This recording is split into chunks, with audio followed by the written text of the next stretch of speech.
Hey, good morning, everybody, the friends, the guests, the colleagues.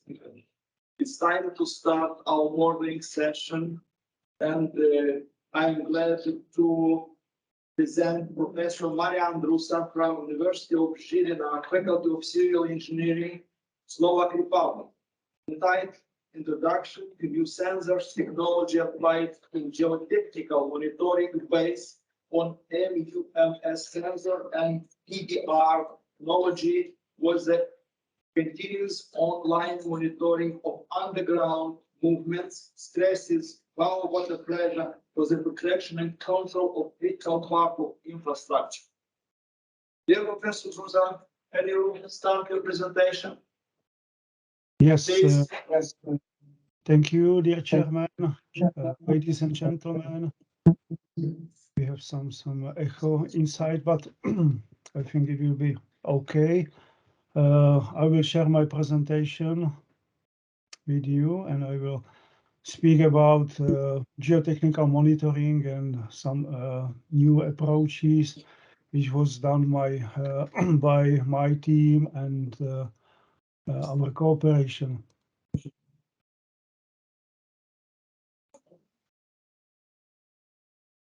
Just a second.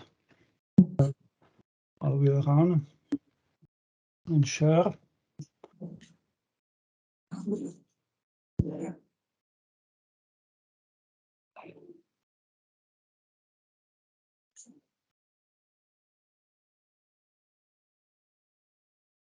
I hope that you can see my screen. Yes, we can see the screen. Yeah, thank you. Everything works. Thank you. Yeah, thank you. So I will start. So, Mr. Chairman, introduce me. So I'm from University of Chisinau, Faculty of Civil Engineering, where I am actually dean, and I want to share with you my experiences and knowledge from geotechnical monitoring, which is my long year topics. As the for the beginning, what is the monitoring?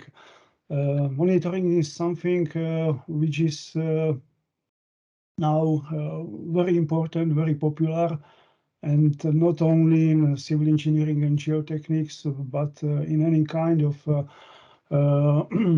infrastructure, and also every kind of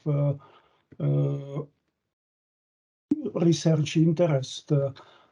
So monitoring is generally like a performing of several measures over time through appropriate instrumentation. This is like a basic, and I was inspired by a book of John Dunnicliffe, which also defined it a couple of years ago, that it is field observation, including quantitative measurements obtained by field instrumentation, and provide means by which the geotechnical engineer, in spite of this inherent limitation, can design and project some activity. And for the constructor, it is also important for execution of the work to secure investment and secure like a long-term operation. So monitoring, like a word, has an origin in Latin, which is monere. It means to warn, to advise, to inform, to recommend. I want to start with some history of our country, because we learn on important cases. As you know, very favorite topics for engineering geology is landslide studying, like rock slide in Wyont Dam, and then serious consequences in region Prealpy, where was killed almost 2,000 people in 1963. And a little bit earlier in our country, we had a very catastrophic landslide in Handlova in the December of 1960, and which passed to 1961 January, and it was almost 150 damaged houses. Everything was destroyed, and this territory was from the short time like inaccessible. So massive movement and stabilization takes almost 2 years. Another important topics were role of geotechnical monitoring started. It was near to our city, Chisinau. It was very quick landslide. It was partially like a mud flow, debris flow, and it was in 1963, and it was also called in local newspaper. There was announced that it was similarity with Pompeii, so it was Pompeii with happiness because nobody died in this region, but also serious damages. And also we have some nice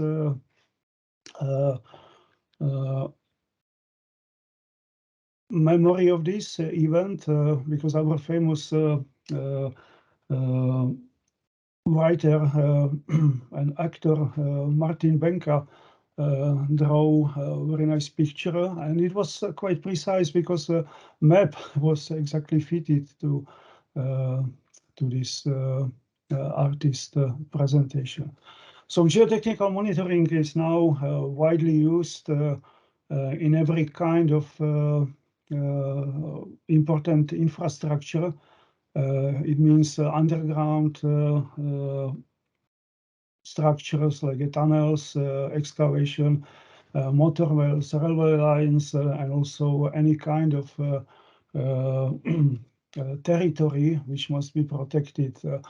And we use monitoring from every phase of preparation of investment. So we need monitoring for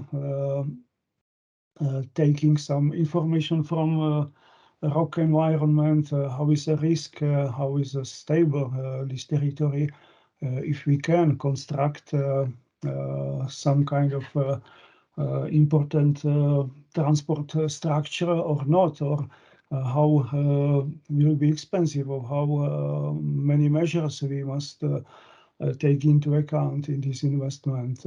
So from history, hydrotechnical structure were very large. In this case, later motorways and high-speed railways. So in construction phase, it is question of like a control of design parameters, like evaluate of safety conditions, and also we have to have some direct test in rock environment if our future realization will be safe. And also during lifetime, during operational phase, we must have everything under control. So geotechnical monitoring is also very demanded. So what we measure, we observe physical parameters, physical activity, physical consequences. So we measure low temperature, vibration, also tilt of tall structure. We monitor stresses. Important is water level and influence of water in ground, and also deformation. So we focus practically on everything. So, I want to say that geotechnical monitoring is old topic now, so it's not new. We have many traditional methods which are still widely used, but now a lot of modern methodology and methods and sensors comes through, and it is used more and more in sophisticated way. So this traditional methodology has have many disadvantages. Like we have to access territory, we have to measure physically, and we have no possibility to continuously monitor territory. So it's difficult to provide some early warning system. This is main disadvantages of traditional approach. Geotechnical monitoring, as I told, we need for securing territory, securing important bridges on motorways, important lines of high-speed railways, etc. So when we focus to rock environment, we have to differentiate which is environment from point of view of monitoring. We install many instrumentation in soil slopes, but little bit differences we have to take into account in rock slopes territory, which is more steep, which is totally different from soil slopes and soil masses, because velocity of initiation and then procedure of collapsing is much quicker comparing with plastic soil environment. So we use many monitoring devices or instruments, and we measure underground deformation mainly. Then we measure stresses. Then we measure deformation in many directions, as we need to know these changes for the time. We started in our department implement TDR technology in 1995, as I remember well, and we installed this technology for monitoring of underground deformation in many localities. And I can say this is now a little bit old technology, but still is a cost-effective and very safe from the point of reliability of measurement. So principle is in tandem and reflectometry, and installation is not complicated because we just drill a borehole and we install there coaxial cable, which is grouted by cement bentonite composition, and then we connect to the pulsing apparatus, and we measure a response curve. So you can see that this is quite easy process, and also it can be connected remotely to this device, and we can have access as we need. Firstly, was developed this technology for monitoring of long important like a pipeline gas or fiber cables, internet optical cables, so important lines on the network, and also undermined areas are monitored in the United States very widely, and also in Europe. And it is cost-effective, still very efficient technology.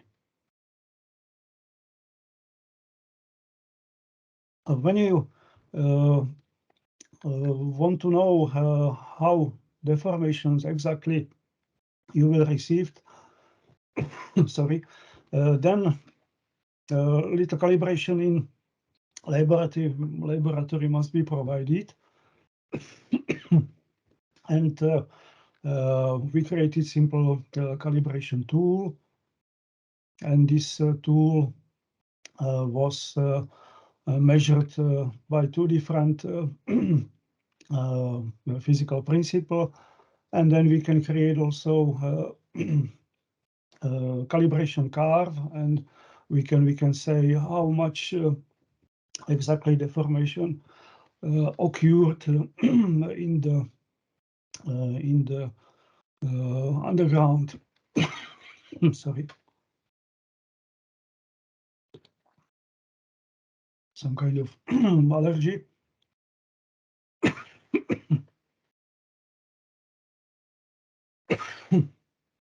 And here we can see result of calibration, and till the cable is broken, we can still measure.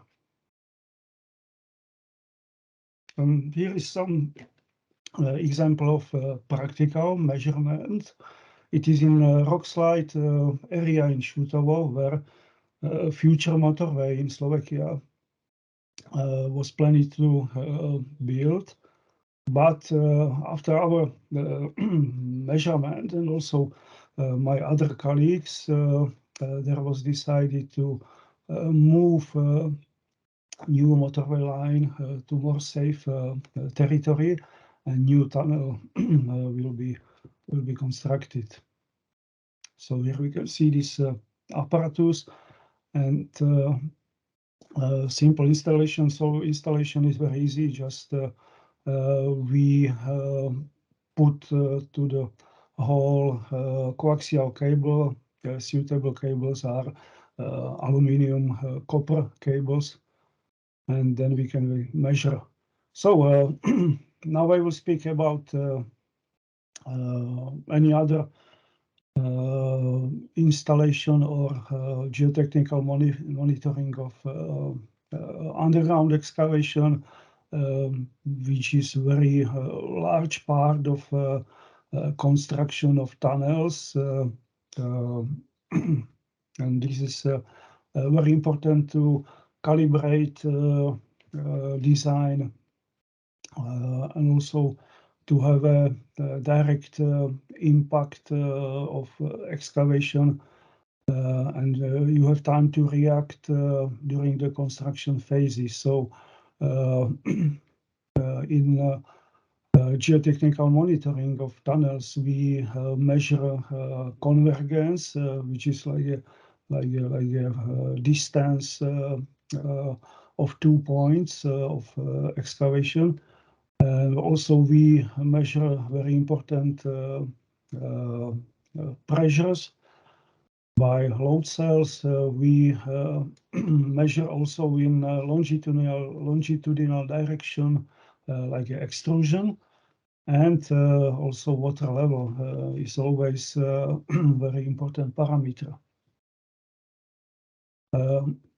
Geotechnical monitoring is also actually very useful for monitoring of areas where rock falls or toppling or any kind of deformation of rock mass can occur.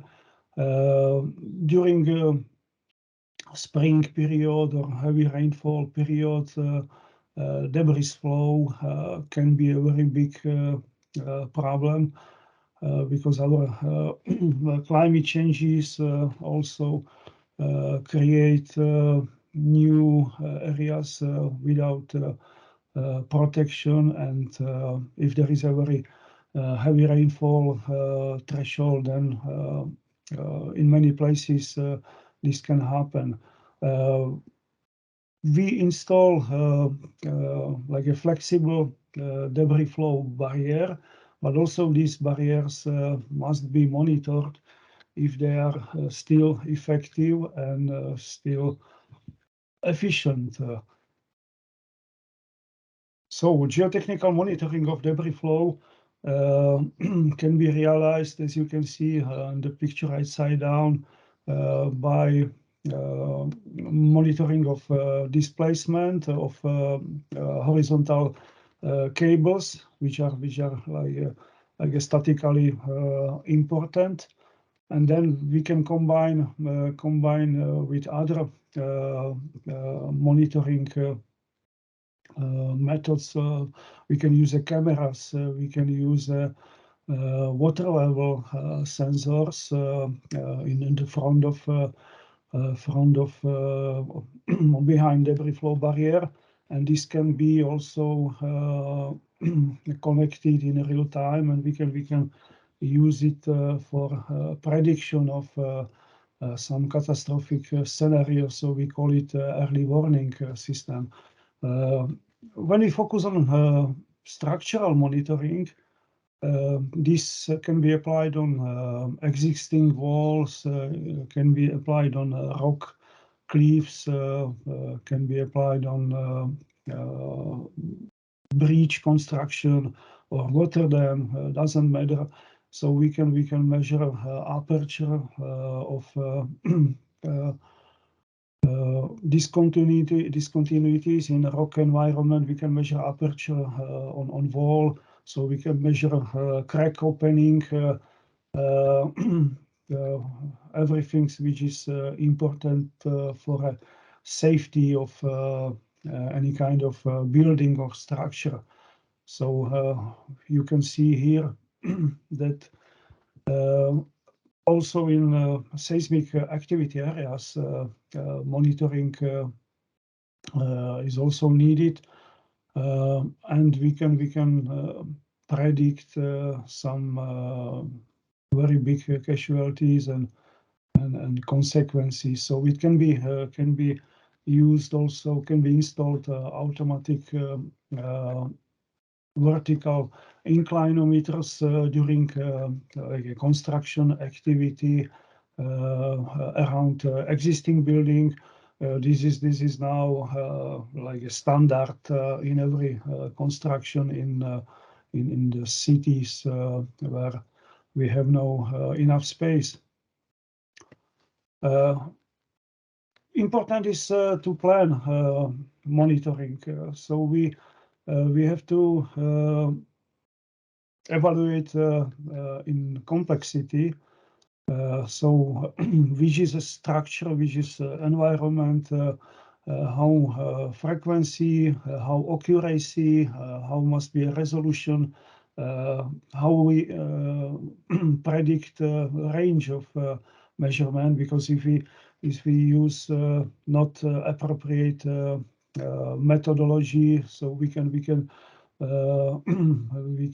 stop measurement so quick, and then we have a problem. Also how long we have to measure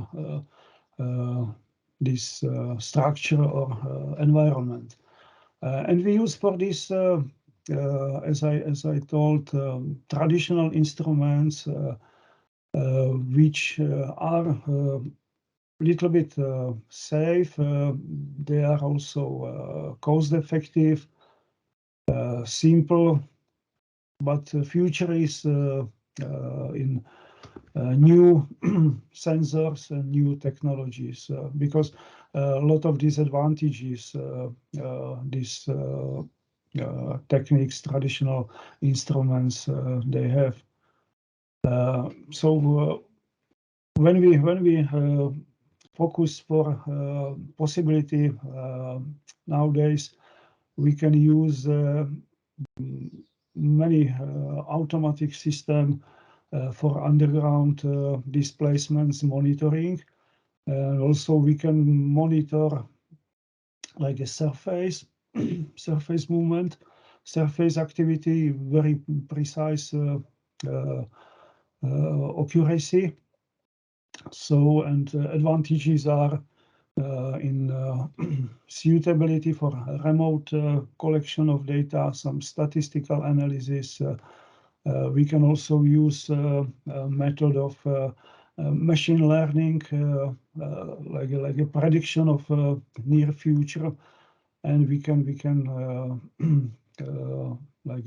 evaluate these measurements, and then we can use it for early warning procedures. But still, some disadvantages, like downsides, we can have. It is not always developed. So many times we have problem with reliability of instruments, because rock environment is quite aggressive from point of view moisture, from point of view unpredictable movements, and also in many times also some man can destroy our monitoring system. So it's not still easy. For remote sensing, because this is now became more popular, because new possibilities are open. So here is from the history, we used the total station, and we focused on fixed point on territory of structure. And now we can use INSAR systems or automatic LiDAR system, which are very efficient, very quick, and enough precise. But I am expert for underground deformation monitoring. So we cooperate with development of new modular inclinometer, which is developed based on MEMS sensors. But in other countries, similar works started, and now we have a variety of instruments which can be used for measurement of underground deformation.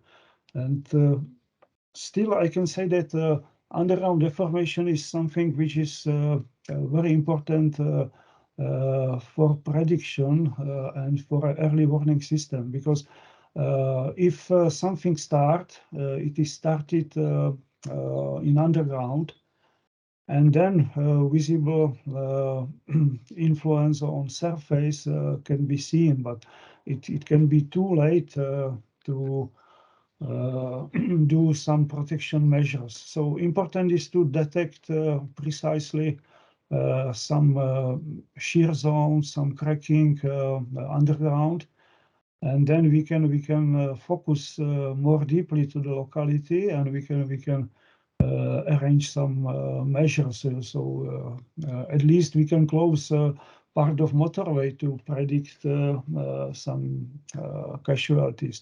So here you can see which MEMS inclinometer is. It is a group of cells which are equipped by MEMS sensors and electrolytic sensors, and these cells are connected by Kevlar rope and cables, and they are measured independently, each cell of other, and they can compare their position in every time as we need, and then we can calculate vectors of deformation, and we can take very quickly information where shearing zone starting, where this deformation is exactly, and how is the direction of this deformation. And it is also suitable in vertical and any direction. So we are able to detect any kind of underground process. So here is some case study from Italy. We are also ready for installation in Slovakia, this equipment. And another advantage is that it can be also so long, and detection range is quite high comparing with traditional instruments, which is like a two-arm inclinometer, and these traditional instruments has a sensitivity very well, but the range of measurement is less than 8 centimeters. So it's not common when we have large deformations. Some example of received data. So we can plot 2D, 3D. We can have a cumulative displacement. We can have a dependence displacement through the time. So we can plot any kind of important parameters through the time, because we can program periodicity of sensing, and also there is some code that if activity starts, frequency is higher for sensing data, and also these devices can send early warning message. So we can combine measurement of underground deformation with other measurements like water level. So it can be used also TDR, heliflex cables for detection of groundwater level, because groundwater level is something which is most frequent factor of triggering of landslide activity. You can see this is online some view of data, and you can choose intervals in history, and you can select a specific sensor.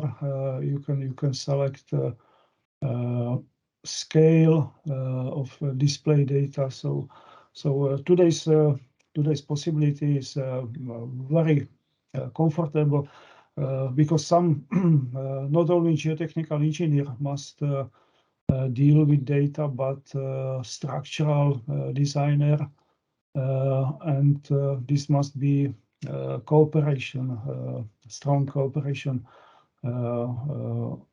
which is needed in this case. And our future is like a near future is Internet of Things.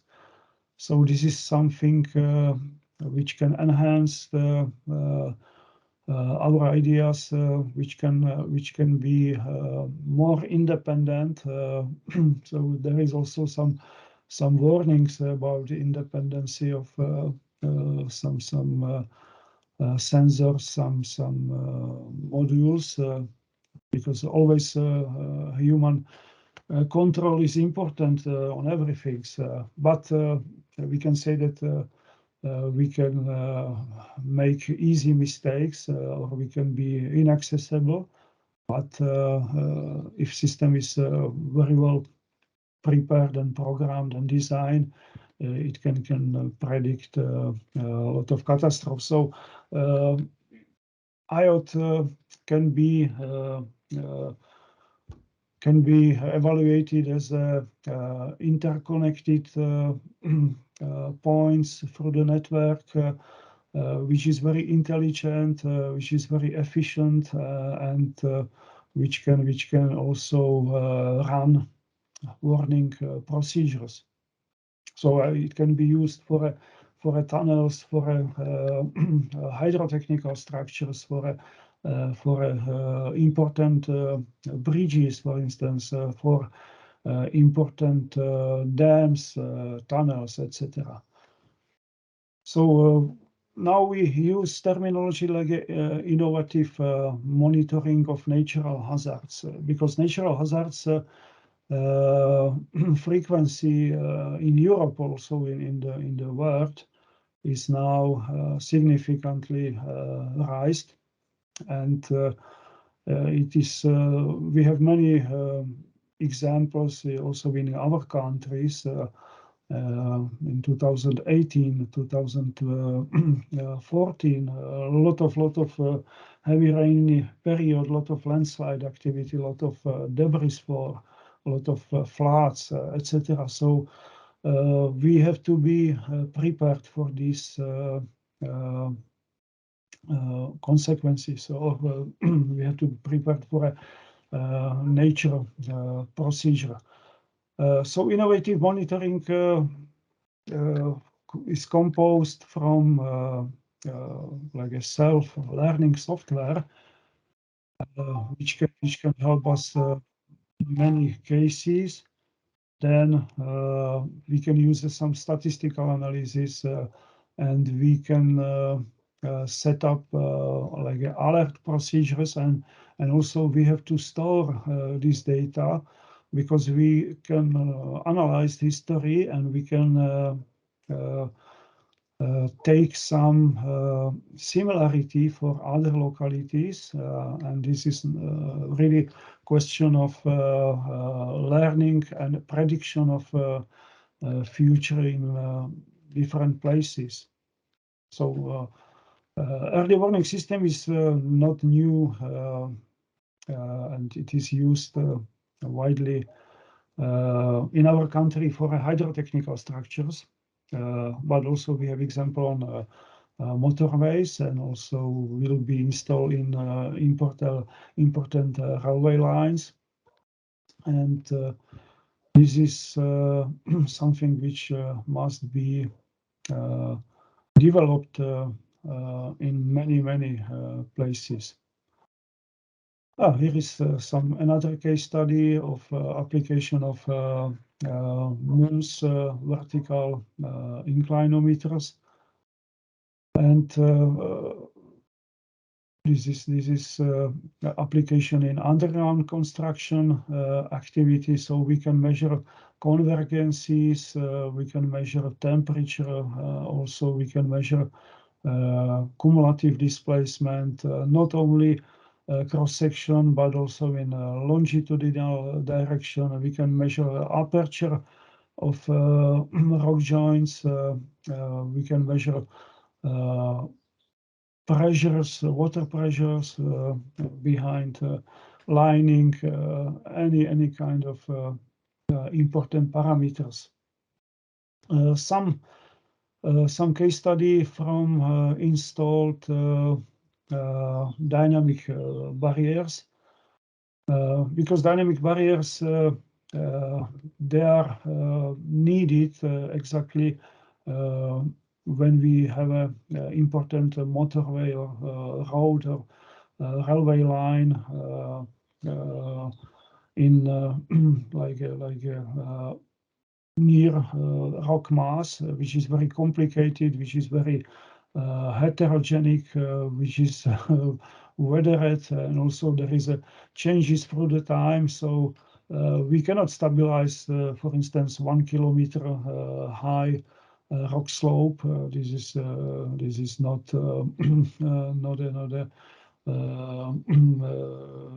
it cannot be realized quickly and like efficient cost efficiency. Then it's much easier to catch some rotated blocks and some unstable areas. And we install dynamic barriers. Dynamic barriers are designed according to energy, which must be catched in the time of impact. And if some event happened, we have to know if our important part of dynamic barriers are still in operation, because it can be destroyed or broken, and we don't know it if we are not observed physically, or we have no some measuring equipments there or some sensors. So important to monitor this barrier is for the installation of sensors like MEMS sensors, electrolytic tilt sensors. So if there is some geometric deformation, and also strange strain gauge cells, or any suitable sensors. In Slovakia, we had a very nice case in Castle Trenčín. There is a very old wall, like a brick wall, and there was like 15 years ago very high collapse, and it was dangerous. A lot of houses in a very nice city, and then monitoring of cracks are important, because if you received some progress, so it is warning structural engineer that something is changing, and some measures must be immediately done. So not only very tall structures, but it can be very high walls.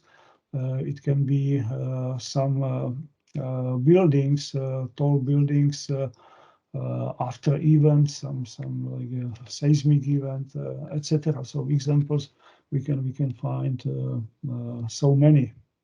So what we use crack meters, which are very precise, like thousands of meter precision or more precision. We can use also MEMS sensors for tilt measurements. We can also use MEMS sensor for deformation measurements or displacement measurements. So today's possibility is also very wide.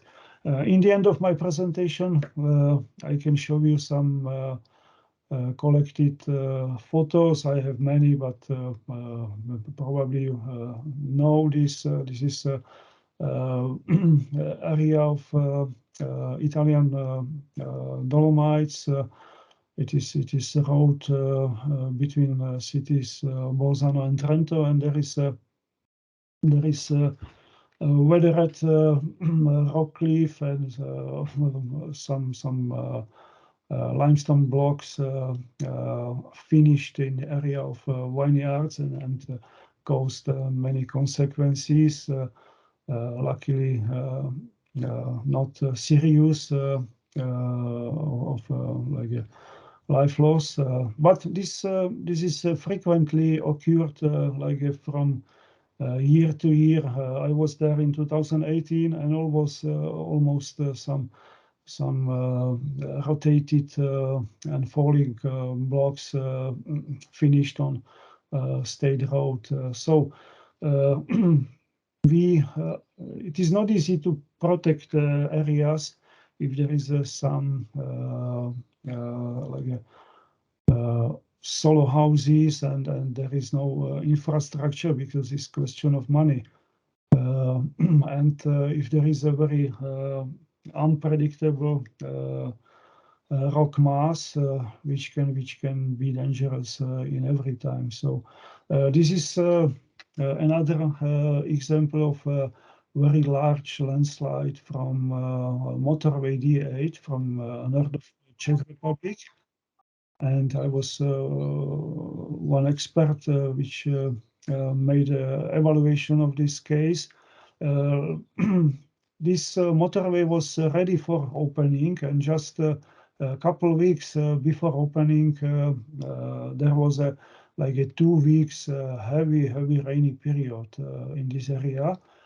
And on the top of hill there is some quarry, and there are a lot of influences for like a starting activity of this very large landslide. So it's interesting is that territory of mass movement was not damaged.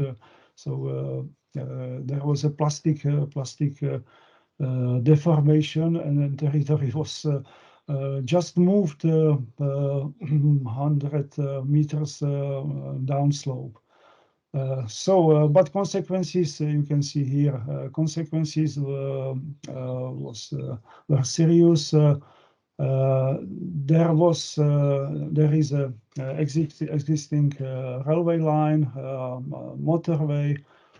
So you can see railway line, motorway, and it cost, I think, 5 years for another like a side exploration, evaluation, and redesign, and then remediation. So these very large landslides caused serious money loss. Luckily, nobody dies because it was happened before opening. So this is end of my presentation, and now I can answer some questions.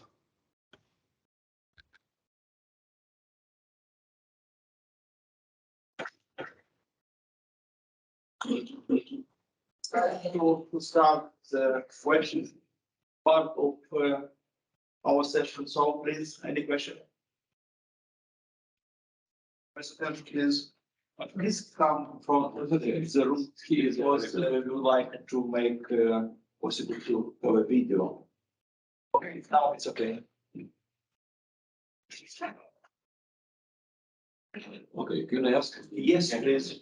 So, tell me please if you can use the same sensors to monitor the underground movements and water pressure changes, etc. But it's necessary to use the separate sensors for different phases.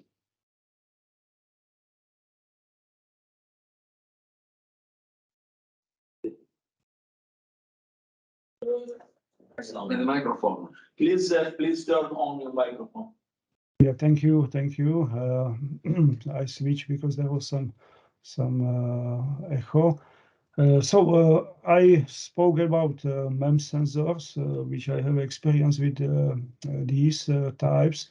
They are useful for like a displacement measurements and also tilt activity and movements. When we monitor like pressures, so we can use traditional load cells or a different principle of monitoring instruments. So MEMS is very suitable for displacement, like convergences in underground. Also can be used for changes. Like it can be monitored how rock mass is little bit like influenced by excavation for the time. But if we can measure pressure, it must be different instrumentation. Thank you. Another question. What is the distance between neighbor sensors? Yeah, generally half meter is distance between cells in vertical application and horizontal application. We can also install these inclinometers in horizontal direction and also in any direction. It can be prepared also in distances like 20 centimeters, 30 centimeters. It depends on application. But half meter was calibrated many times in laboratory conditions, and also in some real cases is enough half meter of cells distance. The final question, if you're using a special software to simulate different processes and to monitor the situation. Yeah, this is some kind of compatibility, but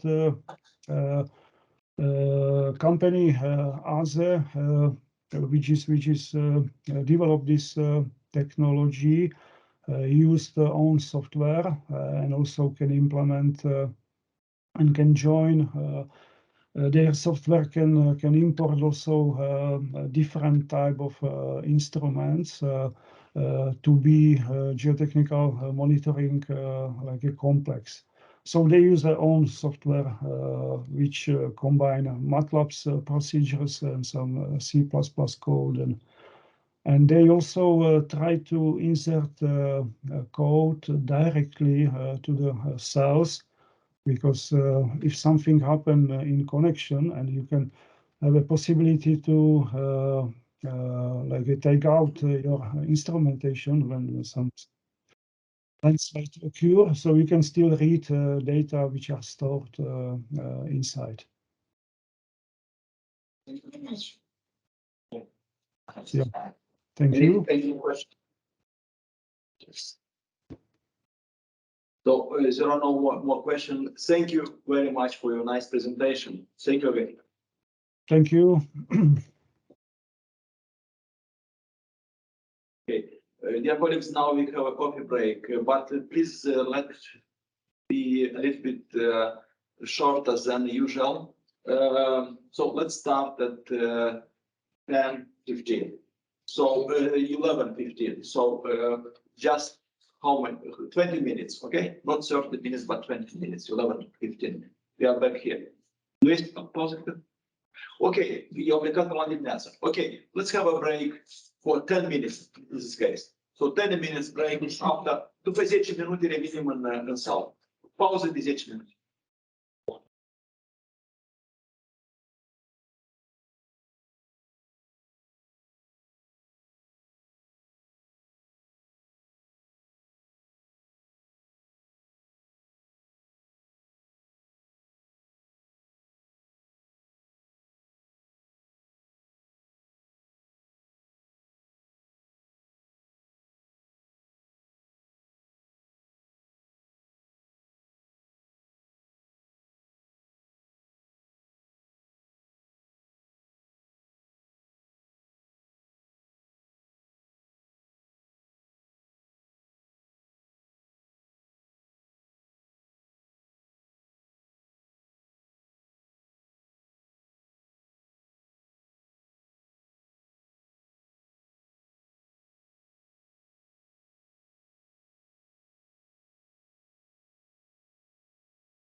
The next presentation.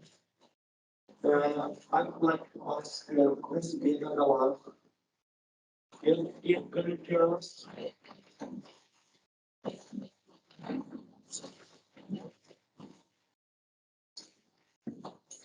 Professional provision monitoring, the digital operational maintenance engineering at the University of Technology in China. This presentation is entitled Robotics, Drones, UAVs, and UGVs development. Okay, we wait for the Diego Professor Diego Galan.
Good morning, everybody. Can you hear me?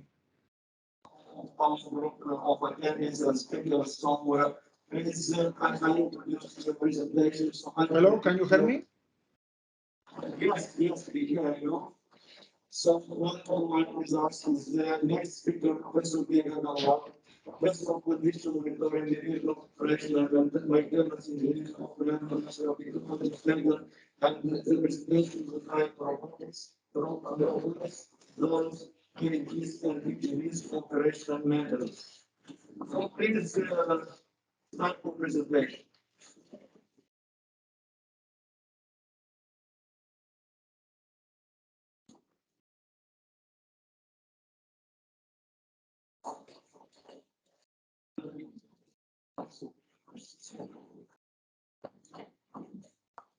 Yeah, we are ready. Please start the presentation.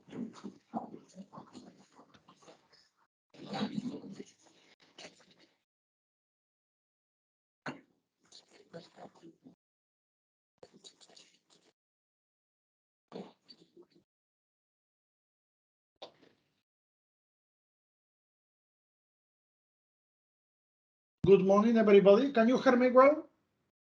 Yes, good morning. Yes. Yes. Oh, great. Yes, sir. Then let me please share my screen. Yes, sir.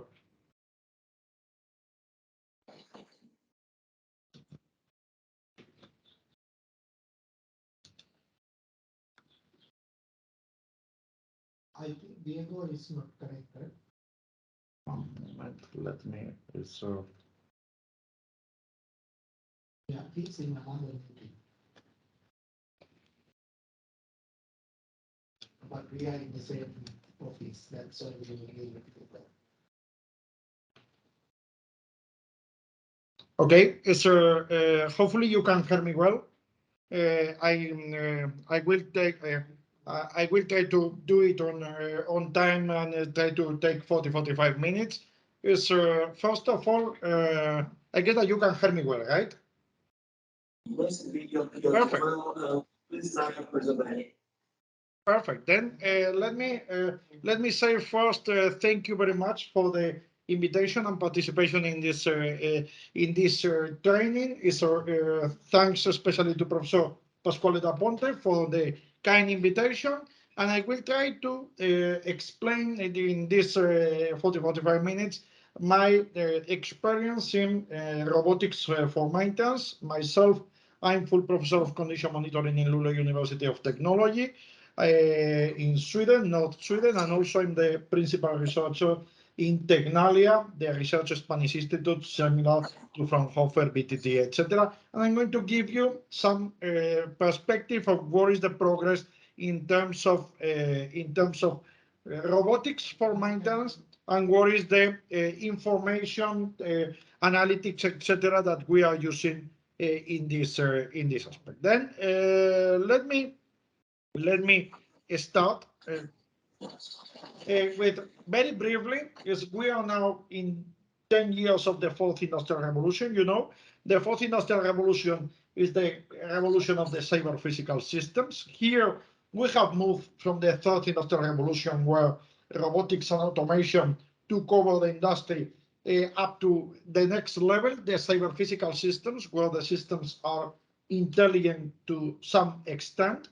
And in this, we have several things happening. We have big data, we have analytics, we have augmented reality. But if you see in the center of the picture, you have autonomous robots, because autonomous robots, at the end of the day, is the big thing that we have in the fourth industrial revolution, to have the concept of the dark factory without people, factory without operators and maintainers. And this is very, very relevant for us. Indeed, when we talk about data, we have to consider that the data coming from the industry is a late entry in the industry, but is very powerful. It means that in this fourth industrial revolution, we have moved from the traditional data produced by humans with Twitter, Facebook, or wherever, to data produced by machines.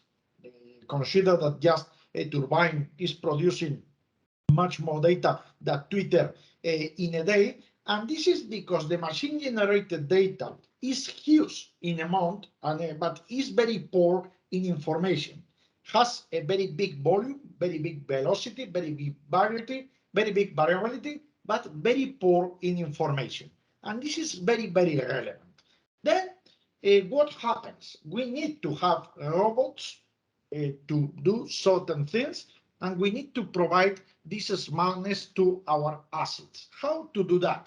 How to turn the data into information? This is very relevant for us. And for this, we need to do basically one thing, what is process monitoring and failure forecasting. When you are doing the Industry 4.0 deployment anywhere, you need to forecast the failures, because this is the center point of the Industry 4.0, in order to make our assets more resilient and robust, in order to predict any kind of change and react properly. And in this case, we need to do 3 steps. We need to connect the Internet of Things. We need to analyze the concept of understanding, analytics, data science, and we need to react, the reaction, the automation and control. And for that, we need several things. First, the infrastructure. Infrastructure, for many years, we have been working with cloud computing. But obviously, this is not enough, because we have to send everything to the cloud, perform their analytics, etc. This is not useful. We need to go to local intelligence, intelligence in the edge in such a way that the different nodes, either robots or machines, have enough intelligence to act independently from the cloud. And this is very, very interesting. Now we are in middle of that. We are in the fog, but we are moving progressively to the edge computing in such a way that edge computing is gaining relevance, and cloud computing is quite less popular nowadays. This is very interesting, because this matches very well with the concept of IoT, with the concept of Internet of Things. The Internet of Things comes from connection up to reaction. Connection means that we have one asset that is instrumented with the sensors deployed. We send the data somewhere. We analyze the data with the analytics in order to predict the potential change. We create the reaction to dispatch a maintenance response, And finally, we use the technology to perform the maintenance response. Then, if you can see, the bottlenecks here are the predictive analytics for forecasting and the response in automatic way. Then, what is the situation now? Situation now is that we have our assets with some individual intelligence connected this edge computing to a cloud where we have some kind of superior intelligence. And this mix of cloud computing with some services together with edge computing is what we call fog computing, and this is the current situation. In few words, we have some assets that can be component level, subsystem level, or system level, like bearings. We have these assets connected to the cloud, but also these assets, they have some partial intelligence. For example, the concept of smart bearings created by SKF.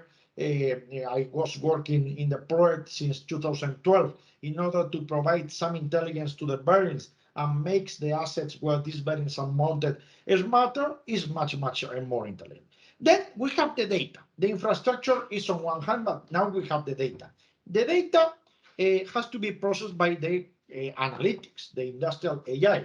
That is all the aspects related to artificial intelligence applied specifically to the industry. If we go to the traditional industry, now we have deployed a lot of sensors. It's my pervasive computing everywhere. And the models have been there for very long. We have been working with neural networks, support vector machines for very long. But what is different here? What is different is the data. The data that we are using nowadays is data produced by machines. As I said in the beginning, is machine-generated data. Pictures, sounds, a lot of data produced by sensors is very big in amount and very small, very tiny in information. That's why we have to use a special analytics for that.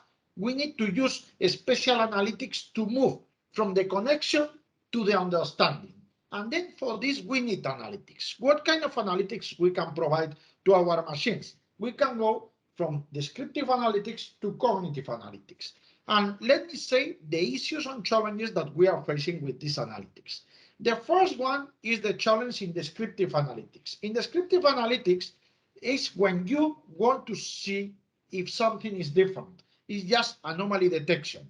But how can you see the difference between a failure and some kind of anomaly detection? The problem is that the context awareness is the real problem for me. And let me say that in military assets, the context awareness is maybe the most challenging issue, because the context where the asset is operating is entirely different from time to time, from point to point, from location to location. Then the asset need to see the difference between a change in the context to do context or situation awareness rather than a change in the health of the machine. Then in descriptive analytics, our robots, our assets need to be context aware and situation aware in order to discriminate the situation from the failure data. Second challenge is when we move one step ahead and we go for diagnostic analytics. Diagnostic analytics is when I want to see not just something is different, but also identify the failure. And this is diagnosis. But diagnosis is very difficult nowadays, because out of the failures that I have, potential failures that you can do in your RAMS analysis, few of them are detectable and few of them can be identified. And I have to be careful with the concept of black swan event. The concept of black swan event is, okay, be careful, because some anomaly in the system that suddenly I neglect this anomaly, and this anomaly may turn up as a black swan with catastrophic consequences, and then once it has happened, I may find some explainability for that, but the catastrophe already happened. This is the concept of black swan event in diagnostic analytics. But if I want to move forward and predict the failure, I have to go for predictive analytics. And here we have the challenge that I like to say, the picture of Dorian Gray. what do I mean with the picture of Dorian Gray? The picture of Dorian Gray, in few words, is saying that you cannot predict the future based on the past. You remember the book of the picture of Dorian Gray? This guy had to deal with the evil, and the aging effect was visible just in the picture, and the guy, the body was forever young.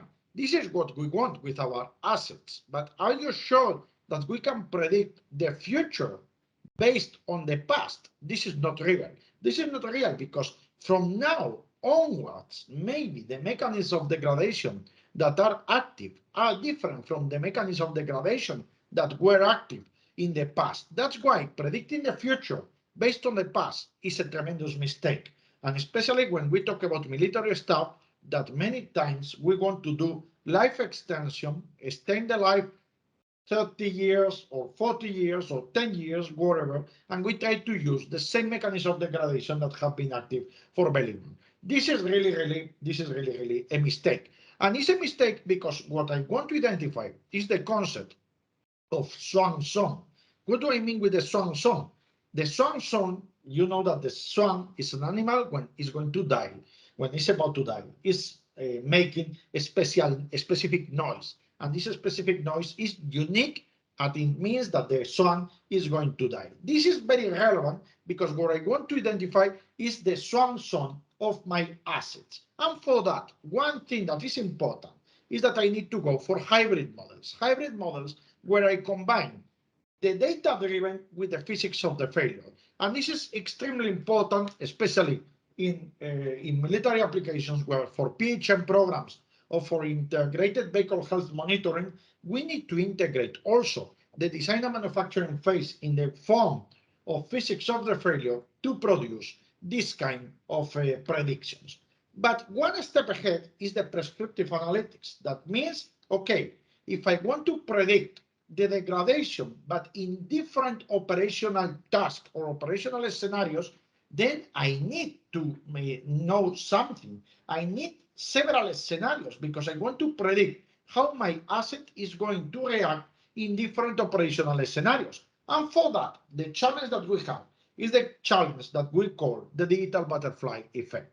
The digital butterfly effect, let me say, that is very simple. Is your model big enough to create potential scenarios and decide which scenario is better? This is very interesting because if your model is not big enough, you may neglect some initial or boundary conditions and your predictions and prescriptions may be totally wrong. That's why the size of the model, in order to consider what is appropriate as your model or not, is extremely relevant. Then the data that I will need for my assets will be composed by the data driven collected from the asset, but also the data from the context that in military is extremely relevant. The physics of the failure, that is the physics that I know from the design and manufacturing side. And finally, the surprises, events that may happen, and I need to know what it's about. But when I have the prescriptive analytics and I move ahead, I have to go for cognitive analytics. That is autonomous prescription. Means that is the prescriptive analytics, but performed in automatic way. And this is extremely relevant for us because it's what is going to help us, the cognitive analytics, the prescriptive autonomy, in order to provide to our assets and robots some smartness from the traditional dumb assets to very smart or let's say high level of smartness. Because at the end of the day, what I try to provide to my assets is this smartness to look like humans. What I want to have is assets that behave like humans in the battlefield or for different missions. And for that, I have to be what is unique in the humankind. What is unique for us? What is unique for us is the concept of self-awareness and death awareness. And this is very important because for many years, and actually is one of my main research topics, is how to provide to the assets the concept of self-aware. Self-aware means that you are aware of yourself, you are conscious of that, and we need to provide to the assets this kind of consciousness and death awareness. Death awareness is also extremely important. I have been working for many years doing, for example, prognosis and writing very recently a book with NASA guys about prognosis. And if you have a drone or a UAV and you want to send this drone somewhere, you have to provide the drone of the death awareness capabilities to know that the health of the asset is not unlimited, and the health has to be administered as a resource. And this is very important because if I can provide to the assets the consciousness that the health is limited and the health should be administered as a limited resource, because otherwise there's an end, then I have the real situation that is important because I have self-awareness and death awareness. Let me say that this comes from the philosophy. I'm not going to come into the different aspects, but what makes humans unique is the fear to the death. And this is what we call the concept of terror management. If we can provide to our assets the aspects of terror management, the death awareness, and the self-awareness, then the assets will be able to administrate the health in order to have the mission accomplishment and administrating the health as one more resource. And this is extremely relevant because same as the drones, they are administrating the battery life, they should administrate the health of the asset as a whole, as some kind of resource. And for that, the terror management basically is composed by two things: self-awareness, that the asset should be aware of the health that is having; context awareness, that is a outdoor context. Self-awareness is the asset itself, and context awareness is the surrounding context. And finally, death awareness, that is the consciousness that the asset is limited and needs to have the enough health to have the mission accomplished. And then if we are clear in that, we can go for the traditional skills that we can provide to the robots in order to look like humans. And in this regard, if we go to the traditional robotic laws that you know that is they are very well known in the literature and in the science fiction. Of course, the robots must be safe for humans. This is a principle that the robots should not injure humans. The second law should be clear, that the robot should follow the instructions. That is very important, and not contradicting the first law. And the third law, of course, is that the robot, and this is important, should protect its own existence.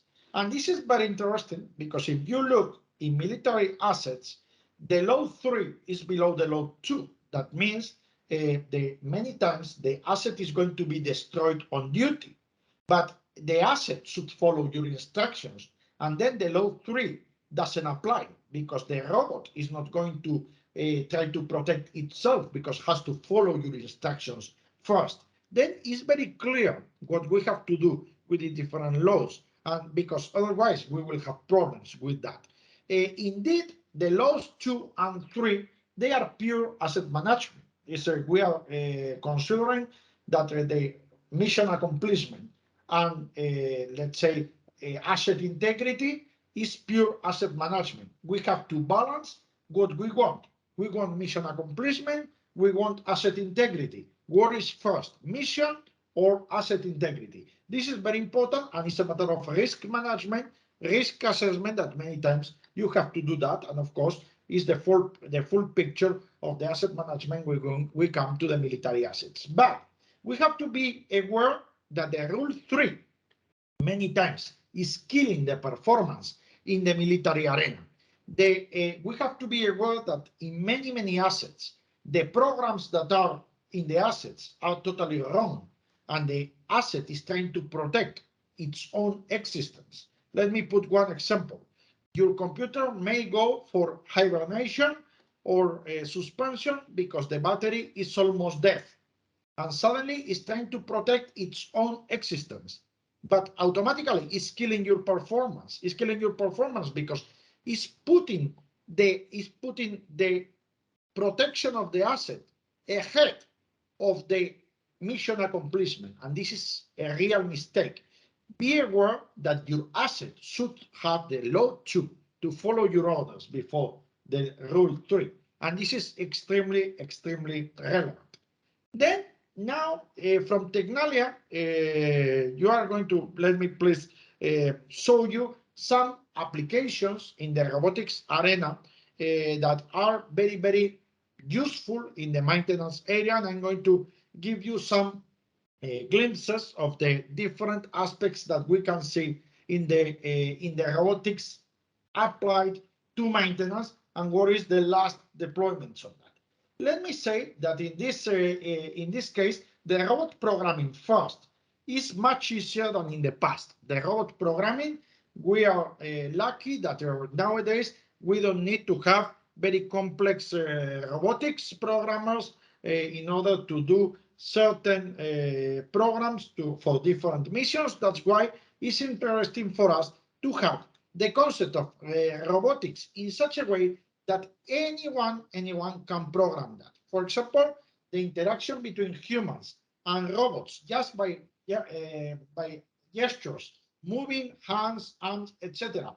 And the robot tried to mimic those movements. This is extremely relevant. Why I'm saying this? Because, for example, for remote troubleshooting, where you have one person, the technician in US, and the robot is in Ukraine, and you have to repair something, this robot guiding by gestures, same as the surgeons, they are doing in the operating room, we are doing that in a good way.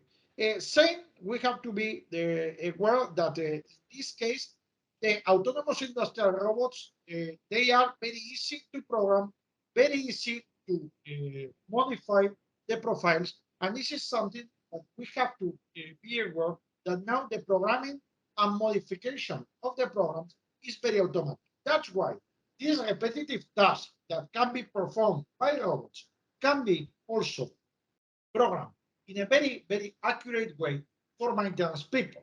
Indeed, if we go, for example, for robots that are doing packaging or logistics aspects, we can see that the robots, besides assembly lines, now we are moving to robots that are able to do certain things mounted in different platforms. And this kind of hybrid robots is a concept that I will mention.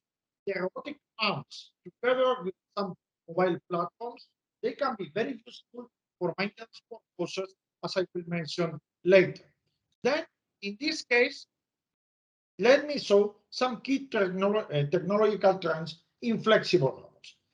First of all, let me say that the concept of 3D vision, computer vision, is extremely interesting. And for example, this has provided a lot of things for robots to do, to be provided with tools, to be provided with welding, cutting technologies, etc. And this is extremely useful. Robots that can be guided by computer vision in such a way that can perform maintenance works in remote without any problem with the accuracy of a human, partially semi-automatic or automatically guided. And this is very interesting because they can perform tasks in remote, as I say, guided or semi-guided by humans.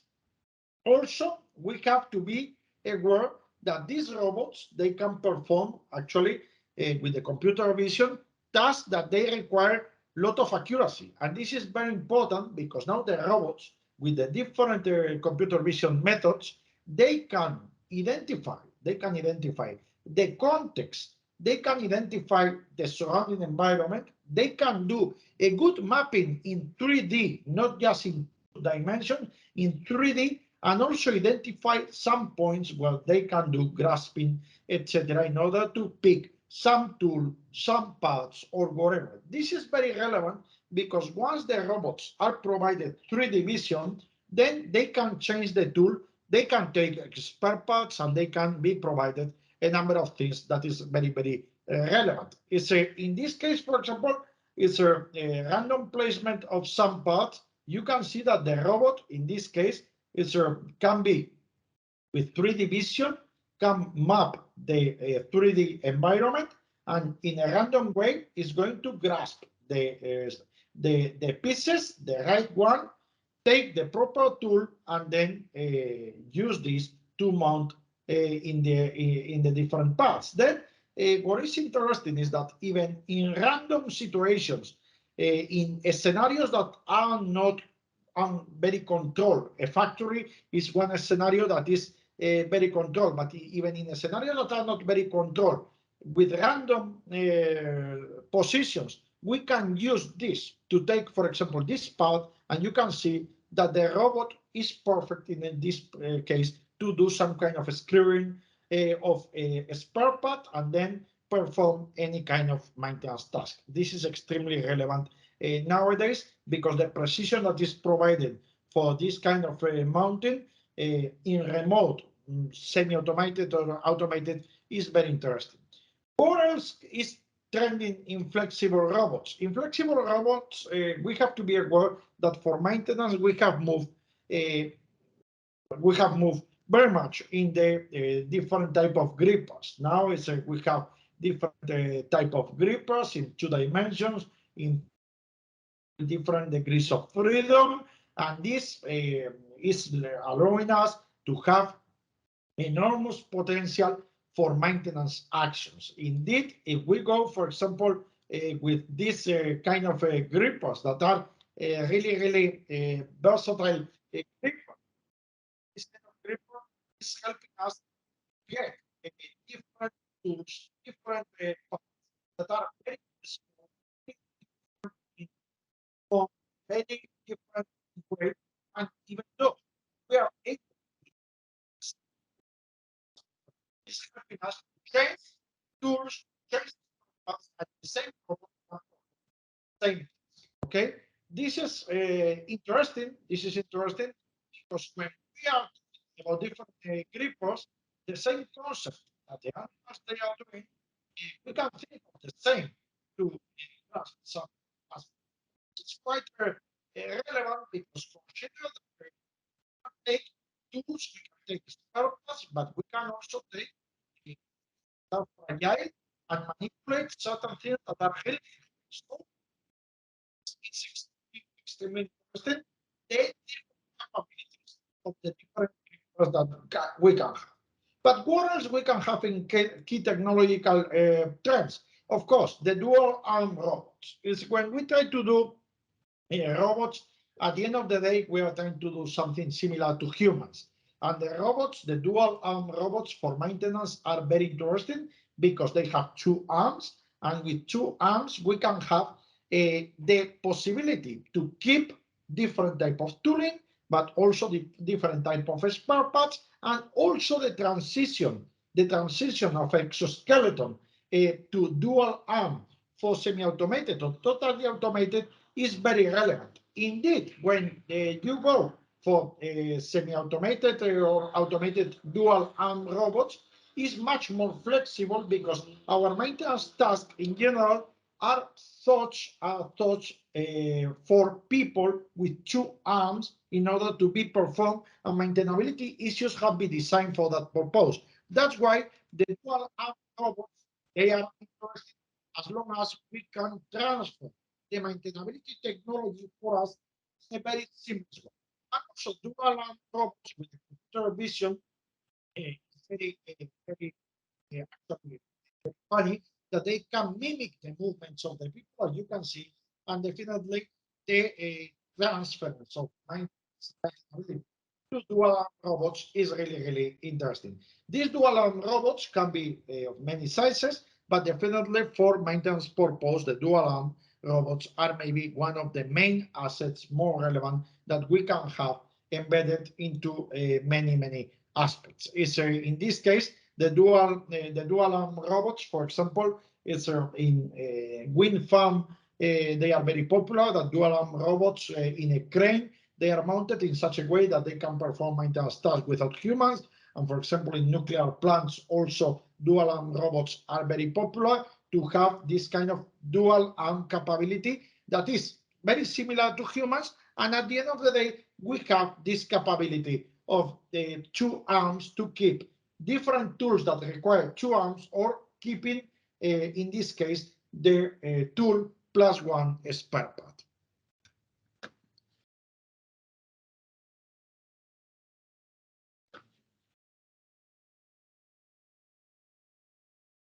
Also, we have the concept of cobot. Collaborative dual-arm robots is very common because definitely when we try to perform maintenance with robots, we need to do some kind of collaboration with them in order to train the robots or help them in situations that are not easy for them. In this case, the cobots with two arms are very interesting because the cobots of two arms can help us to mimic the movements that we are doing, to collaborate with us in such a way that they are not harmful for the humans. And also we have to be aware that these cobots, they are sensing the context in such a way that you don't need to put the robot in a cage or whatever. Then for maintenance purposes are much better because these cobots are very flexible. They can work in environments with humans, and of course they can move also for different maintenance purposes. But what type of trends we have also? The 3D printing, for example, is very relevant also for maintenance. The 3D printing is very relevant now with robots when we need, for example, in maintenance of infrastructure, we need to repair some crack in the road or some broken rail in a railway. The additive manufacturing, the 3D printing, if you move this robot with a platform and the robot has the additive manufacturing capabilities for road repair and railway maintenance, is very interesting because we are able to print certain aspects, either in cement, plastic, metal, or whatever, that is able to repair certain infrastructure. For example, the cobots, they can do that, but in this case, there is much more interesting for us the concept of additive manufacturing for repair of infrastructure, especially, as I said, roads and rails. Also, we have the safe collaborative robots, as I said, the cobots that are working in environments with humans. Environments with humans, with the cobots, they are safe for the humans that are working around. This is very interesting because the cobots can work with humans in such a way that can mimic what the humans are doing or collaborate with them, helping them to do some forces or movements that are impossible for humans. That's why maintainability has dramatically changed. And let me say that maintainability nowadays, we have a new discipline that is the maintainability for robots. Means that we have to prepare our assets not to be maintained by humans, but to be maintained by robots, because in the future there will not be maintenance performed by humans and we will have robots. Then we need a space, tools, etc.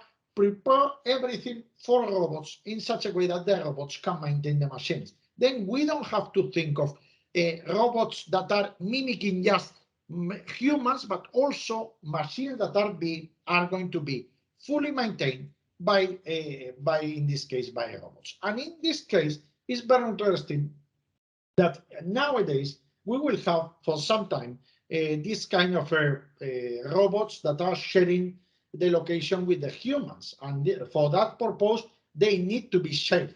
We may have a human and the robot should not injure the human.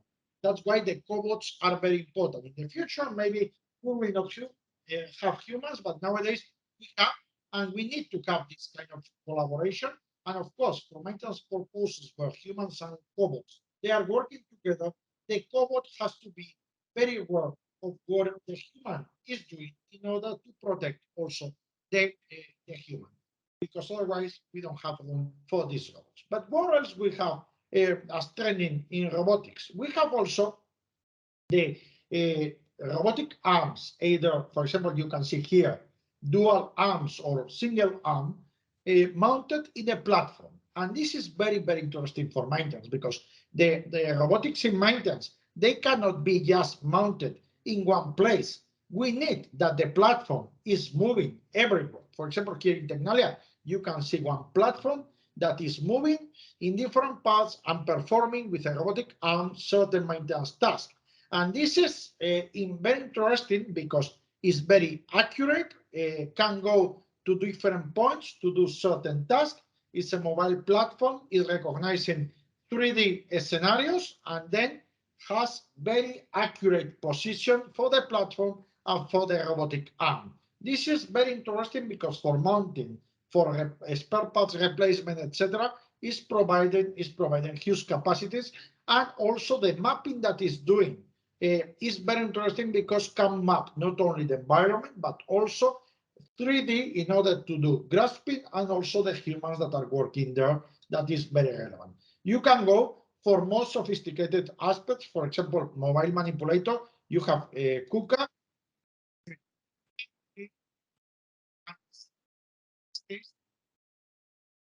For maintenance tasks, KUKA has this kind of mobile platforms that they move with robotic arms, either single or dual, and they work very, very fine to do, for example, any kind of maintenance of different parts, etc. And it's very flexible. You can have in the platform additive manufacturing stuff, welding, tooling, whatever is required.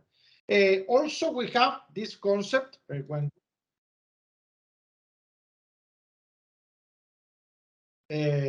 we move to this kind of aspects in the combining a good computer vision with a platform and a robotic arm. This is very, very interesting because the capabilities of the laser leader computer vision and platforms, they give full mobility to the robot. Then the only thing that we have to do is prepare our robots, either one arm or two arms, in order to move around and prepare to do the maintenance that is performed by them. But again, let me say that for that, we have to adapt our assets to be maintained by robots, because nowadays the maintainability is prepared for humans to go here and there, but this is not the point. Now we have more accurate stuff like the robots, but we need this kind of assets, right?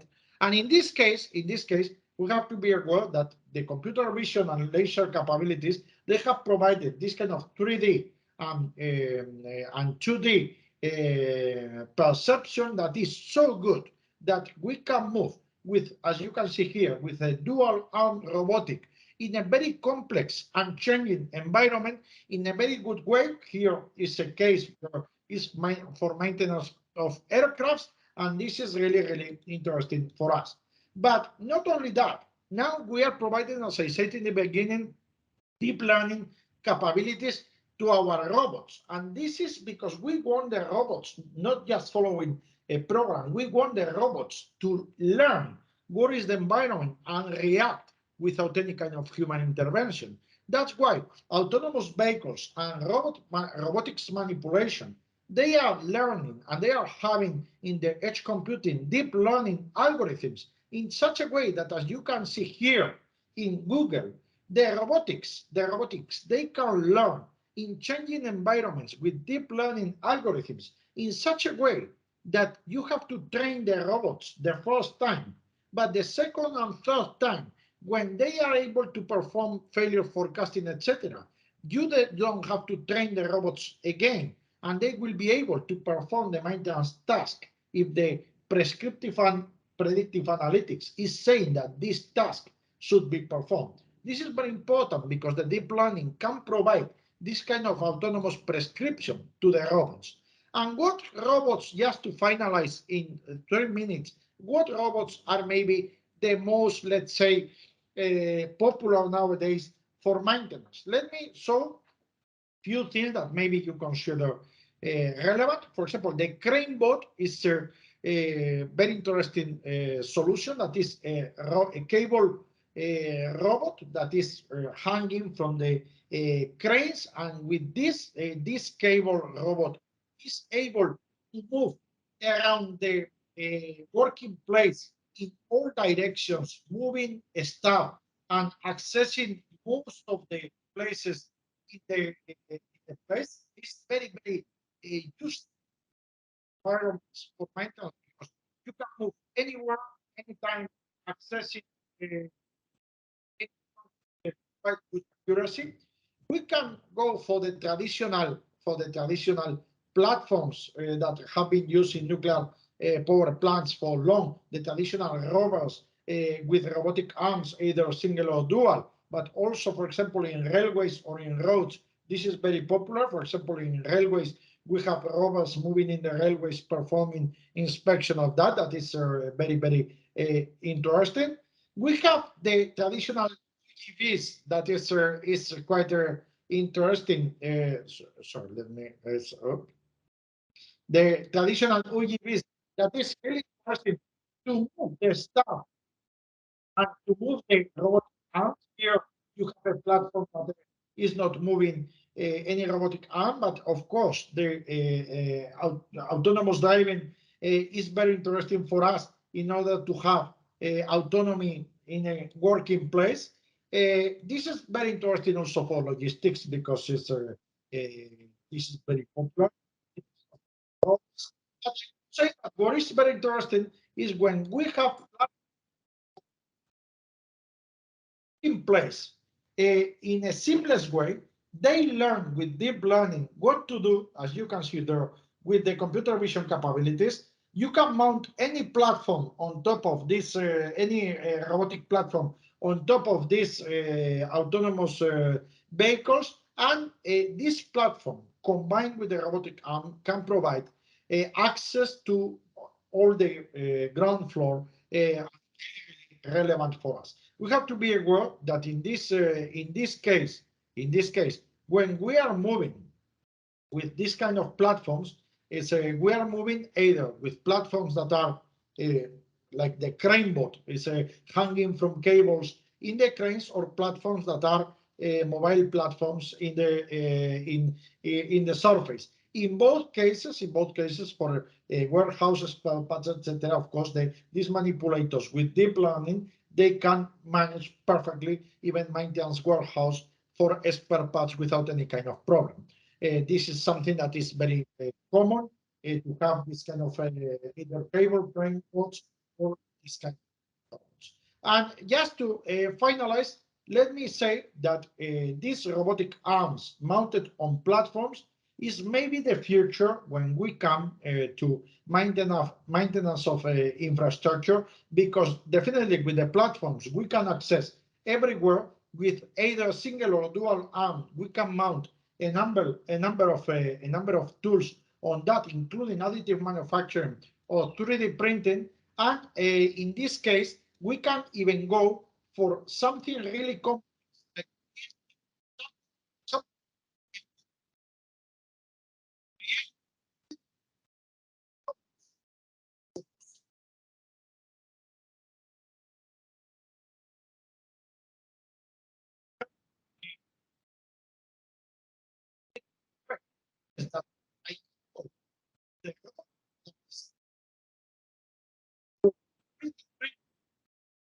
The video sound.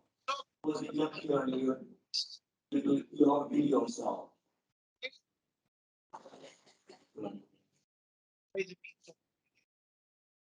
Manufacturing. This is very bricks stuff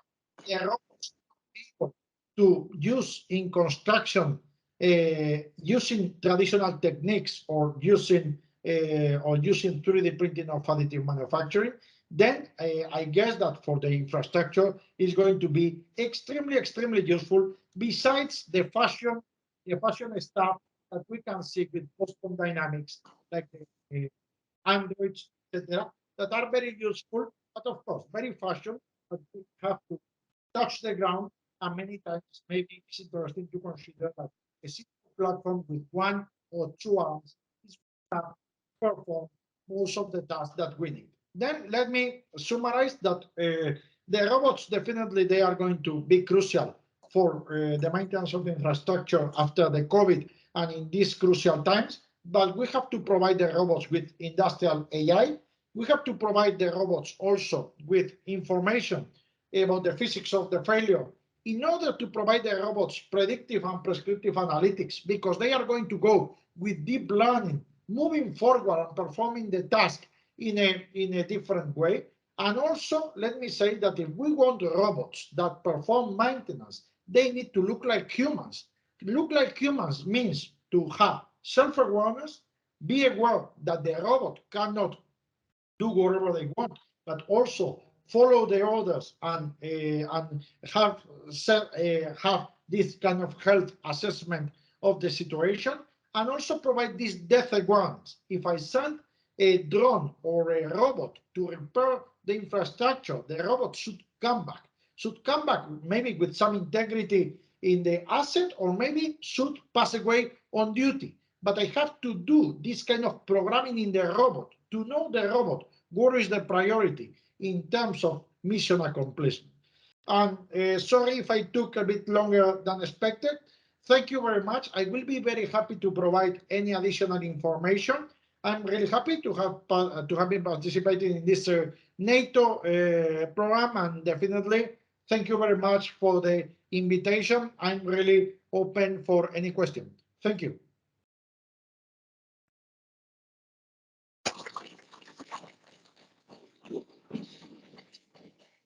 Please.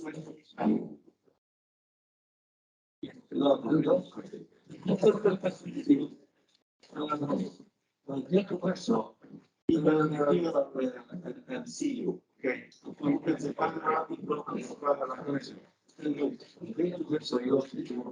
Very wide and very extremely interesting. And trying to reduce some points and very, very interesting. Actually, more about best is best especially I work on ALS logistics support since 1973. So ideas like awareness of NATO, all that can be done means the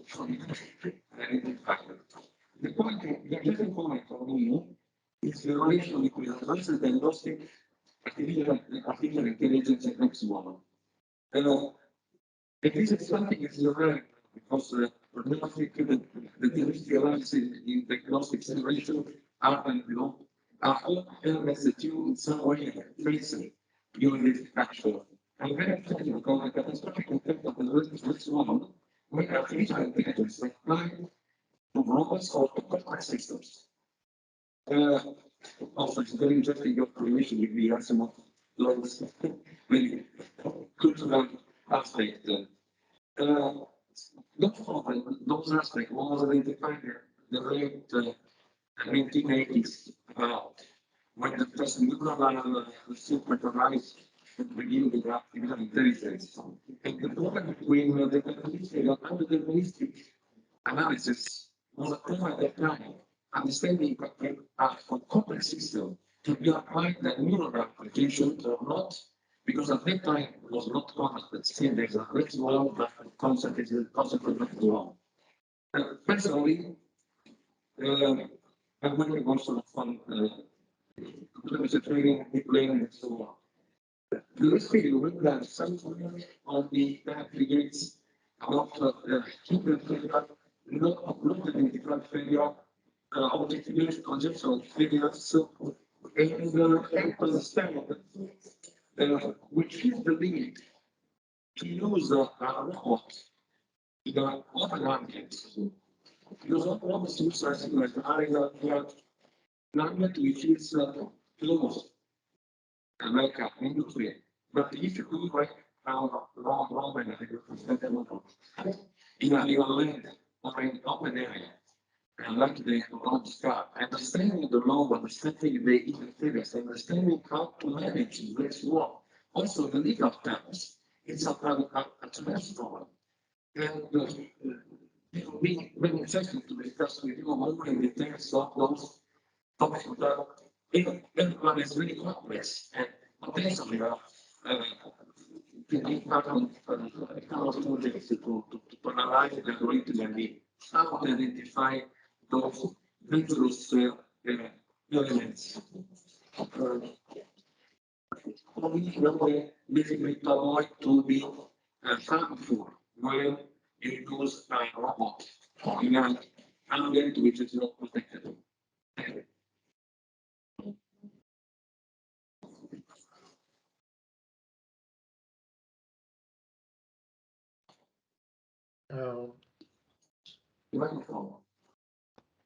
Sorry, Mr. Chairman, I'm not sure. I couldn't hear well. Is the question? No, it's not information of interest. You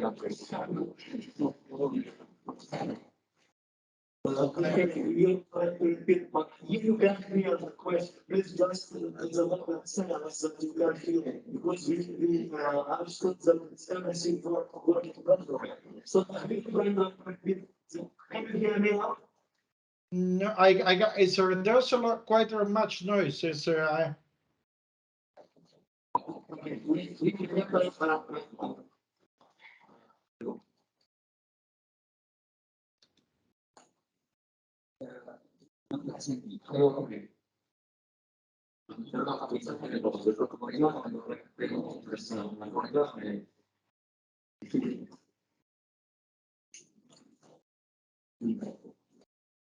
I don't want to delay the conference.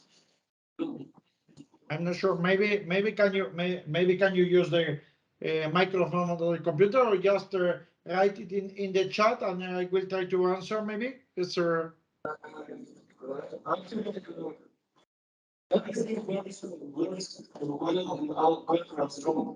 about your speakers? Can you make your speakers loudly?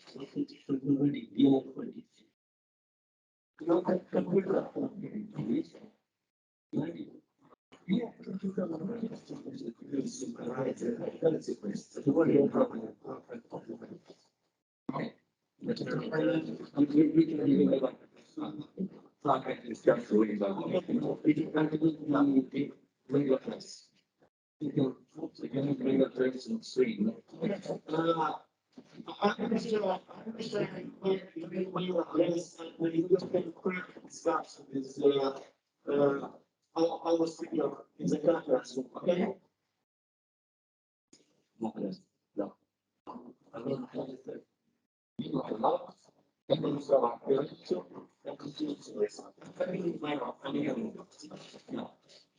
Okay, thank you very much.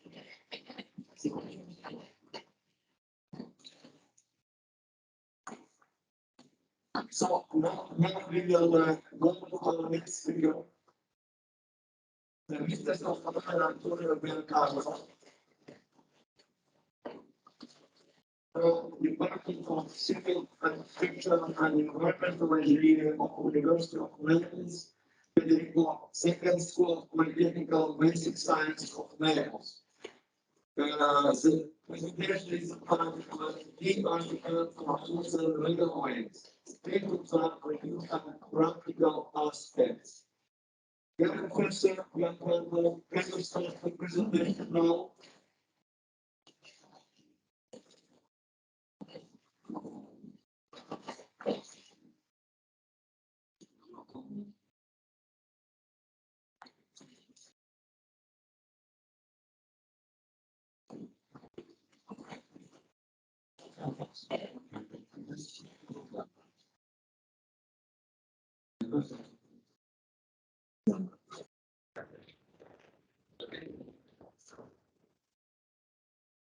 Everybody, so it was prelude to the stage, and others so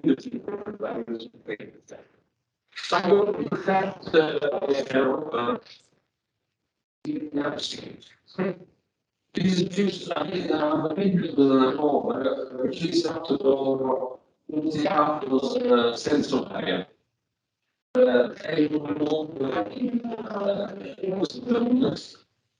So,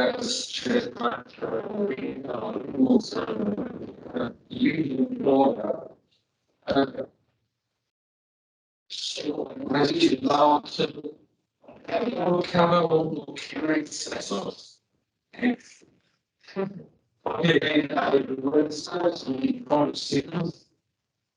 This parameter system is by applications moved out and programs from inside and then channel one very wise is recommending yes. So it's now getting the word the same the legal the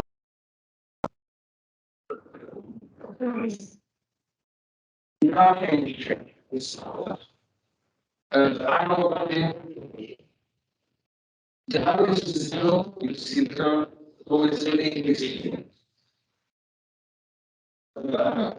dimensions are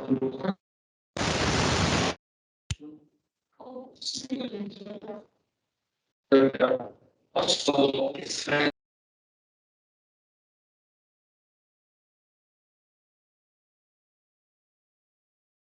exclude the sensor which requires visual aspects. Okay.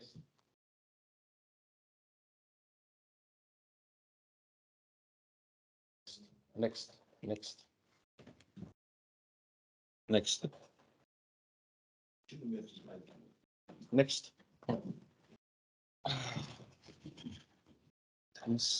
Okay. It's okay. Okay. It's electrically driven. So it's eco-friendly, etc. And also the consumption of energy to move is very low. In normal condition, I can say a green grass, it consumes about 500 watts to move in normal condition. So it can have an autonomy of more than 8 hours.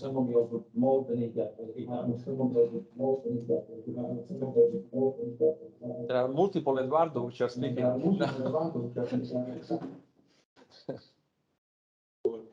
That's okay. May I continue? Okay. Also, is geolocalized and so can perform geolocalized operation either in terms of sensing or in terms of actuations. Another important point, this is a big difference between the rover, the terrestrial rover, the amphibious rover, and the aerial drones. Normally, aerial drones have no processing capability on board because they have no power, no electrical power, no weight. We have electrical power. We have capability to carry load, so we can process on board in real time the sensors. So you got a real time analysis on site. The system, the pendulum, is more low is ballast, more efficient is the system. So we're very low center of gravity, so extremely stable. Also, even catastrophic events is returning position because it's basically cannot be just in some case can be rotated laterally, but normally it returns in operative conditions. It can carry payloads in two areas: the cradle, those are cradle and the central battery, and the central body. Normally, we try to put everything inside the cradle because if we add weight to the cradle, we enhance the speed, the propulsion system. Just to give you an idea, I'm speaking about with the Agenzia Spaziale Europea about this. If you think about the vehicle on Marte, the Mars vehicle, you have a large vehicle and the payload is little. These have more payload and no carriage. So example, we're speaking about Moon and Mars, about this type of solution. And for military people, all metal parts can be placed below the floating level. So the radar section is low. At the same time, you have no heat emission because low consumption, it's electrical and no consumption. So the infrared emission are very low. There can be made in very according to the mission, we can select different type of tires or paddles or batteries in order to accomplish the mission itself. Sensors, normally we place on board both spectral camera, thermal camera, spectral sensors, and obviously position devices. But the main purpose of my presence here is to stimulate radiation according to different types of sensor integration, new sensors, in particular electromagnetic device, because instead of object, we are mechanically ironed. So need to put the electromechanical device outside. We can operate from inside. So it opens new idea, new development. Okay, when it comes, my company operates in logistic engineering since 1973. Basically, we operate together with what in Italy is Leonardo, or in France is Thales, or whatever we want. Normally, we do engineering, systems engineering. We do not develop nothing, but we are expert in system availability and cost, this type of relation. From this ambient, being expert in integration of little system is born from this experience of 50 years of experience, is born this new object. So applications, just ideas, okay? Marsh environment, this is the ideal ambient for this deployer. But also snow and river transportation or erosion of river analysis, over water and underwater. So we can make a fish to analyze the water just a little. Flood relief, oil spilling. This carrier, this vehicle, is the best area where it can operate is the swallow water when the car cannot arrive and the boat cannot arrive. In this area, 30, 40, 50, 1 meter, 1.5 meters, we can operate. It's our area. We can pass from the sand to the mud to the water, carrying everything. We are discussing actually with people carrying the absorbers, little absorbers for oil spilling, to carry them close to the sand, where you have the disaster, the ambient disaster. And coastal view and offshore surveillance, patrolling, perimeter surveillance, specifically when you have perimeters, mixed perimeters, which include, for instance, a river, like Nasiriyah, the disaster of Nasiriyah for Italy, when we lose in Iraq many of our soldiers. One side was a river. Offshore patrolling, we are discussing with people offshore. Night surveillance, coastal structures.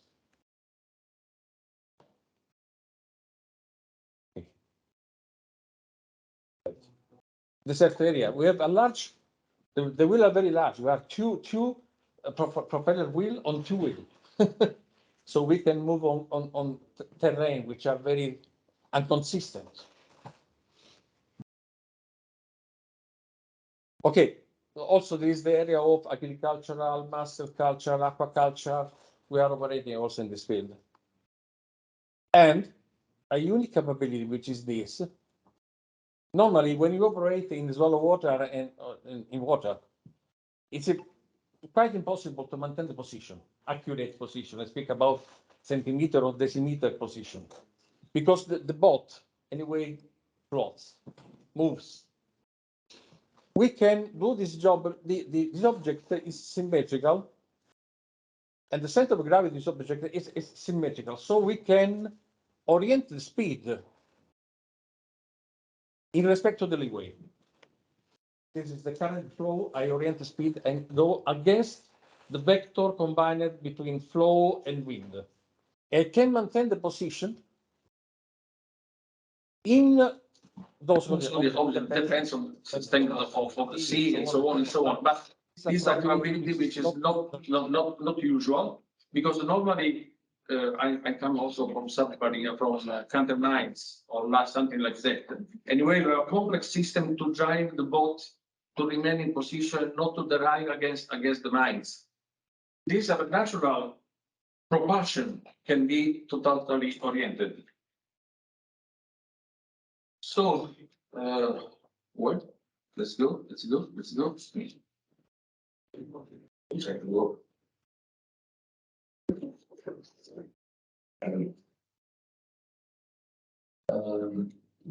Okay.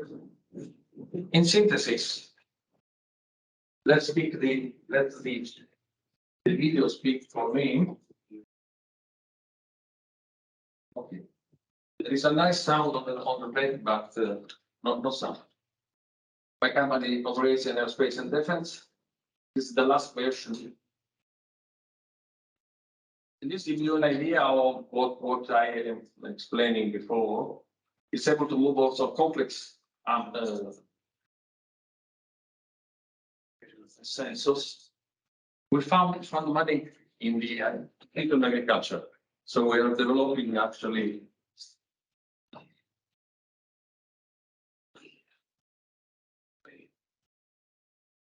some video to make some consistency to the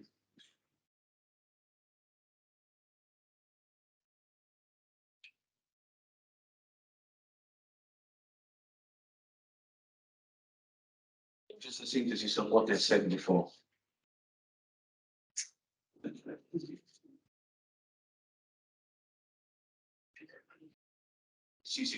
That's my mouse.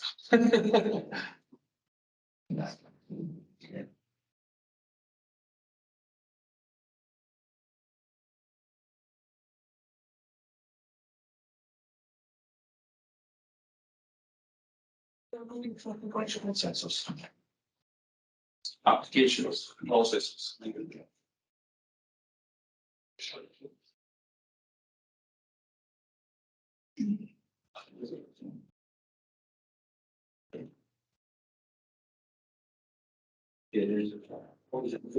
I just started to put them all. These things. Now.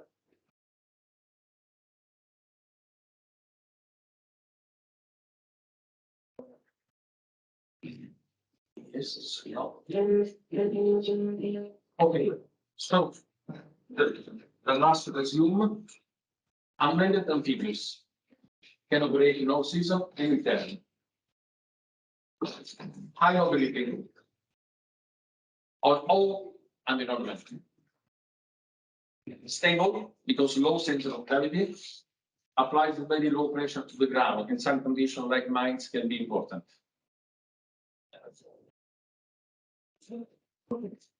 It's a natural radar, equipped with space, low capacity and energy to house process of cover or rapidly analyze the parameter coming from the sensor. It's a big problem, actually. Thus, extracting the key factor and reducing the load and communication channel.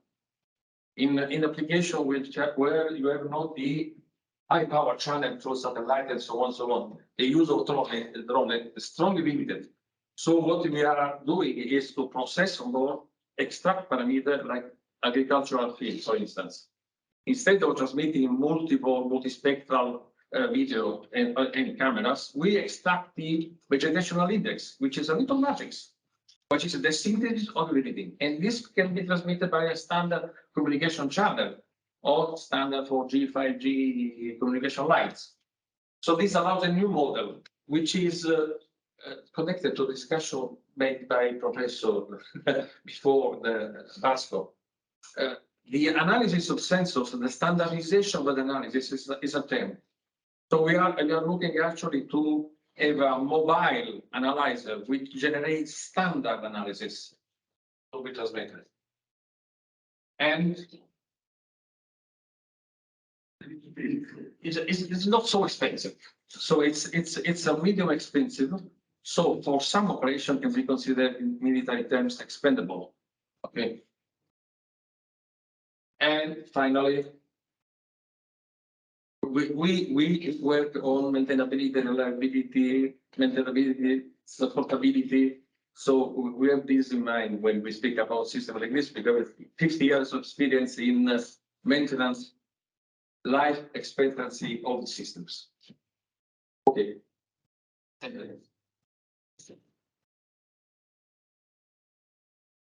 Thank you very much. Questions, please, because you have such nice opportunity to ask question directly to the speakers, not via internet connection. So bad today. Now overdraft if you like. Yeah, please. Întrebări, vă rog. În biologie. Cât traduc pe întreb? Menționați ca și specialiști în domeniul controlului de posibilitățile oferite de aceste instalații. Eu vorbesc că am înțeles biology, he's impressed of the capabilities of your system, your device in the field of biology. In a sense. Se poate bine spus așa mai pe larg, ceva mai amănunțit despre capabilitățile acestor instalații eu văd aici, deci legat de cercetarea diversității acvatice, de cercetarea hidrobionților. Dacă aveți astfel de cercetări realizate așa pe scară largă, dacă le aveți publicate undeva, ca să le putem să facem cunoștințe cu ele și să putem să avea și noi idei noi, să spunem, în domeniul respectiv. The question for my colleague, I think is a research project in the field of biology. Know more details about the applicability of your device in the field of biodiversity, studies. Yes, I try to answer directly. We are discussing with people in Italy. To use the subject for biological activities.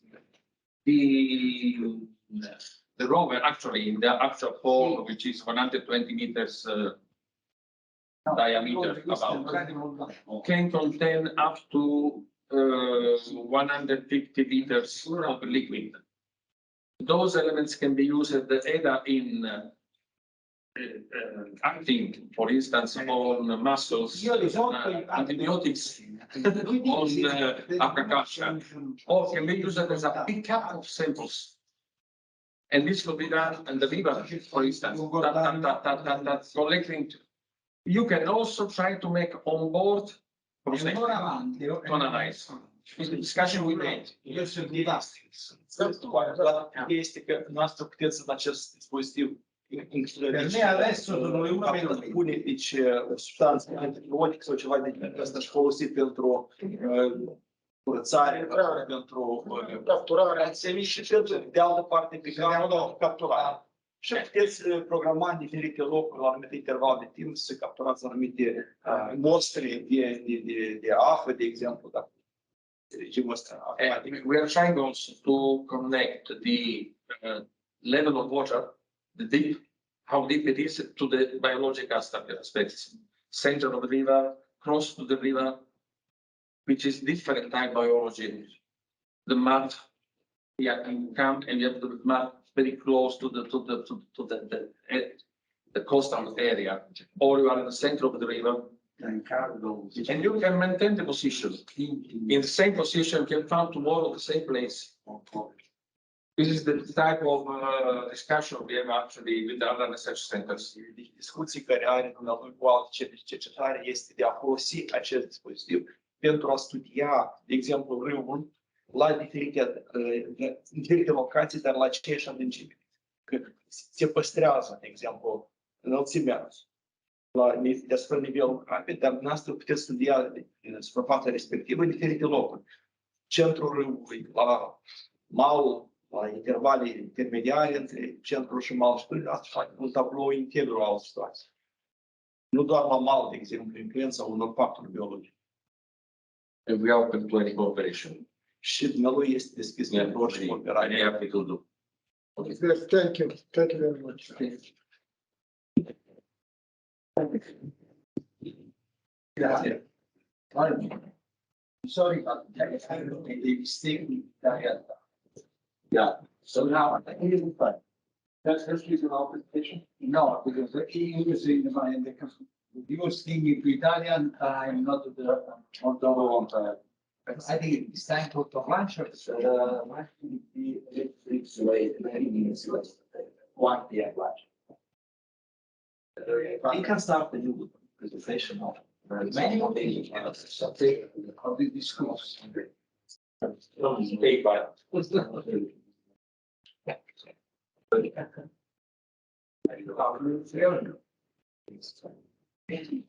was not extended today, and May I ask Francisca? yes, please.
Instructions.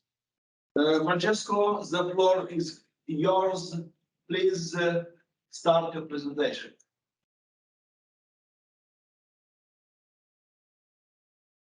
He's trying to be connected. Okay. Okay, I am here just a second to share my PPT presentation. Take your time. Thank you.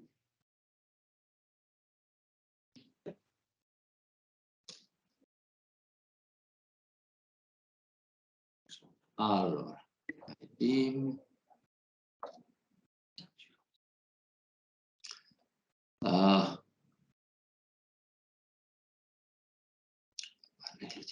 visione, allora, eccolo qui. Well, can you see all? Yes, we can see and hear you. Okay, good afternoon to you all. I am Francesco Abbondati, affiliated with the engineering department of the Partenope University in Naples, Italy. Here you can see the contents briefly. I will present you some applications of the BIM process for infrastructures, which we tested in the 3 sectors of roads, railways, and airports. The definition of infrastructure BIM, IBIM in acronym, has been consolidated in the AECO sector, that is architecture, engineering, construction, and operation, in analogy to the acronym already used BIM, BIM, to qualify infrastructure BIM applications. Therefore, it is the digital management system of the information process for the construction of infrastructures. As it is a recent definition, terms such as a heavy beam and horizontal beam are sometimes used to differentiate with vertical beam, which refers to vertical buildings projects. From various reports, it is possible to observe how in the recent years the infrastructural sector has also been developing compared to the more advanced building sector. We investigated parametric beam modeling, also known as generative design or algorithmic design for existing infrastructures with a reverse engineering approach and using different computational codes. The road case study is the SP430, that is the fast variant of the State Road 18 called Cilentana, located in Campania, in the south of the province of Salerno. The section is about 9 kilometers. It is comparable to a secondary extra-urban C1 category road with a speed range of 6,100 kilometers per hour, with intersections at staggered levels. The solid modeling of the ground surface requires a cartography in DVG format. We used the Regional Technical Cartography, CTR, composed of level curves and quoted points, and proceeded with a Bentley code, that is open roads, to create a so-called triangulated irregular network, in acronym TIN, which is the representation of a continuous surface by means of triangular facets. The reverse engineering of the layout starts from a polyline which is parameterized, that is transformed into intelligent objects with associated geometric but also physical characteristics. For example, design speed. The layout consists of the horizontal layout, consists of 14 horizontal tangents, 13 circular curves, 2 underpasses, and 3 viaducts. There are no elements with the variable curvature, as this existing road was built before the current legislation came into force.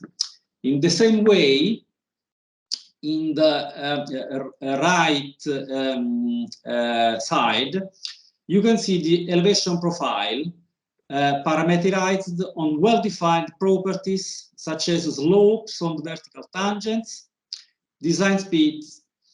The vertical profile is made up of 6 vertical tangents with the 3 concave joints and 2 convex joints. At this point, it is possible to carry out all the desired checks. Length of the horizontal tangents, minimum and maximum radii of the curves, elevation of the edges, design speeds, travel times, lengths and slopes of the vertical tangents, radii of the vertical joints. Well, for the modeling of the road solid, standard cross sections for the road category shall be defined. It is possible to use the templates in the object library, or otherwise edit them according to the geometric characteristics of the existing actual section. The editing is based on points called features that represent not only elements of the geometry of the sections, but are associated with both functional characteristics, such as rules to constrain each road component to the axis of the roadway, so that all changes made to the axis are automatically made to the entire road solid, and performance, such as the type of material with its mechanical resistance. It is possible to insert materials not already included in the library. Once the type sections have been defined, you can proceed to the solid modeling of the road body, the so-called corridor. The corridor is generated on the basis of the horizontal layout by placing the cross-section in incremental positions according to a fixed step, and through the corresponding longitudinal slope to generate the spatial model at each incremental position. 3D model, it is possible to extract the view of the cross sections with indication for each of them of the volume of the earthwork carryover, also quantifying the monetary amounts, and carry out the check of visibility at the stop in safe conditions from the entire layout, and visibility in curves, determining the needs of any enlargements based on both graphic and tabular indications on the calculation code. For the major construction works, the 3 viaducts, a specific model was used, lip bridge concrete. At the first, the geometry of the decks and each pile of them was reproduced. You can see it now. Then proceeding, as always, with the analysis of loads and stresses, verifying each structural elements. Once the corridor is modeled, you can carry out the driving simulation, that is, slide the road at a height on the pavement level of about 1 meter, as driving a vehicle, to carry out plano altimetric coordination checks to search, for example, for distorting optical effects. Here you can see the simulation is very, very realistic.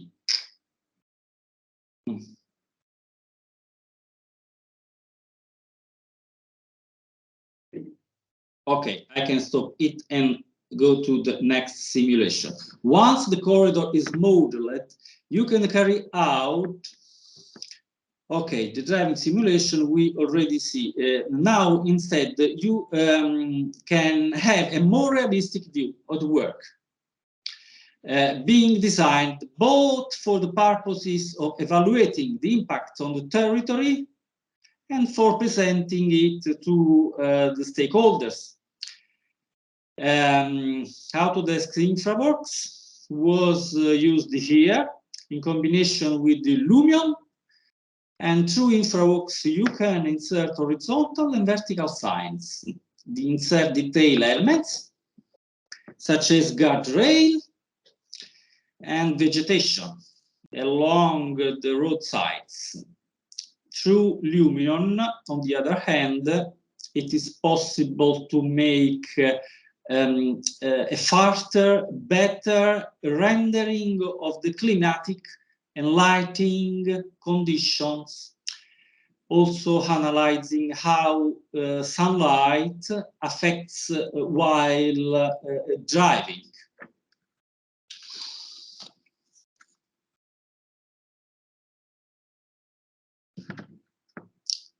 You can see this is much more realistic than the previous.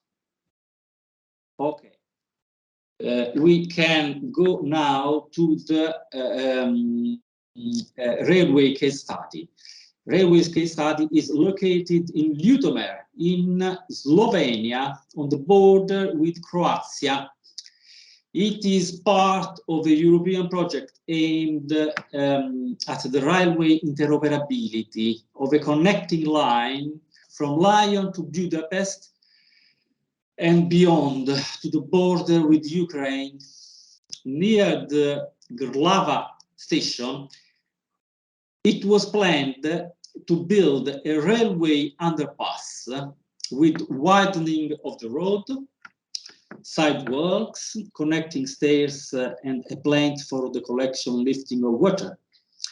The project is aimed at speeding up the route and securing the intersection with the road.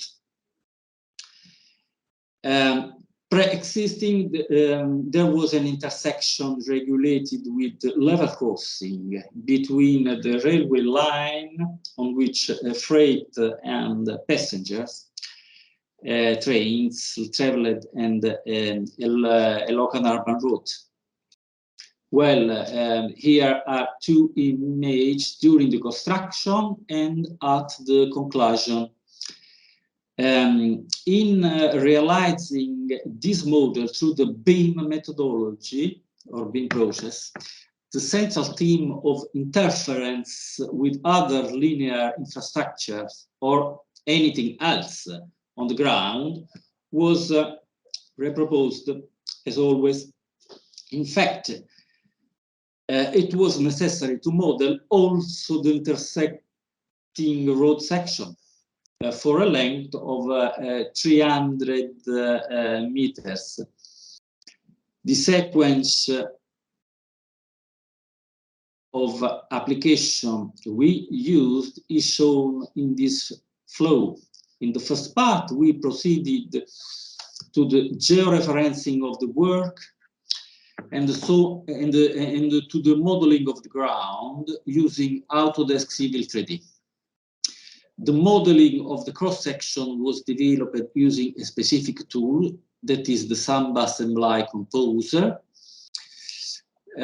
Solid infrastructure modeling was developed with Autodesk Revit.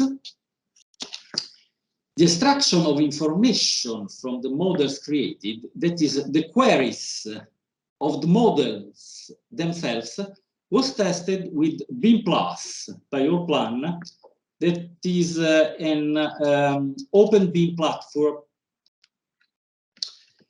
Since the quoted points or level curves are known, the surface of the ground has been modeled.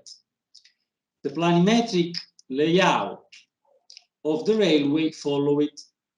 The layout has been developed taking into account the service carried out on site to record all the geometric characteristics of the axis.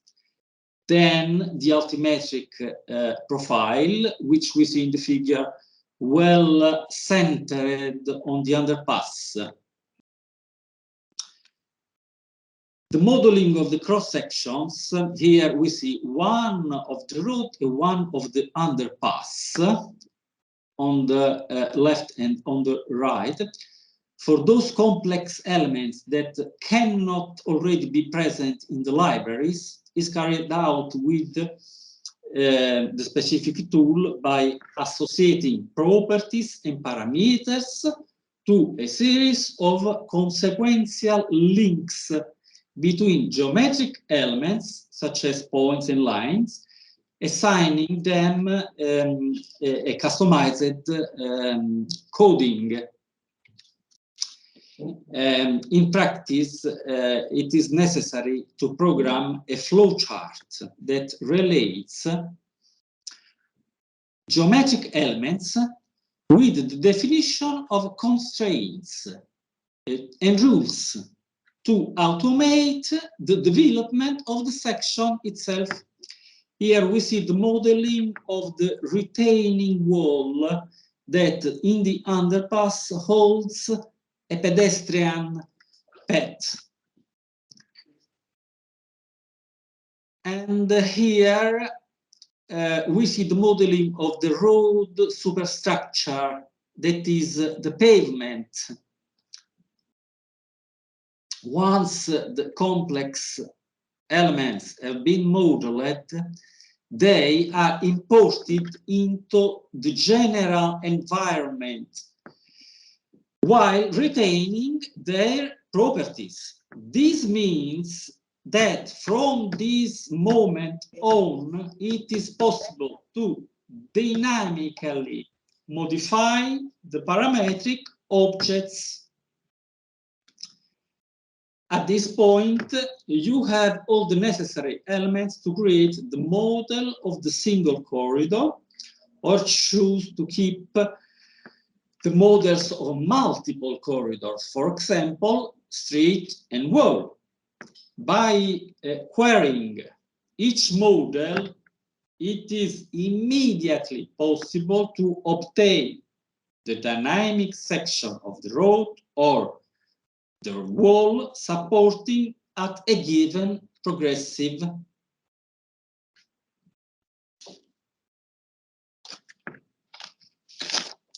It may be necessary to transfer solid models to another BIM environment to enrich the same objects already parameterized by integrating them with other information content, such as the characteristics and quantities of materials used for management purposes during the useful life of the work. The raw model as a whole was then exported in the open EFC format, where EFC stands for Industry Foundation Classes, to Autodesk's Revit vertical BIM calculation code. In this, continuing to recognize the families and objects created, their location and size, to export to the different BIM environment involved preliminary operation to overcome problems of complete interoperability. For example, the definition of the spatial references, in which the model is developed. To model the railway armament, a new family was created, including rails. The tracks were built from the profile and subsequently developed by solid extraction along the way. To align the extractions, new reference planes, both horizontal and vertical, have been created, and the extruded object was constrained to the reference planes. The underpass has been modeled by adopting already available families, for example, walls, banisters, and stairs. Well, the model, the information, the documents were finally imported into the BIM Plus platform dedicated to the coordination and analysis of the specialized models of the various disciplines involved. With a platform of this type, the BIM coordinator has the possibility to free himself from the proprietary formats and to query the various elements imported into EFC, but with the constraint of not being able to carry out further modeling operations. The key advantage is, we can say, is the ability to update model data from any specialized computational codes. The information is grouped into a central coordination model and is then available for all subsequent processes, thus providing the basis for efficient process management. Okay. let's we go to the airport reverse engineering case study. The case study presented here is the airside of Lamezia Terme International Civil Airport. Lamezia Terme is one of the main airports in southern Italy. According to traffic in before the pandemic era, it is medium in size.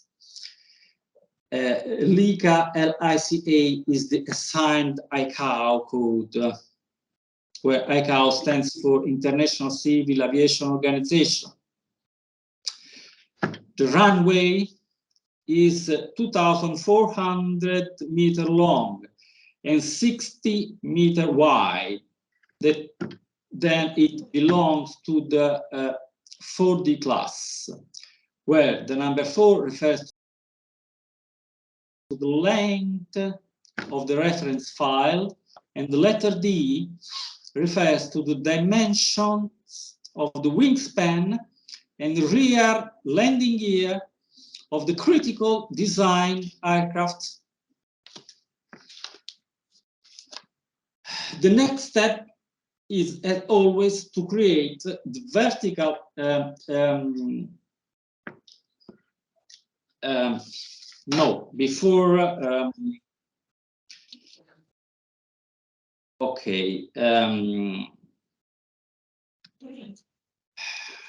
before we have to model the ground surface. Okay, in this case, the ground surface was implemented using Autodesk calculation codes, Civil 3D and InfraWorks, starting from a cartographic maps or from points clouds with associated elevation. Okay, here is the so-called TIN. The horizontal layout consists of tangents for the runway and the taxiway, as you can see, and tangents with circular curves for the 4 high-speed exit taxiway. The layout you see is placed on the TIN model, whose view has been turned off in this visualization. The next step is to create the vertical profiles associated with the respective planimetric elements for the runway and for the taxiway. Following are the vertical profiles associated with the 4 high-speed taxiway. Okay, to get the parametric model of the whole infrastructure, the horizontal layout and the vertical profile must be implemented in the information modeling by associating the cross-sectional information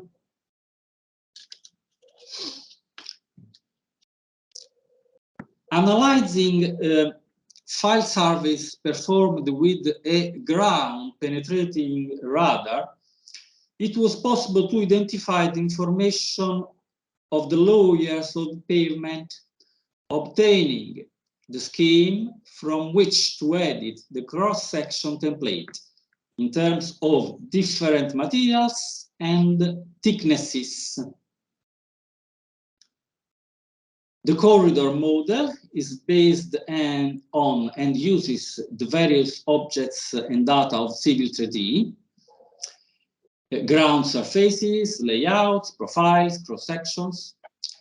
The three-dimensional corridor was generated as always, as in the previous cases, on the basis of the horizontal layout by placing the cross-section in incremental positions with the corresponding longitudinal slopes. In the first figure, you can see a general output, and in the second, you can see a detail of the runway model. Well, a large part of the 7th beam dimension, namely life cycle and maintenance is implemented by the Airport Payment Management System, APMS. The aim of APMS is to assist decision makers in planning evaluable, that is, quantitative strategies to keep payments in service conditions for a given period. So data acquisition and processing are therefore an essential, or better, the essential part of an APMS. In this study, 10 years of grip measurements in terms of grip number were imported into the three-dimensional model. In the surveys carried out with a grip tester trailer, you can see in the photo, the grip number data were collected for the entire runway along the canonical 4 alignments, plus and minus 3 meters and plus and minus 6 meters with respect to the center line, according to the ENAC circular, the APT 10A. Grip number values are to be monitored with respect to the threshold values. Well, clicking on any section of the runway on the three-dimensional parametric model, it is possible to view both the historical and current values of the measurement. This data is used in the APMS to monitor the deposit of vulcanized rubber from aircraft tires. This happens mainly in the 2 touchdown areas during landing operations, and this results in a loss of grip, compromising the safety of both takeoff and landing operations. The storage of data directly on the geometric positions of the infrastructure can be extended to all the characteristics of the runway and taxiway. The need to store time series of the measurements comes from having to model, for example, by means of degradation curves, the decay of the characteristics in which we are interested over time and operate the corrective maintenance. In this case, the degumming of the runway pavement. But similar needs can also occur in the road files, for example. So a further advancement in functionality of the parametric model would be the return of such curves in automatic mode once the data is loaded. On the specific point of data import into the final model to enrich the information content, especially of the most relevant elements of an infrastructure, such as payment, we investigated also to another BIM environment, such as Bentley's open roads. So the runway cross-section template has been edited as in the figure. For the purpose of creating an intelligent object in BIM philosophy, that is a digital object dual in everything to the real one, it is necessary to assign to each layer not only the geometric properties, but also those non-geometric features, such as details on the parameters of the materials, and also documents, for example, certifications, to trace its history, as well as the current state. Once obtained the general model of the corridor, it is possible to allocate documentary files and folders directly on the runway, mechanically characterize the individual layers of the pavements, and also create model points like these along the runway in which to store historical and current data of prospecting, surveys, and anything else necessary for the creation of dual points of the real ones.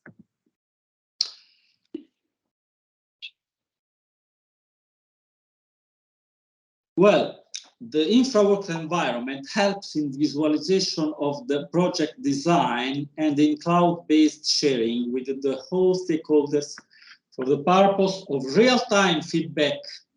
Using the model builder, it was possible to select the case study area and extract a basic model of the ground that is not so detailed as the previous to build a thin surface. The main difference between Autodesk Civil 3D and InfraWorks is that the former works in the DVG environment, while the latter is a database-supported application, so it works from items to be imported.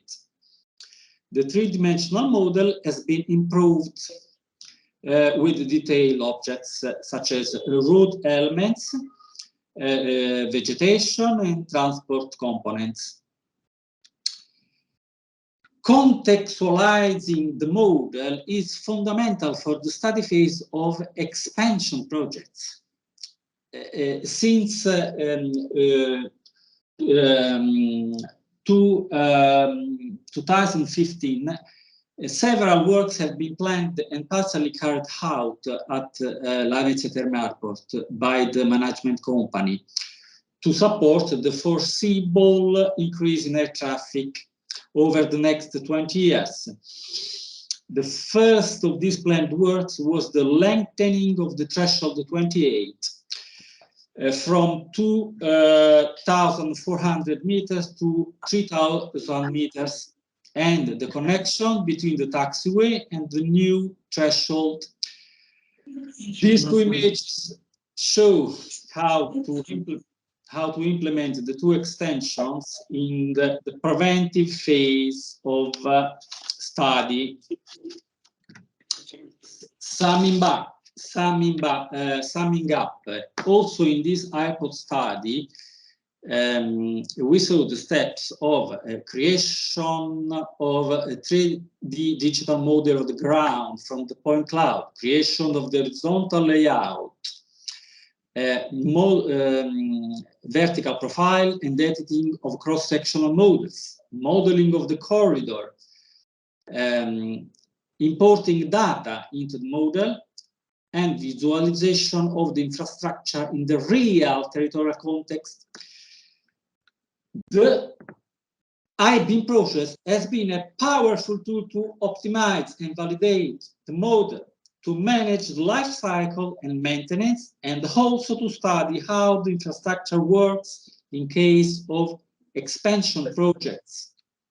In the conclusions, the BIM methodology facilitates and accelerates the whole process from conception to checking to the construction or maintenance of the work in a shared way for all the actors in the process.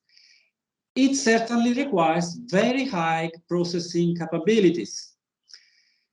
There is a need to extend the parameterization of some characteristics, such as mechanical ones of the materials, and it sets as a determinant in order to achieve full efficiency the achievement of complete interoperability between the different calculation codes.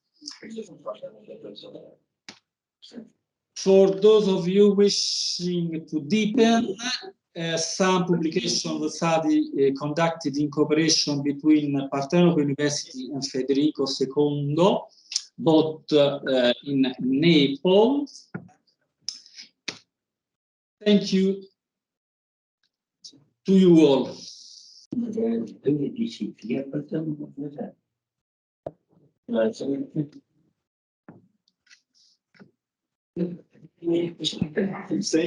you for your presentation. Now question time. So we have two professors very noisy here in the room, so we ask him to ask some questions. Professor Gero, please. Do you have any question? No. No question. Vadim? Any questions? No. Okay, thank you again for your presentation. Thank you. Thank you. Thank you very much. Thank you to you all. Next. Now.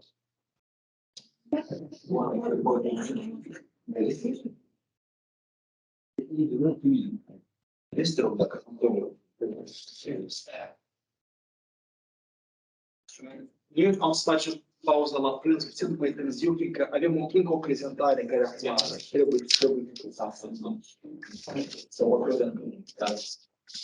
So, now it's the next time for our next presentation. Yes. Our next presentation.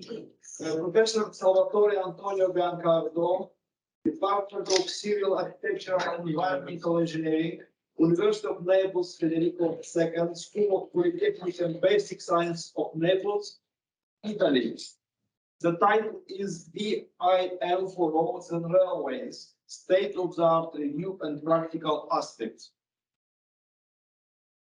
It should be live now. Yes, we see it online. So now we can start. Antonio, can you start, please? Here, just 1 minute, please. Take your time. Okay.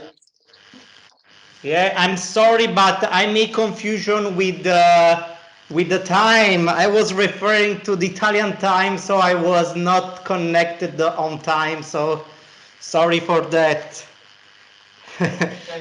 We are saying here in Moldova that all roads go to Rome, so everything should be on Italian time. I know, so sorry, but I have to mention local time of the conference. Yeah, I think you can also see me now. Yes, we see you. Okay. I hear you well. Hey, hi. I'm sorry that I'm not there, but maybe for sure next time. Just a question. Do I have always 45 minutes? Yes, take your time, please. Perfect, perfect. So I'm going to share my screen. Yes.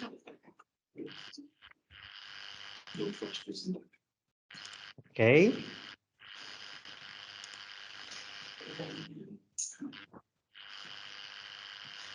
Can you see my screen? Yes, you can see your screen. Okay, perfect. So thank you for your introductions. I am Salvatore Antonio Biancardo and I am assistant professor at the University of Naples, and I teach BIM for infrastructure classes at different degree levels. I'm also a Bentley qualified trainer for the BIM-based tools Open Road Designer. And currently I am the local principal investigator for a research project that is on heritage BIM. I am member of International Transportation Research Board Committee, in the specific the one on visualization in transportation, and the standing committee on BIM for infrastructure, as also geospatial data acquisition technologies in design and constructions.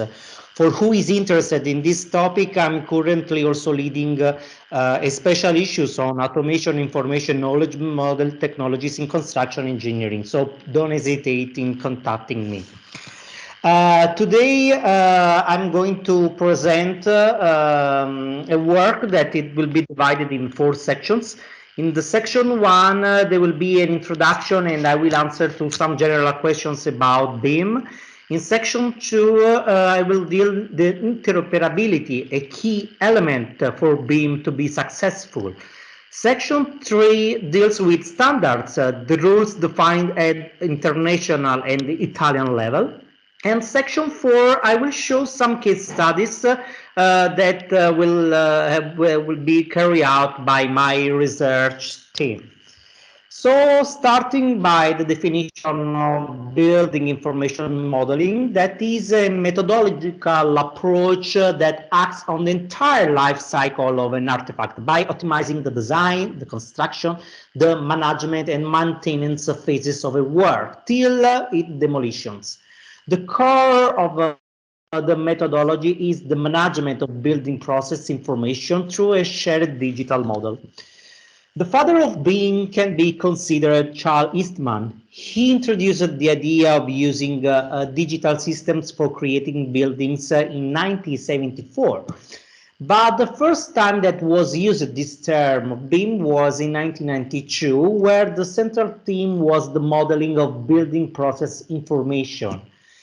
BIM became more popular in 2003 with the white paper provided by Autodesk, that is one of the software houses that is developing BIM-based tools. As maybe you already know, BIM has different dimensions. We start from the 2D, 3D for the 3D dimensions. With the 4D, we are referring to the time scheduling. The 5th dimension simulates the cost. The 6th dimensions, the management, maintenance, and possible decommissioning in addition to space. And the 7th dimensions refers to sustainability. Here you can immediately see the advantage of BIM on the management of information.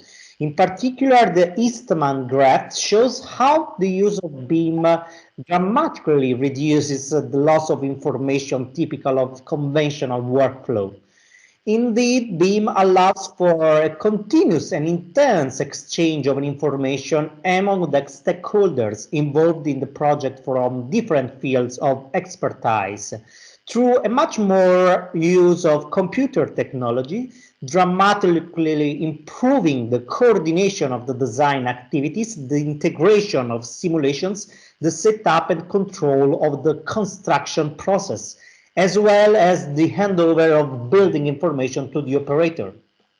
Here on the right, you can see the McLean curve that shows that BIM shifts the planning effort and design decisions to the earlier phases.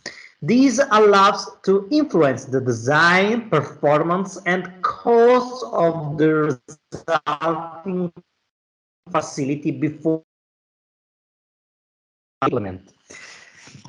Here, so the shift from conventional drawing-based workflow to model-based once requires significant change in both internal company workflow as well as cross-company processes. To avoid unsettling the basic functioning of established workflow, a stepwise transition is recommended. According with the different technological levels of BIM implementations are distinguished. The simplest differentiation is expressed by the term of big BIM and little BIM. We talk about little BIM when we want to describe the application of a specific BIM software by an individual stakeholder to realize a discipline-specific design task. We talk about big BIM when we involve constantly model-based communication between all the stakeholders and across the entire life cycle of a facility. The BIM is also called the digital twin, which means the digital representation of a physical asset to improve the performance of a building both during the construction phase and also during the management phase. There is the need for the digital twin to be constantly and automatically updated by collecting information for external sources. In particular, the whole world of sensors connected to the network that can make objects communicate with each other through the specific protocols to provide real-time information on properties and status of the object. That is the Internet of Things. Here in this other part of the presentation, I will focus on the interoperability. First, a definition will be given, then the history of a very important player in the development of the file formats for the promotion of interoperability will be explored. To improve data exchange between software products, the architectural engineer construction industry in 1994 was founded this Industry Alliance for Interoperability. This was founded by several vendors who opened to users and public authorities across the world in 1997, changing the name in International Alliance for Interoperability. In 2005, it was renamed the Building Smart for marketing reasons mostly. The international not-profit organization succeeded in defining a vendor-independent data format for exchanging comprehensive digital building models named Industry Foundation Classes. That was adopted also in the ISO standards in 2013. IFC is an open format for the digital description of the built asset industry, international standards, promoting interoperability across a wide range of hardware devices and software platforms. There are several versions of the standards. This version number 4 was the first in 2013 to become a full ISO standards. It enabled new BIM workflows, including 4 and 5D model exchanging and BIM to GIS interoperability. This version was also extended to infrastructure and specifically was the first able to recognize the alignments. Then we can see the following version, the 4021, that was published in 2017, and is the official version currently to date, and providing correction and clarification to the documentation of the scheme.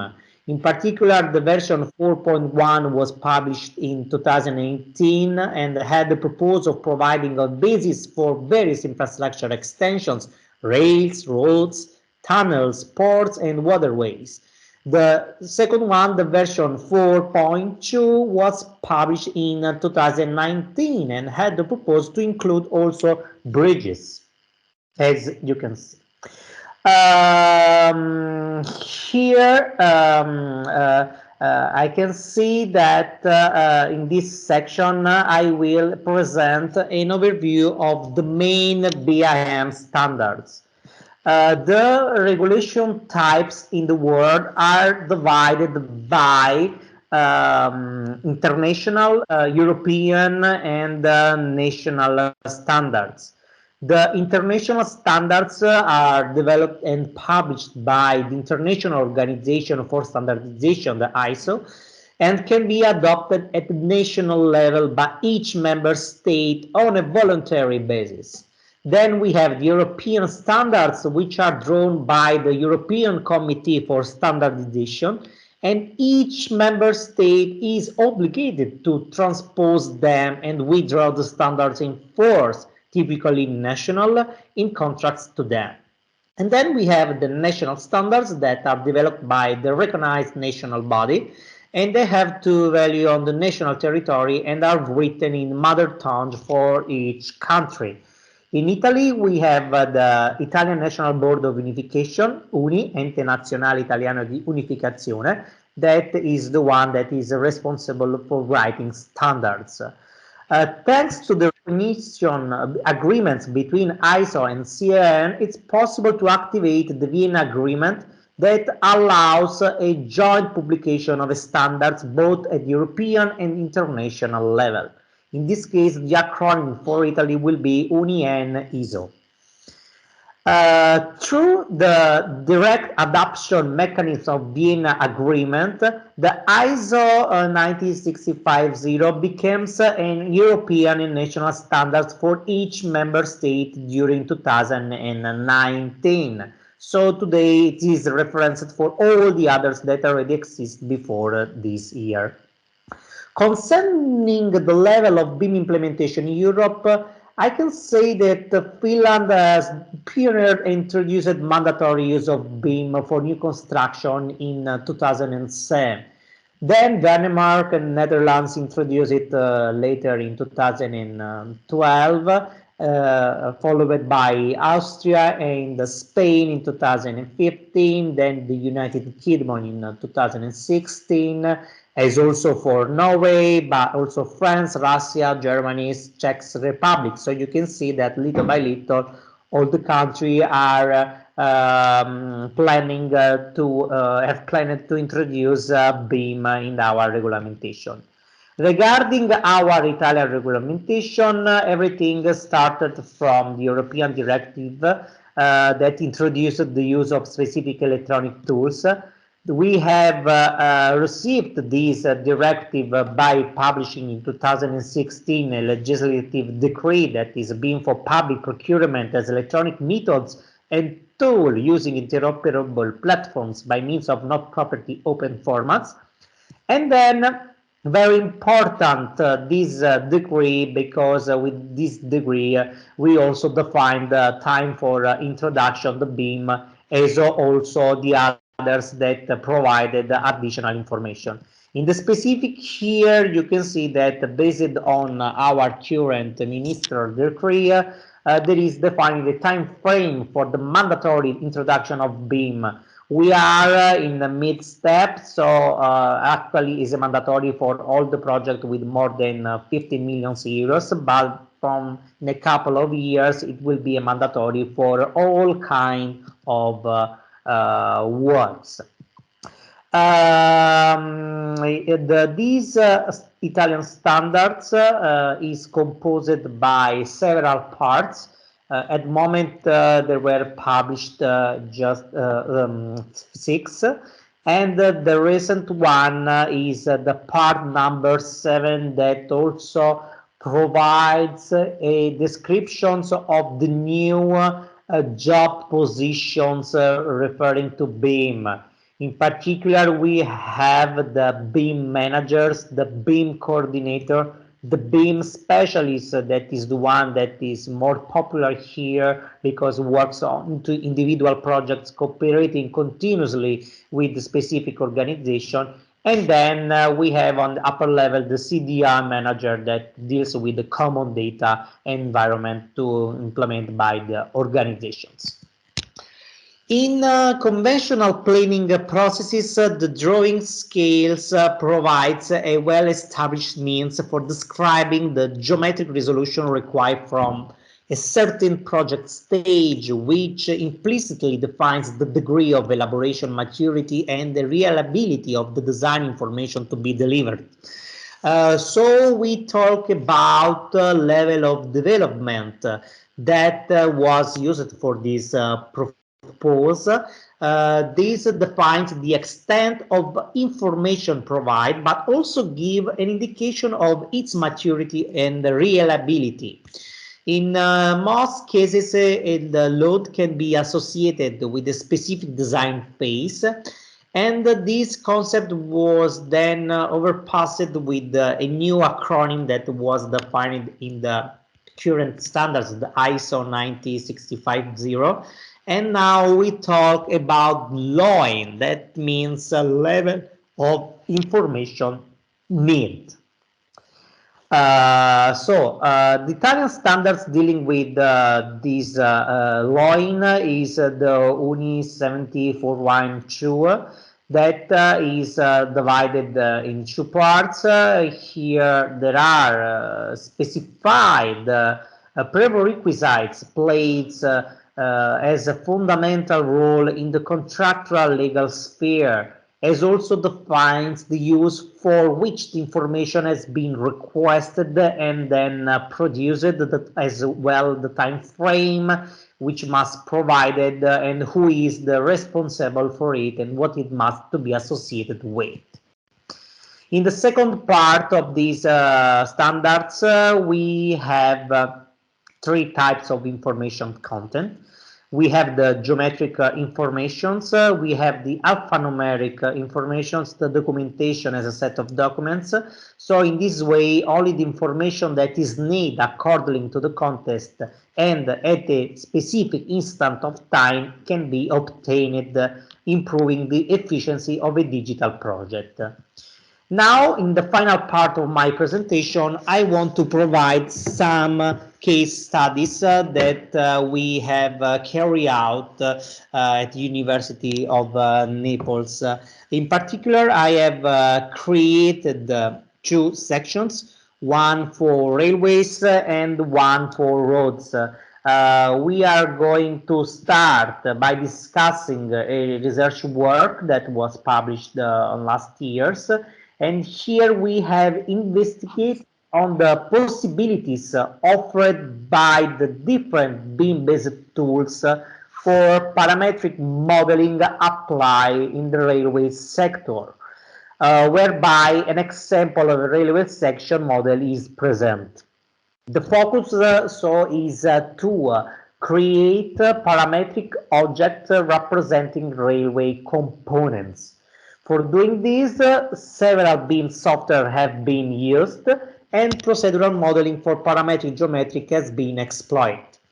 The procedural modeling can be seen as an umbrella term for a number of techniques in computer graphics to create 3D models and texture from set of rules. We can have triangulated surface modeling which is a surface created from triangulation, but we can also have a boundary representation methods that is based on the hierarchization of elements which are defined by those belonging to the lower level, whereby the solid is defined by the faces defined in turn by the edge identified by the vertex. And then we also have a constructive solid geometry that is based on the manipulation of closed surfaces. For example, the rotation around an axis, the extrusion along a straight line, which becomes a sweep when performed along a curve, and lifting when performed along the junction of two reference surfaces. The first software that have been used is OpenSCAD. Based on traditional coding, the code has been structured in modules, each of which is dedicated to a piece of the railway superstructure. The solid objects were created by using the BRIP and CZG technique.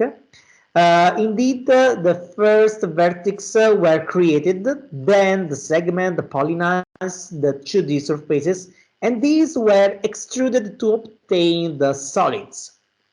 So a recursive cycle for the distribution along the path of functional objects such as traverses and anchors was used, securely repeating the operation of creating geometries and positioning them at ranges.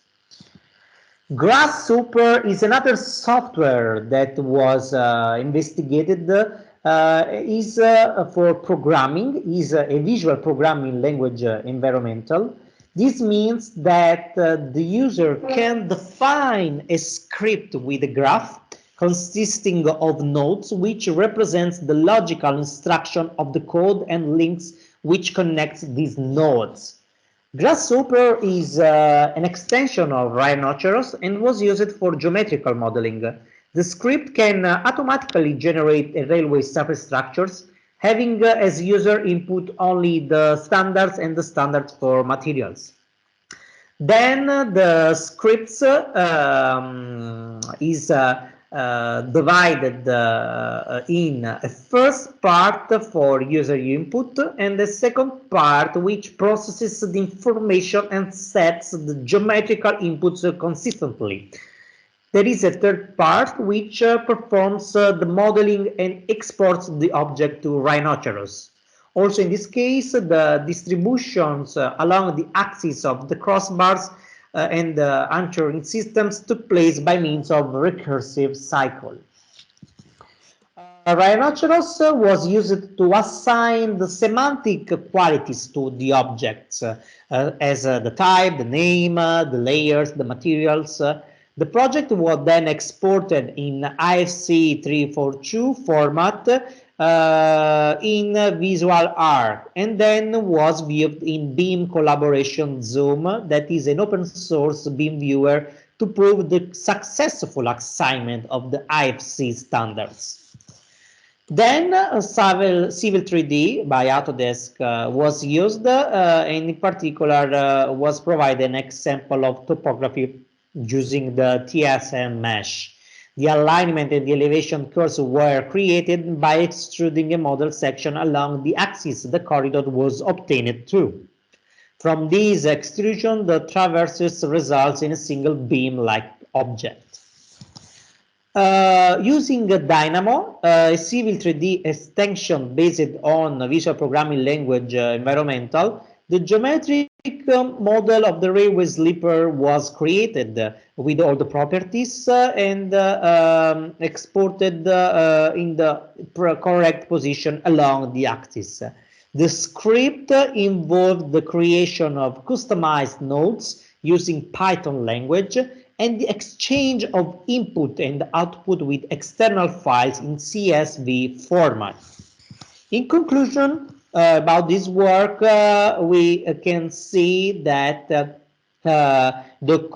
we had provided a comparison of this software from a general point of view, from the coding language point of view, and from the ability to implement infrastructure building information modeling. The software used and compared were useful in slightly different areas, but in general this study allowed highlighting the potential of a software system with the possibility to work in the BIM environmental, but still not mature enough for the design of a railway infrastructures. At the current time, it's up to designer to effectively choose and apply the most appropriate tools for the project purpose. So is desirable the regulatory provisions and previous personal knowledge should be multidisciplinary and open to multiple coding languages. Also, I can say that there still needs to be performed in the direction of interoperability, the creation of library of objects and programs dedicated to the design of linear infrastructures.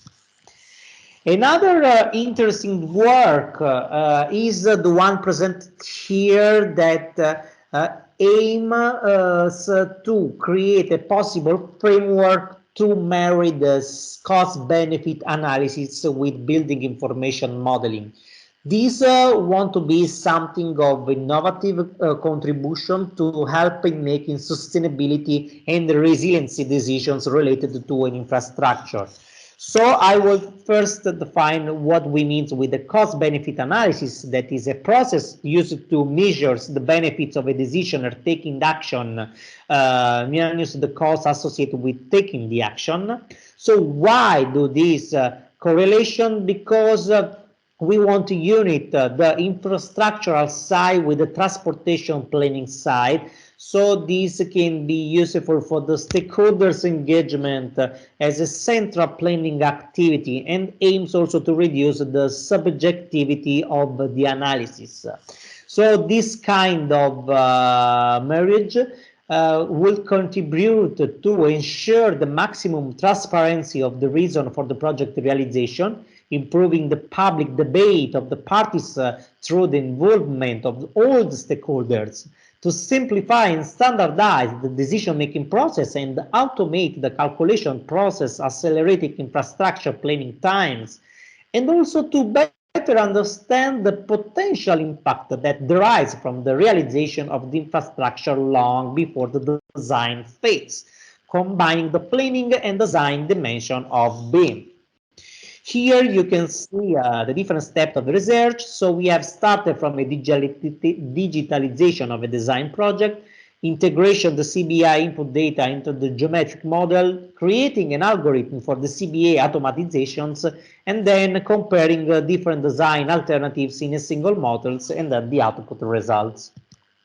The BIM-based tools have been used to carry out the research were developed using Autodesk software. Our software, in particular, we have used InfraWorks for the conceptual design, Civil 3D for the parametric BIM model, Dynamo for the creation of the CBA automated calculation algorithm. The case study under investigation was the Napoli-Bari high-speed rail, which aims to improve the competitiveness of rail transport and also to insert the line into European 10th Scandinavia Mediterranean Railway Corridor, reduce the CO2 emissions, and in particular our analysis was focused on the Apice or Sara corridor. Starting with InfraWorks, BIM-based tools able to take in account also geographic information system and 3D reality visualizations, it was possible to design the railway line and to customize the railway superstructure dimensions. Then the project was opened in Civil 3D without any loss of data and information, and from the alignment, which is georeferenced, the solids, the profiles, and the sections were extracted, and the property sets were created, which act as inputs for calculating the CBA in Dynamo. This information has been included as the property of the object and has been divided in multiple categories. Here you can see some examples. For example, the investment codes. This field contains information relating to the tax rates and loans received up the year of the estimation. Here you can see the perceived benefits, which contain information on annual expected passenger in the estimated year and time saving for the journey. Here you can see the benefits of reducing air pollution both for private and public transport, or even the value of time for the different categories of users. Therefore, the designer has the possibility to change the associated values according to the design solutions without further steps. Once all the properties have been associated with the parametric elements, let's move on to Dynamo applications for the automation of the CBA calculation. The algorithm proposed for CBA automation can be schematized for each calculated parameter in 3 parts. In the first part, after getting the railway alignment from Civil 3D with all the associated future parameters, all the associated values were extracted and then were processed with the construction of a second part of the algorithm where the real automated calculation of the indicator takes place. The highlighted nodes, in fact, as it can be observed once it has been exploded, it contains all the calculation steps necessary to achieve the results and is completely customizable according with the designer evaluation criteria. In this case, it is observed how the benefits deriving from the reduction of environmental pollution have been calculated, considering the key feature of the estimated parameter. Finally, in this third part, the results obtained for each category of costs and benefits are added together, and a further algorithm was created to calculate and report the indicators such as the benefit cost ratio and net present value and properties of the railway element in Civil 3D. To demonstrate the potential of the tool, a comparison was made between the approved solution and the design alternative, which was the subject of numerous debates. The approved SAT solution is 14 kilometers longer than the project alternative, with the same incident of tunnels. The substantial difference between the two solution is related to the stations and travel times. The direct solution, in fact, provides a travel times of 5 minutes less than the south solution, but at the same time provides a barycentric station between Apice and Montaguto, which includes the catchment area of Grottaminarda city that was obviously correspond to a higher construction cost. Therefore, the estimations of the mobility demand for the project alternative was carried out after the geometric construction of the railway lines. Also were associated all the economical indicators, and by the creation of an additional algorithm, it was possible graphically to show the results of this algorithm, showing in the different color the one that was better than the other. Then at the end, the project was exported in IFC format without any loss and informations. In this case, BIM was used as open source file to do these things. The things that I want to highlight is actually is the problem to be faced is the standardization of this process, as is happened also for BIM itself. So this want to be a proposed framework, but it's important that there is a clear and linear regulatory framework to define how this methodology can fit in our regulation landscape and be applied in an unequivocal way by the designer. In this other part, my last part of the presentations, I will focus on case studies on roadway. I want to start from this case study that is focused on the heritage BIM, since as I told you at the beginning, I'm currently the local investigator for the research project Stone Pavements, History, Conservation, Valorization and Designs. So there is a network of researchers that is coordinated by Professor Giuliani of the University of Parma that with complementary skills and competencies will experiment the most advanced techniques for survey, graphic restitution, computer modeling design, and will transfer the analytical results and the adopted methodologies to the management and the conservation of historical pavements to meet the needs of an inclusive mobility. When BIM is applied to the construction of historical value, it becomes heritage BIM. This acronym was firstly used in 2009 by Dr. Murphy, that is a professor at the Dublin Institute of Technology, and was used as a requirement to preserve existing cultural heritage by using methods and tools to store, manage, and share information about their past, present, and futures. So for an optimal HBIM, first of all, a survey is essential. The methodology that leads from the existing object to its digital reproduction is named scan to BIM, which makes possible the generation of the BIM model from a point cloud.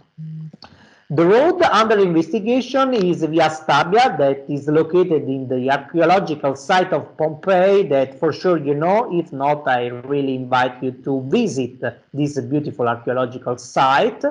And the workflow is divided in 3 phases. The first phase refers to the site inspection to collect all the geometric features using a terrestrial laser scanner. Then there was the collected data in the form of point clouds that were properly processed. And then finally the BIM-based tools were adopted for the creation of the heritage digital model. One of the main scans carried out, of the many scans carried out, 3 were chosen for the next management phase. Using a dedicated tool that is named Leica Cyclone, it was possible to visualize and navigate the points clouds individually, carry out the alignment and the coordination, and finally the georeferencing and export in PTX format.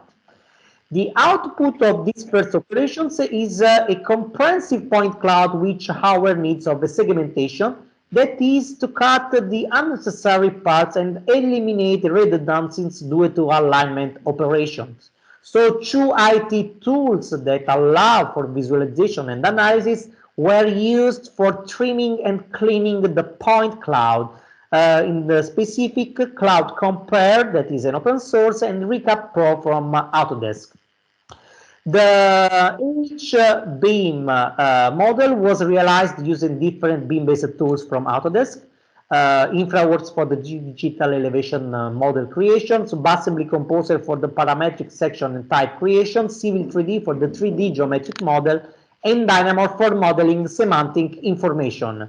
Then the point cloud was imported in InfraWorks, where the digital elevation model consisting in a mesh created to trust the point cloud by triangulation was created. Some 3D polylines were drawn on it, and then the export of these linear feature lines from InfraWorks directly in Civil 3D in IMX format resulted in 3 specially oriented polylines coinciding with the road axis and its edges. The subassembly composer was used to create the parametric section type. So based on the data available in the scientific literature, information on road stratigraphy, namely the layers, thickness, materials, and construction techniques were obtained. The different section type elements were created using points, links, and shape, bound together by the definition of certain parameters such as width and slope. Fundamental parameters for the work under consideration were the so-called horizontal and vertical targets. These actually played a very important role in the modeling phase that was carried out here in Civil 3D by extruding also the typological section along a 3-dimensional axis. So, to ensure the consistency between the digital model and the on-site measurements, 2 other polylines were defined corresponding of the age of the road and the horizontal and vertical targets of the instructions. In this final step, we use the Dynamo to create 2 scripts. The first proposes a script to update the property set of the model in Civil 3D. The script imports the solid that make up the model and their property sets indicated by their ID. At the same time, the script imports the new property values from an external file, which is an Excel file. Next, 2 operations were performed, matching between the properties and then the new values, and overwriting these new values in the specific property set. Here there is an extraction of Civil 3D output, is shown. You can see on the left side all the properties set on 0, so before launching the script, and on the right all the uploaded properties informations. In the second script, we extracted the geometric information contained in the model to calculate parameters on the basis on which it rates the pavement itself. So it starts with the query of the model database, importing the Dynamo claims the terrain elevation profile and design elevation profile information. Crossing elevation deviation and slope deviations, the script defines a critical delta and rates the pavement.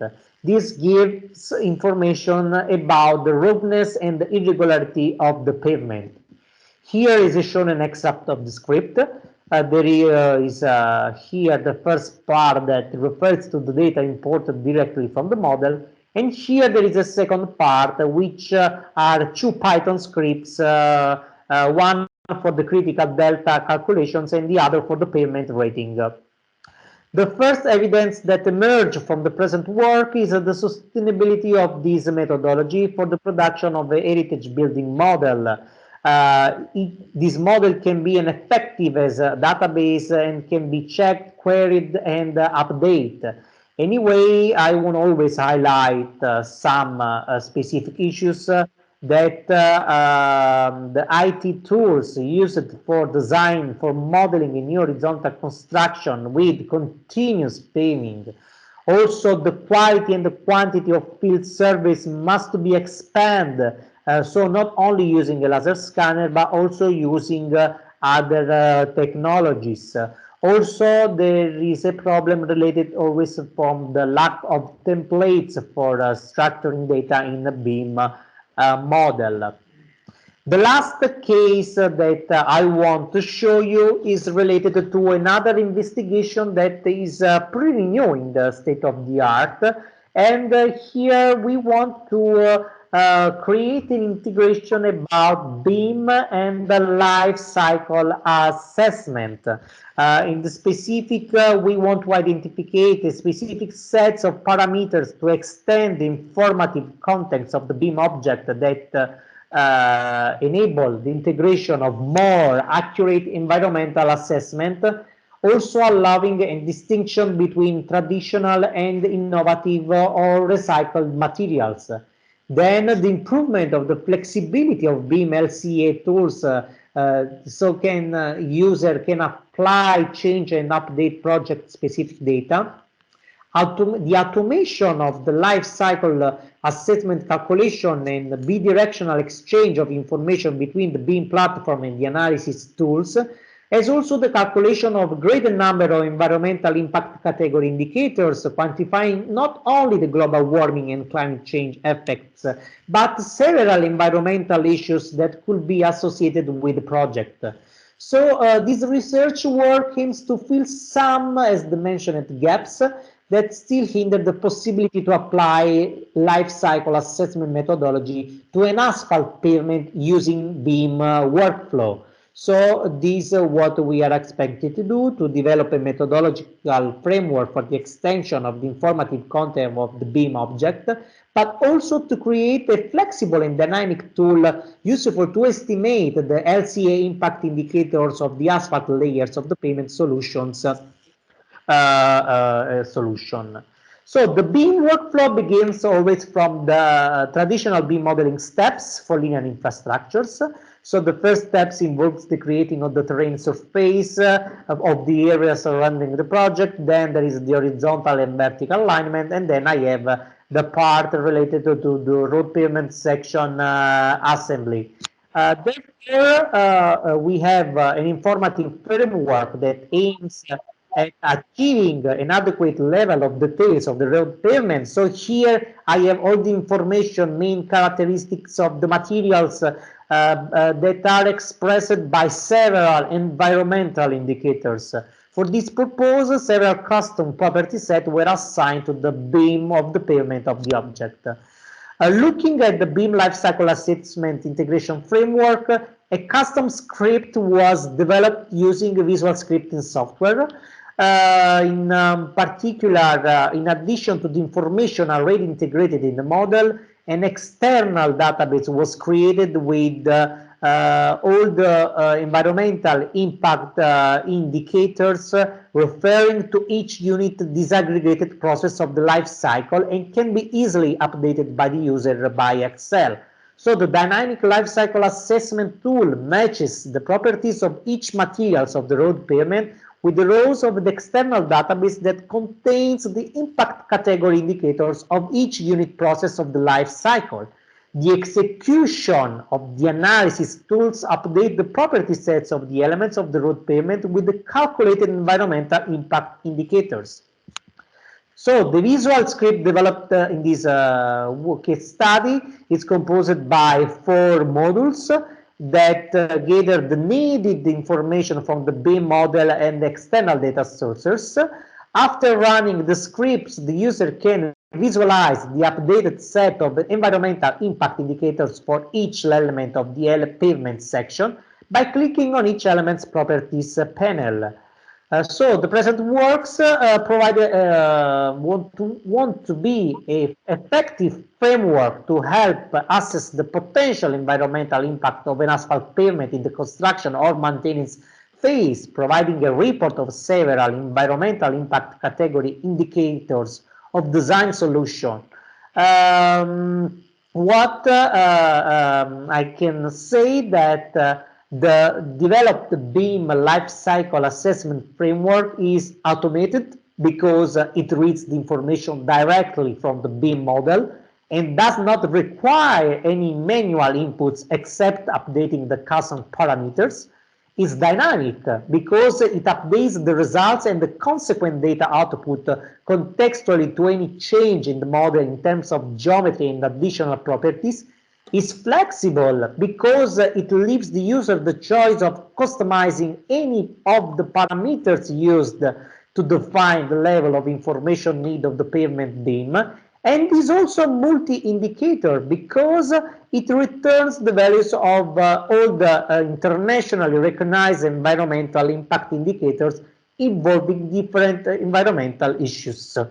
Looking at the potential future developments, the obtained information could be also used to support the comparison of traditional and alternative pavement design configurations, other than convey into further beam integrated decision-making frameworks involving the economic and social aspect of life cycle. Here there is a list of our main references where you can also read more details about what I have presented and also more. So I would like to thank you for your attention, and sorry again if I was not able to connect on time. Thank you. Thank you. Questions?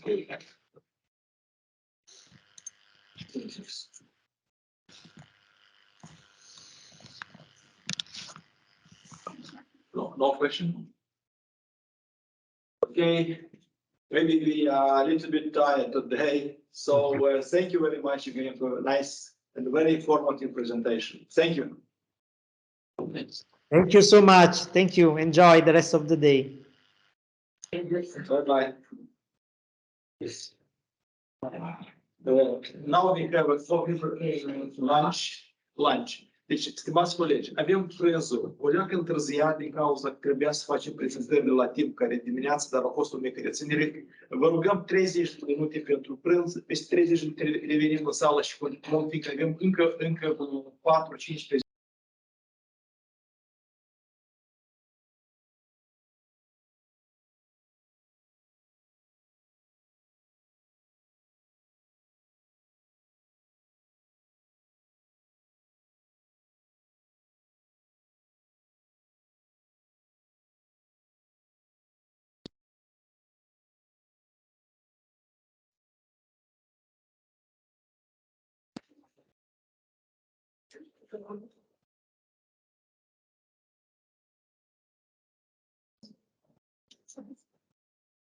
4-5Dear colleagues, good afternoon, everybody.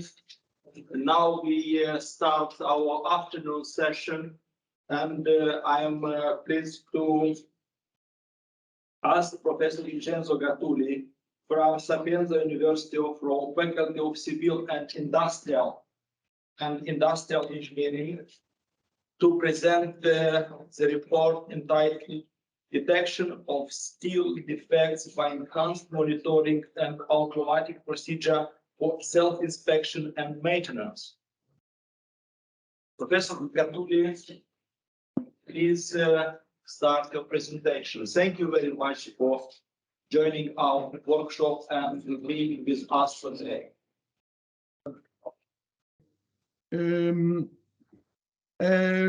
Good afternoon to everybody.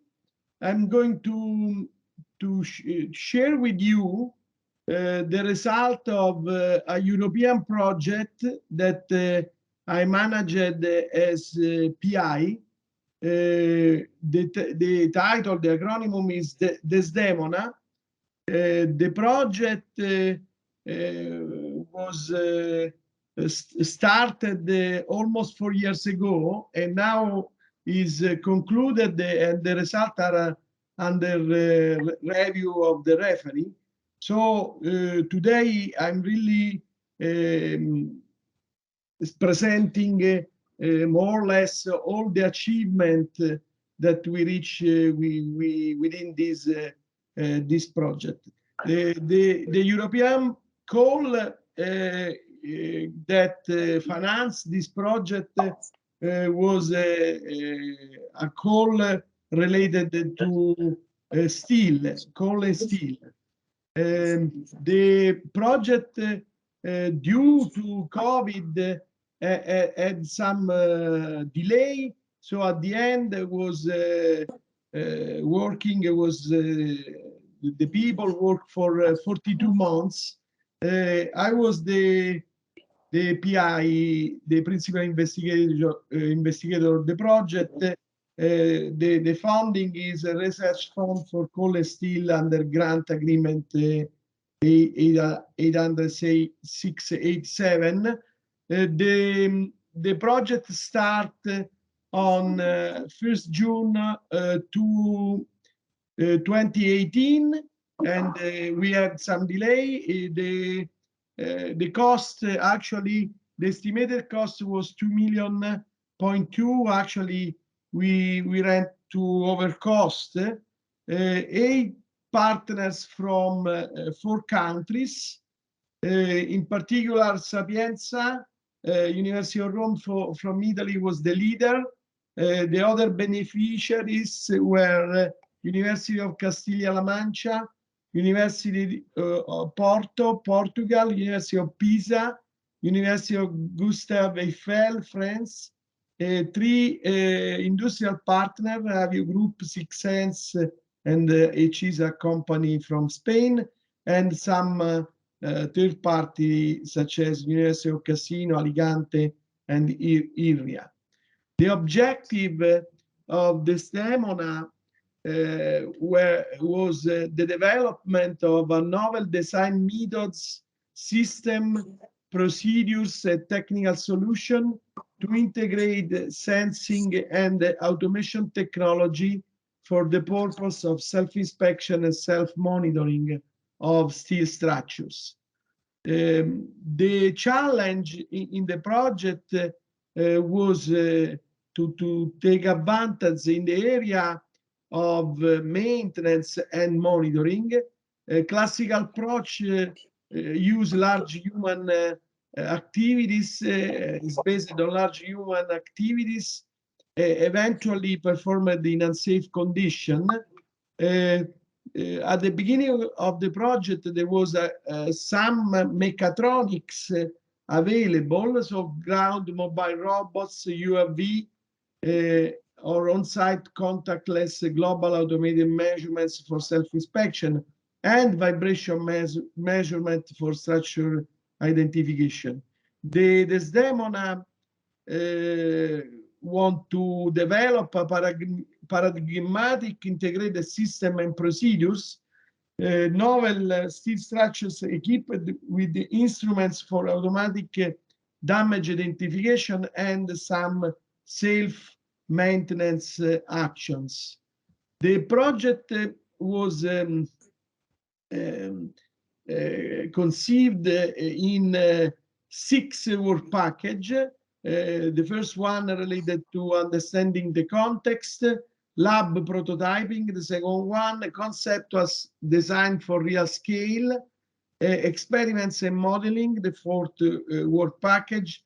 The 5th one about damage detection. The 6th one marketing, and a 7th work package was on coordination, communication, dissemination. This is the Gantt of the project that in the gray area was enlarged because of COVID situation. I want to try to attract your attention on the main achievement of the project. As any project, we have a lot of milestones.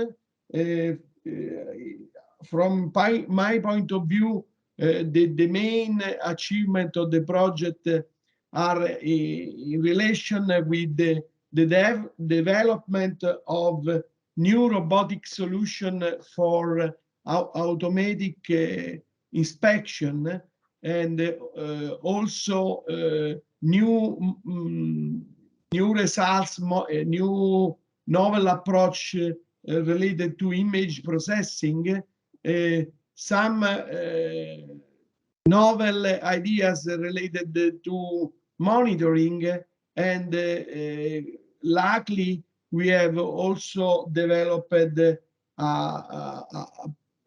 prototype for a new robot in which this solution is under license. I should say that the kind of activity related to a European project was very heavy in some sense. We have to develop several deliverables, which have been a strong work in reproducing all the results achievement. As I said, these are the main achievement. An Italian, in the robotics sector, an Italian patent, which will be after developed at the European level. The title is System for Inspecting and or Treating Large Surfaces. Prototypes of mobile robots and drones for inspecting surfaces.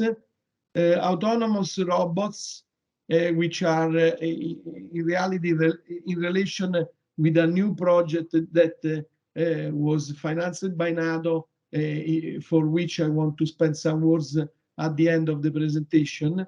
In the SHM sector, one of the main, the novel idea that we would like to develop was the integration between vibration measurements and image processing. At the time of the proposal, at the starting of the proposal, we believe that there was a need to see how this kind of techniques can be integrated. We reached some result. Vibration, also, we developed vibration measurements based on digital image processing, and also during the project we approach the idea to integrate monitoring system in BIM towards digital twins. As always, we also get novelties in the modeling and data sector, especially for automatic model updating, even for analytical models, data-driven models by machine learning, development and the implementation of damage detection techniques, including the statistical mitigation of environmental and operational effects. Work package 1 was related to understanding the context. So we did a large state of art on inspection and maintenance program of cable structure, of bridges and buildings, and industrial plants and pipelines. Also, we work on what was on the shelves on damage induced by fatigue, damage induced by corrosion, and current methodology for damage detection. And also, we try to understand at the beginning of the project what were the main features and embedding levels of automatic and robotic system for inspection and maintenance of steel structures, some cost analysis for sensorization of steel structure, classification of current automatic, robotic and embedded system for monitoring of steel structures. This is a picture of pre-COVID, let's say, in which we did the kickoff meeting of the project. Starting on September of 2018, we start to work on work package 2, which is lab prototyping. The idea was try to develop some robotic solution for automated inspection. We classify some possible solution one target of the project was the use of cable-driven parallel manipulator, which are easily deployable under bridge deck. In this area, we have submitted the patent. Also, we used the UAV, in this case, issues related to the use of the data coming from inspection done by UAV and the automation of storing this data and eventually on identify damages directly on this data was one of the goals of the project. We also derive a prototype for wall climbing drone, cable climbing robot, and some prototyping on wheeler robot. From cable-driven manipulator, these are a system in which you can move the length of the cable in order to move what is called an end effector. This end effector can carry on a webcam or even some tools to perform maintenance. And the idea to deploy this kind of robot under a deck was conceived and prototyping to see how in large in structure which has large surface to let's say to inspect how this kind of robot can be developed was one of the goals of the prototyping. Also, in order to see the exact positioning of the end effector. On this area, we worked even at the analytical level, which is quite involving. So we present the results of this activity in relation to statics. Right now, we are working on the dynamics problem. The problem here is is a direct and inverse problem, is to assure the exact positioning of the end effector in a given, let's say, asset. This is for someone that is interested in this area, a recent paper in which our approach was geometrically exact, and we developed a novel methodology to achieve this goal. In the area of UAV, there was a company involved in the project. They are well established in inspection of railway bridges, railway infrastructure in Italy. They take advantage of in the participation of the project to try to perform better their work. Also, we develop a UAV in which the idea is to use this version attached to some surface in order to scan them and eventually to do some maintenance operation. And this we call this wall climbing drone. Also, a solution was developed to inspect cables, in which one of the point was to overpass some obstacles which can be present in the cable when the cable has some interference with other cables. Also, wheeled robot was develop, and high need of this kind of robot has been searched in Italy, especially when you want to go inside some box girder bridges, especially in area in which is impossible to inspect the bridge with humans, and some activity on this have been integrated in the real world. These are the sketch of the prototype for the cable-driven manipulator. I want to show a small video of the lab activity. So this is just a first prototype. A lot of ideas have been developed on this first basis. As you can see, the robot can follow with a camera a given path.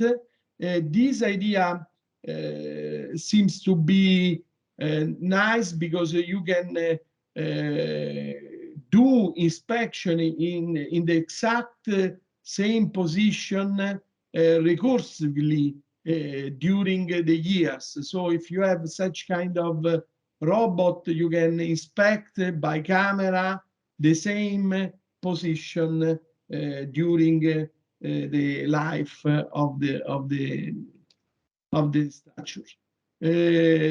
Here you can see the wheeled climbing drone, simulation of it, and also this is a prototype of wheeled robot that was integrated with a series of instruments used in several inspection. Also, some development of wave propagation simulation to detect damage. Some new idea on graphene as corrosion protective coating for steel. We were applying our idea to 5 real case study, in particular on steel bridges. One, the Kisi Bridge is on Alicante, Spain, is a truss, historical truss steel bridge. In this case, we develop some cable-driven robot solution, a monitoring system in which we had accelerometer measurements, visual-based sensors, X-ray for fatigue cracks. Research activity were related to structural identification, damage detection, image processing, finite element modeling, and model updating. These are the sketch of the monitoring of the bridge. The bridge is quite complicated. A BIM model was also developed. Another real case was the case of Annibaldi Bridge in front of the Colosseum. Indoor robot, accelerometer measurement, research activity were related to structural identification, especially model updating, building information modeling. All the results of this activity are now presented in journal papers. So some of them already published, others in publication, in press. Another bridge was the Polverine Bridge, which is a cable-supported bridge. Here we did cable-driven robots. We developed the UAV inspection, visual inspection, a campaign of monitoring. For this case, we were able to work on several issues. So it's a very well studied bridge, point cloud to beam, BIM to FEM, and another bridge is the Tangenziale bridge in Rome, UAV, also here damage identification, image processing, and the French component was giving to the project the possibility to monitoring an important cable stay bridge, the Double Bridge on Nantes in France.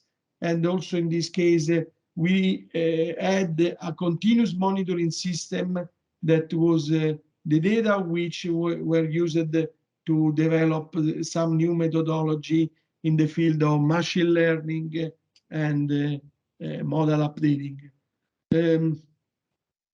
The activities are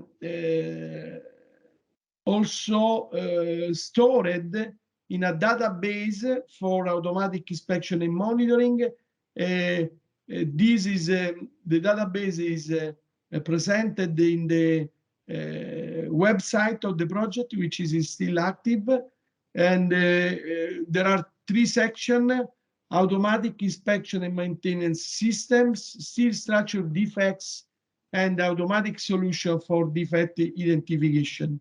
With this, we can give to the public the results of the project. So you can see here the picture taken from the website. If you are interested, you go into it and try to see the summary of the results. For the Polverine bridge, Tabarly bridge, the concept of the cable-driven manipulator was developed in a real scale structure, at least the design drawings. So you can see here, for example, this is the deck of the Polverine bridge, and we developed some simulation and to see how a possible cable-driven manipulator can inspect the deck of the bridge.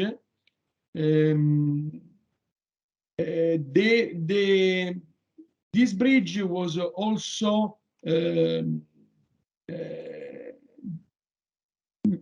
tested by a dynamic test campaign, the result of which have been presented into a journal paper.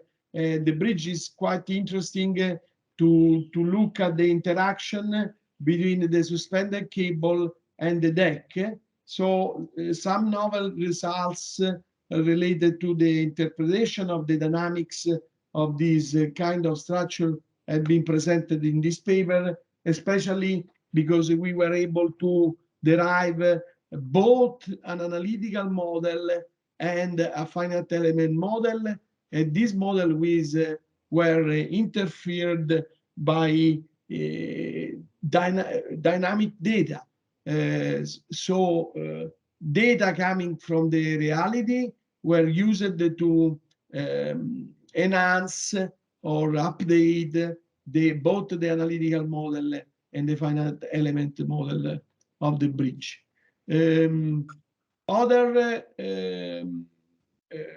Also, we derive a procedure for the deployment of automated system in existing structure. So how this robotic system should perform. We have also some results on these. These are 2 inspections by UAV. One is on in 2 cases of the project. On the left-hand side, you can see the Tangenziale of Rome. On the right-hand side, you see the Chisi Bridge, the historical bridge in Spain. You can see that you got from this inspection a lot of data related to the video that you can take. This data needs to be processed.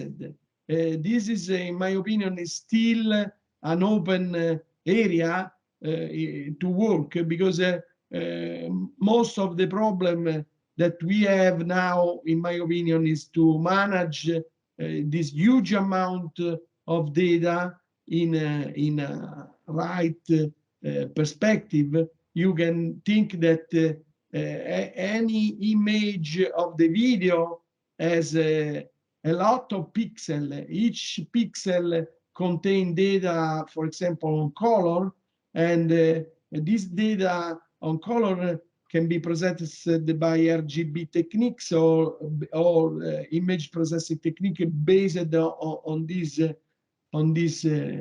idea, and can give to us information about the degradation and the damage. But to do this in automatic way is still a challenging area.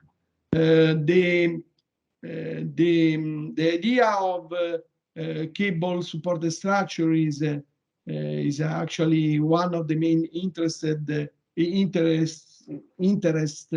of the research group in Rome. We have a lot of let's say research developed on this. Actually, we will host next June a conference in relation with the cable structure, and so for us was very important to look at real data coming from permanent monitoring of this kind of structure. This is the monitoring system implemented in the Tabarly Bridge.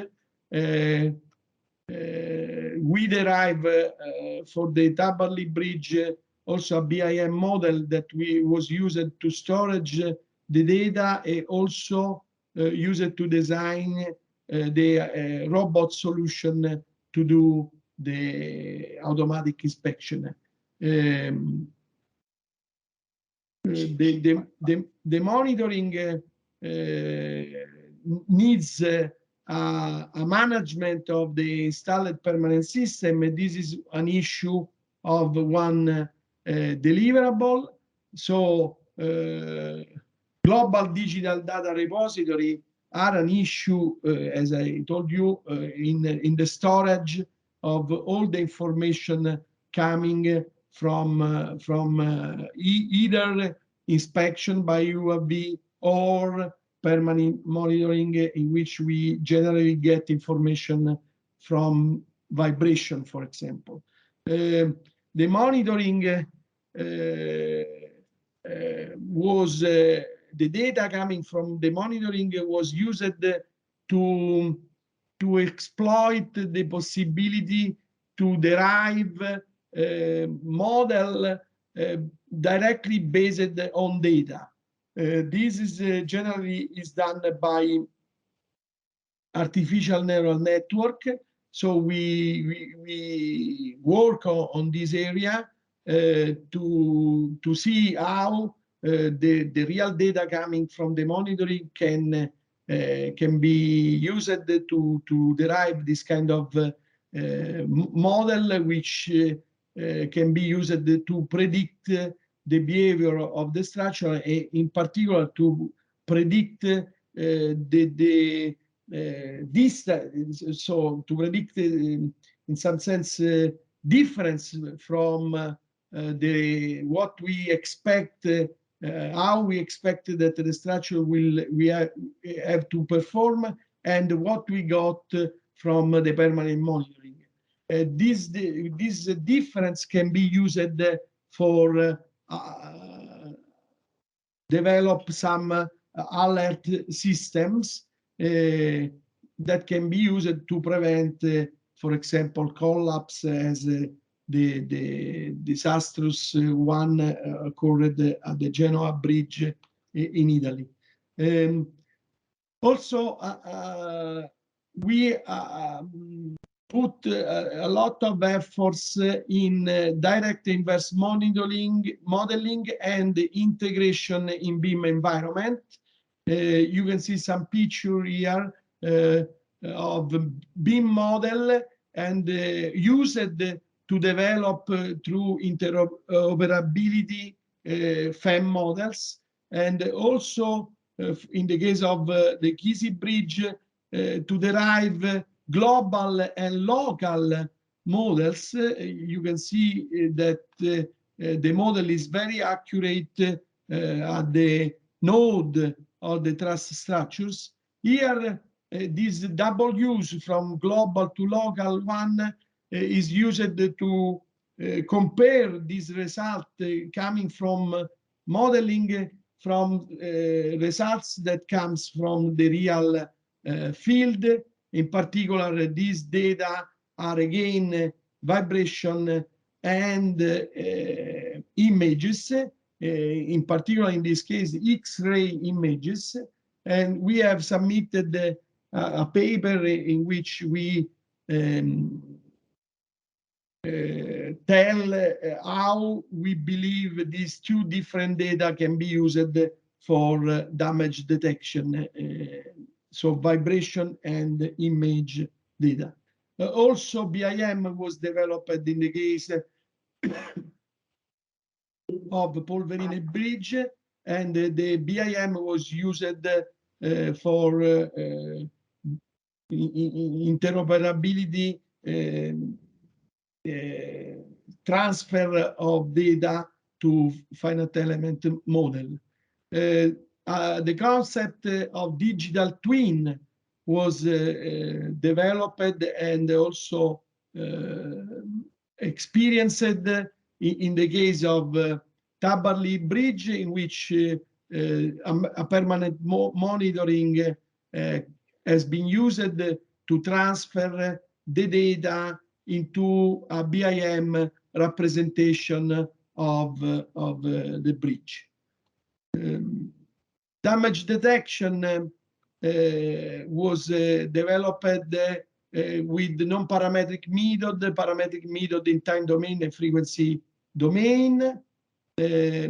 Also, the group of Portugal developed a long-term tracking environment to manage data coming from permanent monitoring. In particular, they develop a software named the Dynamo, in which the uncertainties of the data can be managed through this approach and methodology. These data were used, for example, to identify damages occurring in wind turbine, and this contribution has been, in my opinion, very important to look at how these kind of technologies can help in the diagnostic of incoming damages. A lot of novel results comes from the area of image processing for identification. We at Sapienza use a camera that perform well in dynamics. The processing of these video acquired into the camera, or images, sequence of images acquired into the camera, permit us to derive to perform a model identification with measurements that are without contact, which is a nice, let's say, skill. We use this system also in real scale to monitor, to get information about frequency content of cable vibration, again, without touching them. The French group also developed some techniques in this area. At the end of the project, this is a research project, so at the end we tried to see how our idea impact in the real world. we discovered that our project was used as idea, taking some idea on our project to construct the inspection and maintenance system installed at the new Genoa bridge. And also in our case, we would like to develop some real product. So probably this project will be followed by a pilot project in order to develop industrial solution for automation, automatic inspection. Analysis on costs and benefits for different levels of automation and depending for inspection were performed at the end of the project, and also analysis on costs and benefits for different levels of automation for maintenance systems. Surely, if you are able to do some preventive action, you surely you avoid failure. Also, you avoid that the systems go towards situation in which the cost to repair it are largely increasing. So these are some possible strategies and solutions for enhancing the penetration of steel structure in the construction market in order to show how new buildings, new construction in which at the level of the design, this kind of automatic solution are already embedded into the system can prevent a large maintenance cost and also can be performed better. Okay, the coordination of the project takes care of all kind of report. You can here see the patents, the title. Also, the dissemination was done by international workshop. 2 special issues that you can find here: Journal of Robotics and Smart Structure and System, an international journal that have been published on these activities. Here you can find some of the papers, of the journal paper that have been produced during the development of the project, the conference proceedings. These are the 2 journal special issue on journals. A nice activity was produced immediately just before the COVID. It was a summer school on the smart structure, European, Asia, Pacific, Euro summer school on smart structures technology. You can see in the picture we host in our faculty 85 up to 90 PhD students from all over the world. And also we went to L'Aquila. This is to see how all this technology impact on the reconstruction of the city after the earthquake. Here is the Colle Maggio, which is the most important church in L'Aquila. These websites are still active. This is the one related to Ancrist workshop. We produce also some activity related to drones. A meeting, a workshop was performed at Sapienza. Several meetings you can see from the first one on June 2018 up to the last one on 22. The project concluded its activity on February of this year with the final meeting, the final conference that was organized on February 17, 18. We were able to deal with all the activity, overpassing many problems related to the COVID, which everybody knows that the activity have been dampened by this. I want to show to you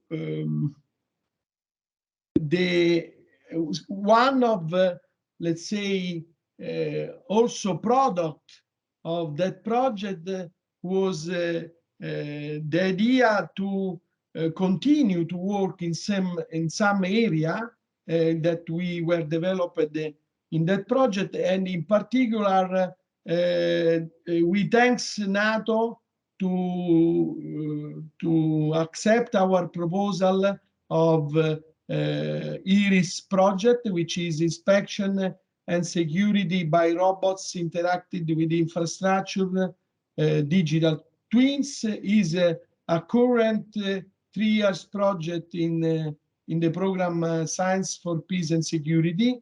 This is the website that announce and share the organization and the results of the project. So I hope that all people that are interested, we had the kickoff meeting at the end of last year. We in the project the partners are Sapienza University, International University of Agadir, University of Sannio, Chisinau, Zimia, and the Military University of Technology in Poland. And the consortium is this one. Also, we have several people interested in the project from the partners coming from the industry, and anyone is interested can contact us, and we are open to interact with the interested people. I believe that I conclude my presentation, and so I am open for question or curiosity about what I have presented as an overview, more than going in deep in each particular situation. I hope that this kind of presentation again interests people, and after anyone can go into detail in the papers or contacting directly me. Thank you for your attention.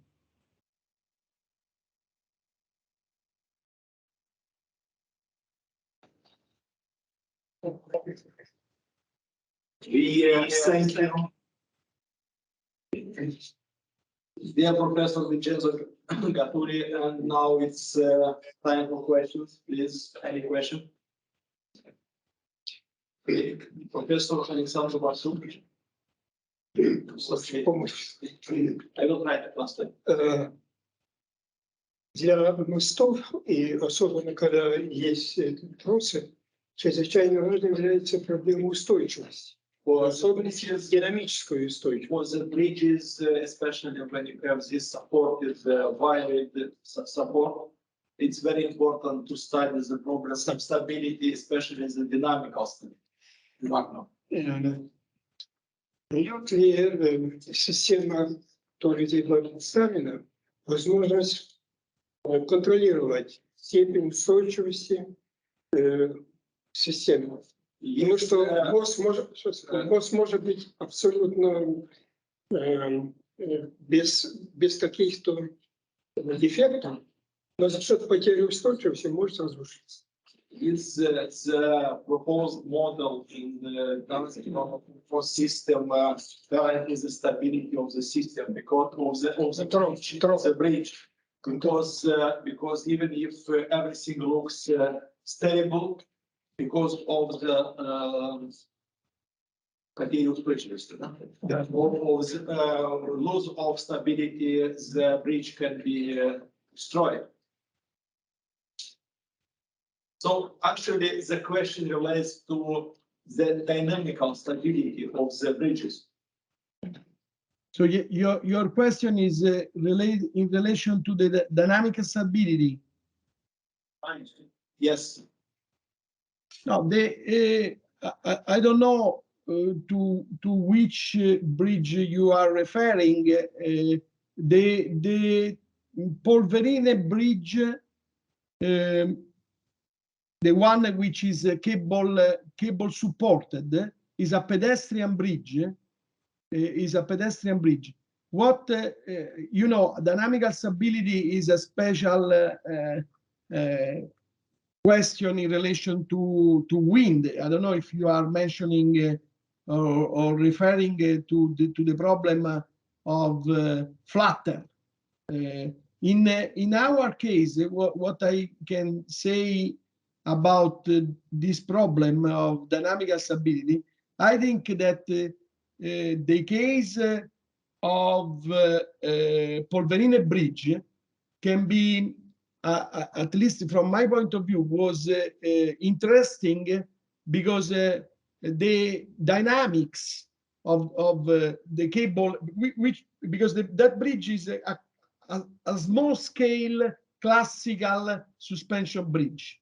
If you look at the paper that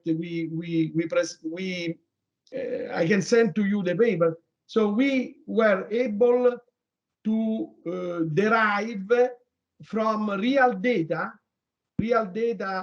instrumented in the bridge. So we have two different setups in which we were able to measure the dynamics of the deck, but also the dynamic of the suspended cable.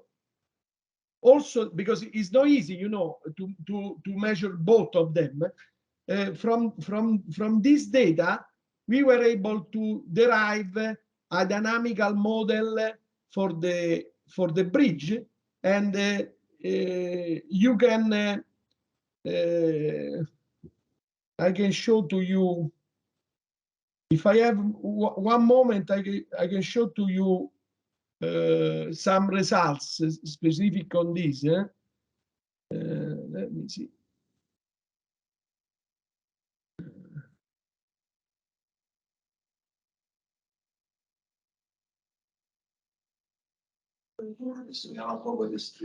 Exactly. Come.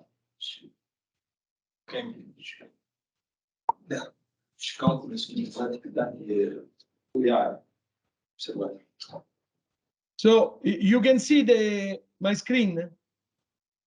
So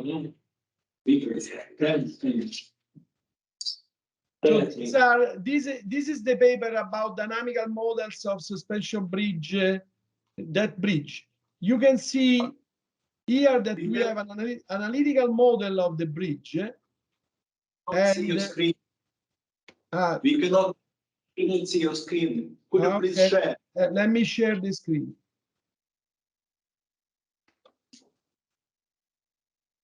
Okay, so you can see now. Yes. Okay, so this is the paper that I'm speaking about, in which we develop a dynamical models of a suspension bridge, in which the novelty is the fact that we have vibration data, a lot of vibration data. So there is an analytical model of the bridge that was derived before and after this, in which the goals is the interaction between the suspension cable and the beam that is representing the deck. And this is the bridge. And we have all the data, all the possible data. These are accelerometers, different types. Some of them are from Sapienza, some of them are from the group of Alvaro Cunha in Porto. These are some of the setups. some of them were realized with a kind of accelerometer. Another one is realized with a different kind of accelerometer. So we have a dense number of measurements, you see, recursive done.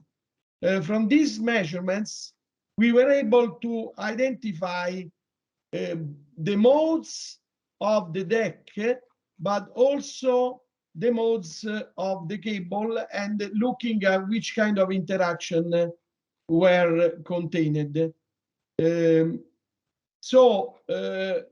This dynamical model can be used as a basing model to derive studies on the dynamical instability due to wind.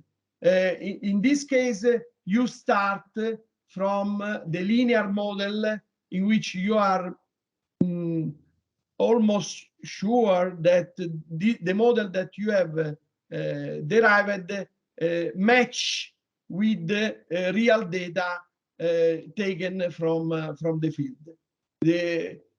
We have both an analytical model and a finite element model.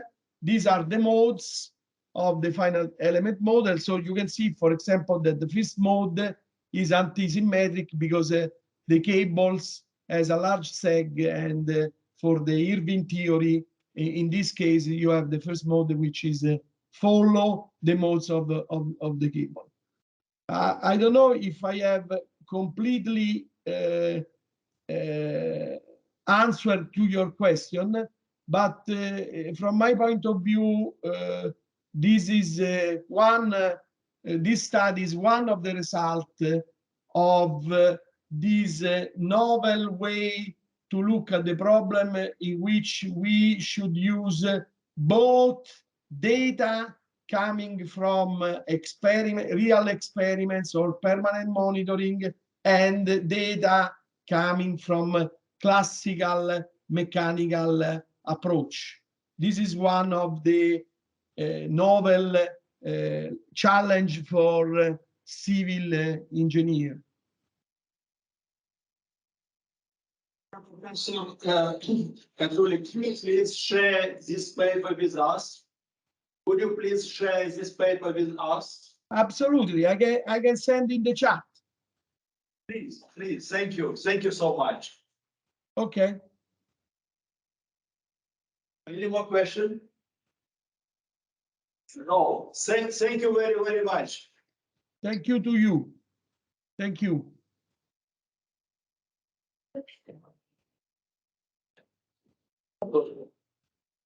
Dear colleagues, today is Italian Republic Day, June 2nd. So we would like to thank all our Italian, where is the picture? Natoli. All our Italian friends, colleagues, speakers, with your National Day. So you see the Italian Moldova flag. Thank you. Thank you.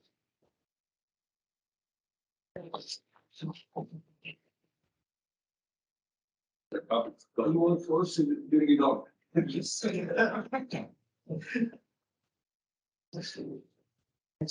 you mentioning? No, awesome. So let's continue for the next 30 minutes, because we are a little behind the schedule. Now it's almost 4 p.m., but we have still 3 presentations left. That's why I have a proposal that now Vasil will present for 30 minutes. It's okay? Yes. 30 minutes. I sent you the latest version of the presentation. Okay, we will use a sticker here. Yes, I also have a. And next 30 minutes, I would like to ask Professor Novan Rashkowski to give his speech till 5 p.m. So let's now start with the presentation of Assistant Professor Maxim Profilos, and together with Associate Professor Francesco Romanoli from the Institute of Energy Systems and Environment, Riga Technical University, is it Latvia? Presentation is entitled Flood Risk Reduction Strategies, Use of System Dynamics Modeling to Assess Urban Resilience.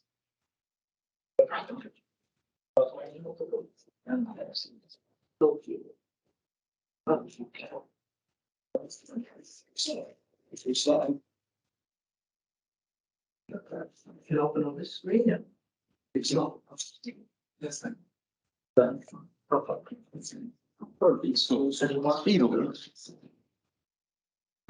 Sorry. Yes.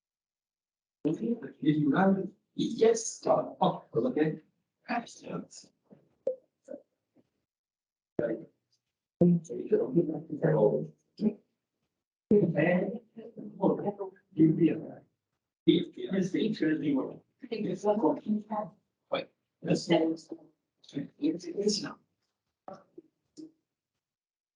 So I guess I can start.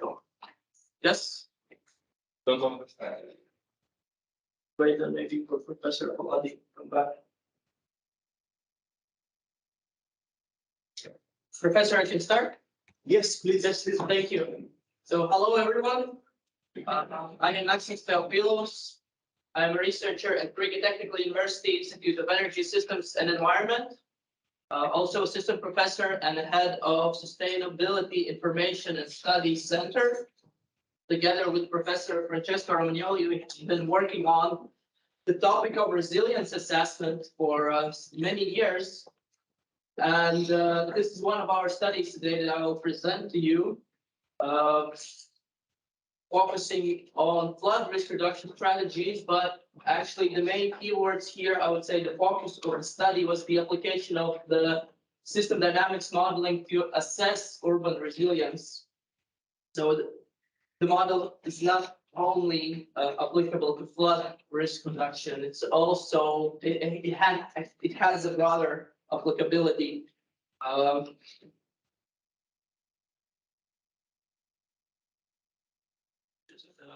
Switch the slide. This is the contents of the presentation. I will give an introduction into resilience assessment, the defined methodology that we used, present the local case study that we did with the model, and make the conclusions about it.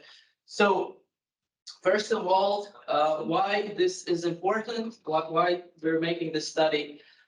Mainly because the disaster risk policy planning is incredibly difficult, and for that reason, different mathematical modeling tools can be very helpful. The difficulty comes for disaster risk policy from several different aspects, like there's increasing number of disasters. There are also at the same time increasing losses from disasters. In Europe, disasters have very high losses if we account them per capita. Then also we know that the climate-related disasters such as heat wave, cold wave,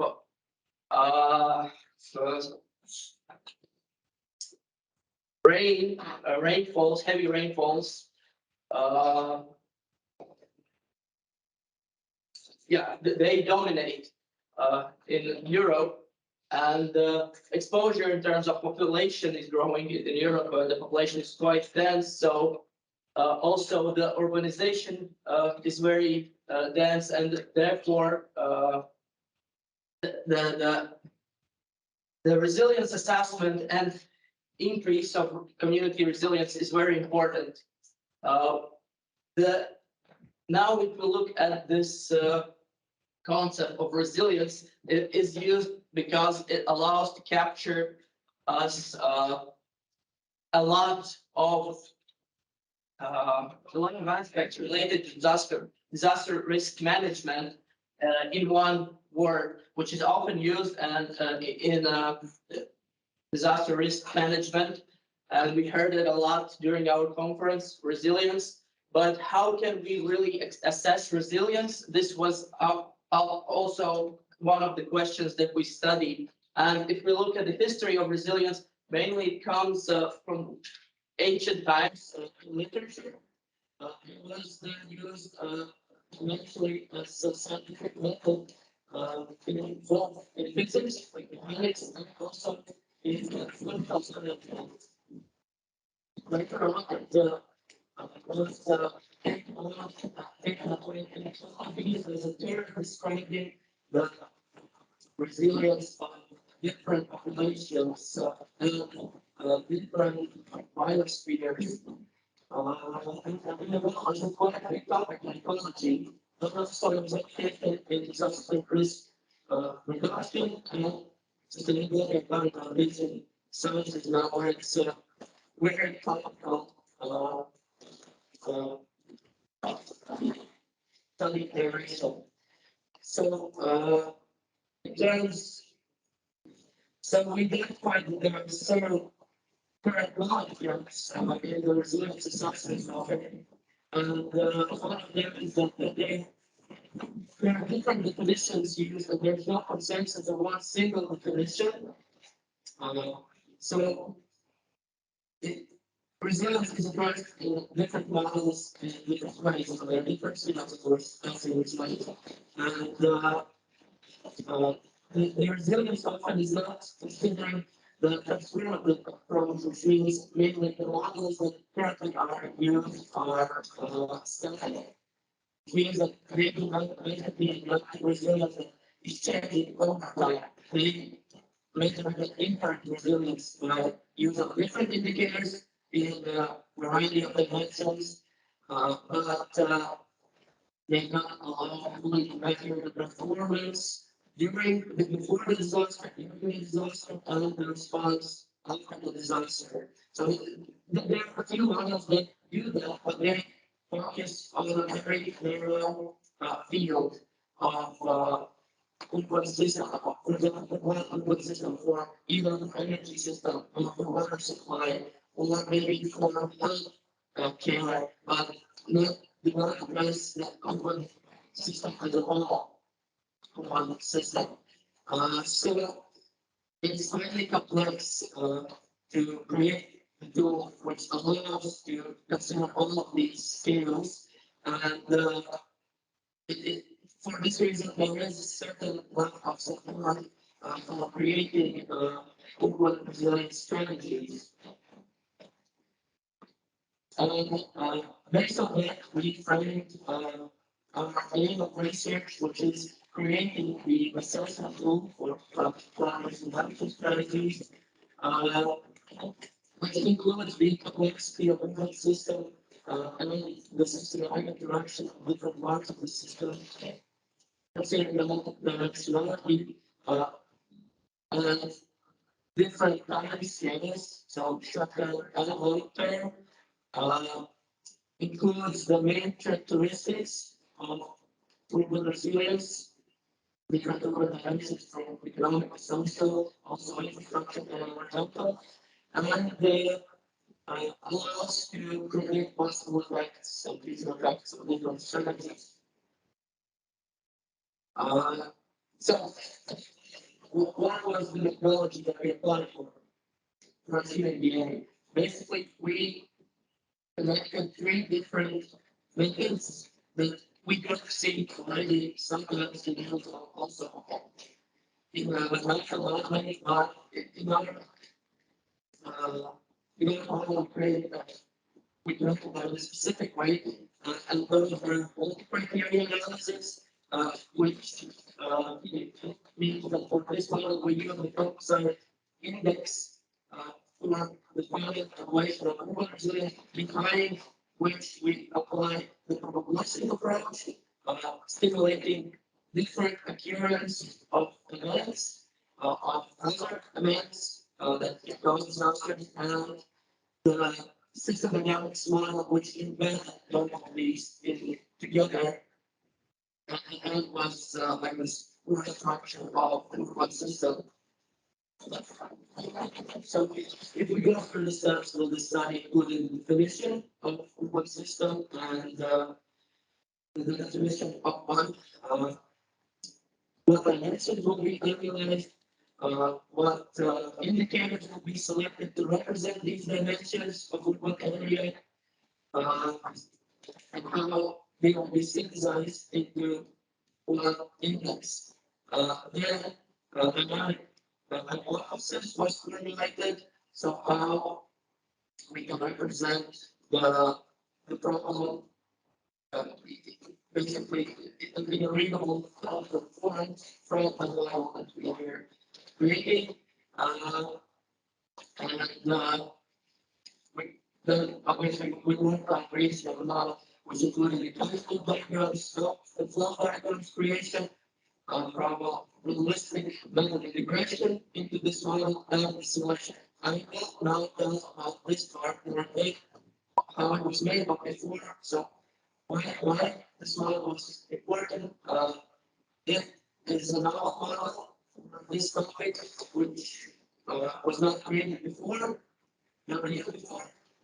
Including these three methods mentioned, and basically these are multi-dimensional model, includes the feedbacks from different variables of different dimensions, includes the block-plane dynamics that are present in urban areas, includes the probabilities of natural weather impacts, and can be considered as holistic measure, meaning that it is measuring different parts of the system as one as a one measure and the going out as an index. And then the graph here, this is showing that we're trying to measure urban system functionality as one measure on this scale. And the performance before is also results for times and the recovery, and of course also the long-term growth after the disaster, because it can be different for different urban systems, urban areas. Yeah. So the output was a functional index, which we call urban resilience index. It is based on the parts of the model that represent the economic dimension of the city, or natural dimension of the city, infrastructural dimension, and social dimension. In the model, all of these dimensions have a feedback dimension, and the variables during simulation are causing the change in the variables of other dimensions, like in real life system. And that's what we try to represent in this model. And then from these dimensions, we selected certain indicators that are normalized according to the min-max rate of such indicator. For example, if we use let's say the ratio of housing, meaning that certain amount of housing is not available in good quality. After disaster, meaning the line is from it to months available in data about such indicator. And I will give other indicators later in the slides, but we normalize them and we apply equal weights in this. And this step of the model will apply equal weights of all the indicators. So meaning that they were weighted equally. Not the economical, not environmental, the infrastructural, social dimension that was not given any priority on the other. So indicators were set equally for all of these dimensions. So now the core of the model was built based on the promise system dynamics. Maybe some of you have already heard about it. It is usually used for complex system modeling. It was an approach created by United States researcher in Massachusetts Institute of Technologies in the last century, 1961. The book was published called Industrial Dynamics. The name of the developer is Jim Forrester. And basically, this approach allows to create a structure of a system and simulate the changes in the structure of system over time, considering the feedbacks among system components, which cause the linear effect and change of the variable values. And this was studying different behaviors of the system and its components and how this behavior changes over time. Usually for representing such models, we can look diagrams for drift. So it's like a drift of the model, or chemical diagrams sometimes are used to represent the models in a simple way without showing the values, but just the meaning of the mathematical interactions, describing the relationship between the variables. So we can see that here an example of the population model. This is one model including 1, 2, 3, 4, 5 variables. We see that the total population depends on the births, deaths, migration, and immigration. So births, you see that the plus sign there, births increase the number of population, and the number of population increases the births. So this is identified as the reinforcing loop between these two variables in the model. Meaning the one variable has increased in the value, another one has an increase, and it will be like a loop.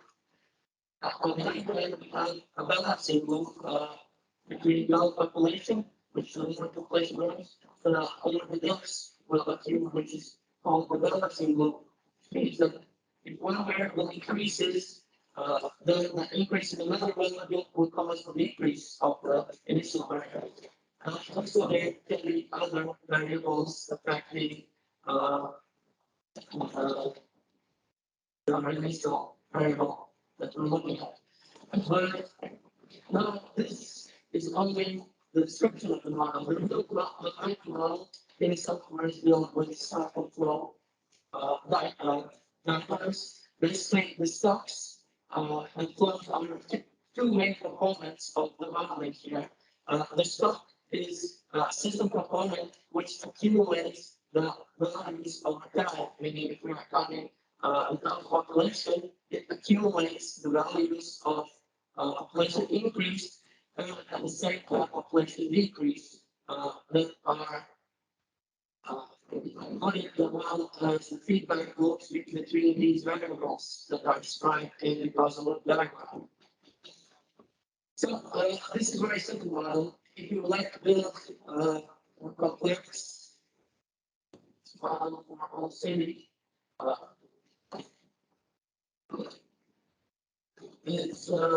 it can be hard to show it in one presentation. So I summarized the main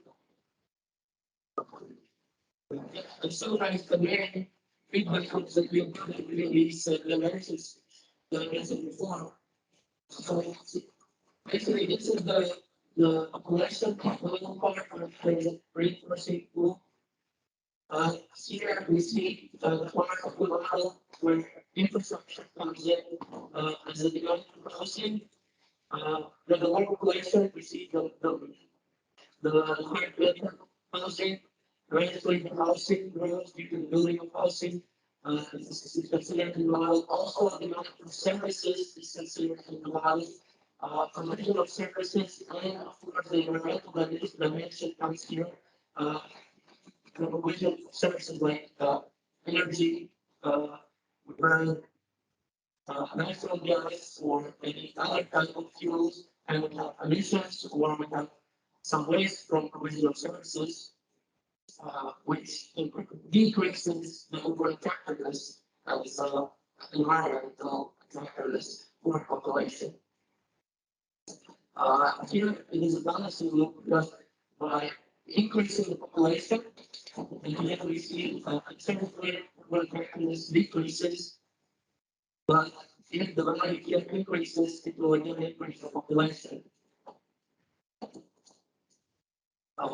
Then another part which is linked to economical dimension of wind's area. So the more population moving area, the higher the employment rate, the more labor hours, the higher supply of in terms of the products, which will increase the GDP and increase the productivity, which will again increase the employment rate. This is one part of the economical model. It's called balancing loop 2. And then another main loop with the growing supply of more consumption, which would drive a desire for more production. And again, the employment rate would increase. So these two loops are happening at the same time, but the force of them is different over different time periods. And above all, we included this probability of the natural disaster, which affected the housing, the provision of services, the population in terms of human inflows, and decrease of labor hours. Here, that decrease in the supply of products. And of course, consequently, have an impact on all of the variables that are linked within the feedback loops. So basically, the whole level looks like this. These are different dimensions built, so you can see it's much bigger. They are also linked between themselves, as mentioned, and the outputs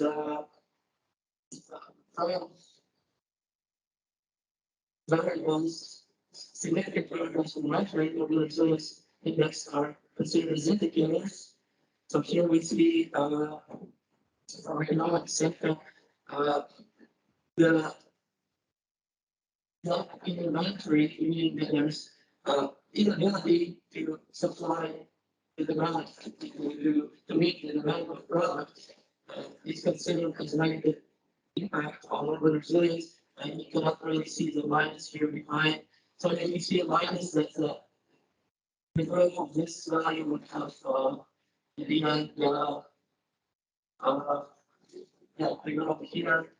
In this variable, would have you see the minus would have a negative impact on the urban resilience index value. So urban resilience, according to this index, show a decrease. The infrastructure sector variables here for inability to provide housing in terms of availability of buildings, in heat supply, which means there's certain is not covered by heat supply, for the demand of heat, same for electricity. For social sector, we compose a vulnerability index based on several social vulnerability parameters like elderly dependency, youth dependency, people with disabilities, unemployed, and then there was several others. So basically, we're combining what value here from social and sector, and then environmental sector here. For water supply, water should be waste treatment, wastewater treatment also, and the infrastructure business. And basically, the outputs here from the examination were given the same ways, so that the examination would affect at the end, what are some differences is when we say power. Yeah, so this is a formula, basically it's equal sum of the indicators used in the model and the output of the model would show the value of over 0 index. Also considering that when there was different factors with different probability.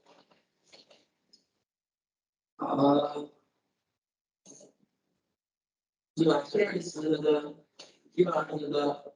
indicators that get mentioned in popular measure in the model. Also, we can affect the different parts in the model, how we link the recovery from the disaster can happen with different functions. And we applied this model for local case study on a city in Latvia called Jelgava, which is quite a big city, but it's not in Latvia. I think it's 53,000 population. Yeah, the common threat there is spring floods, which are quite significant for that area. Well, I know the city has built the blocks around it, but still the threats are there. And the data availability for historical floods was available to be used in our model, and this was actually the main reason why it's likely, because the data availability for modeling is a big profile of the disaster, because they happen so rarely, once in 10 years, and the communication has to be always there on the spot, and online to obtain the data for further analysis and modeling. It's just not, the knowledge is not in place. So we use this city again of services bureau for national flood risk assessments and for yourself for organization indicators. Simulation time period was over 15 years with different probabilities of different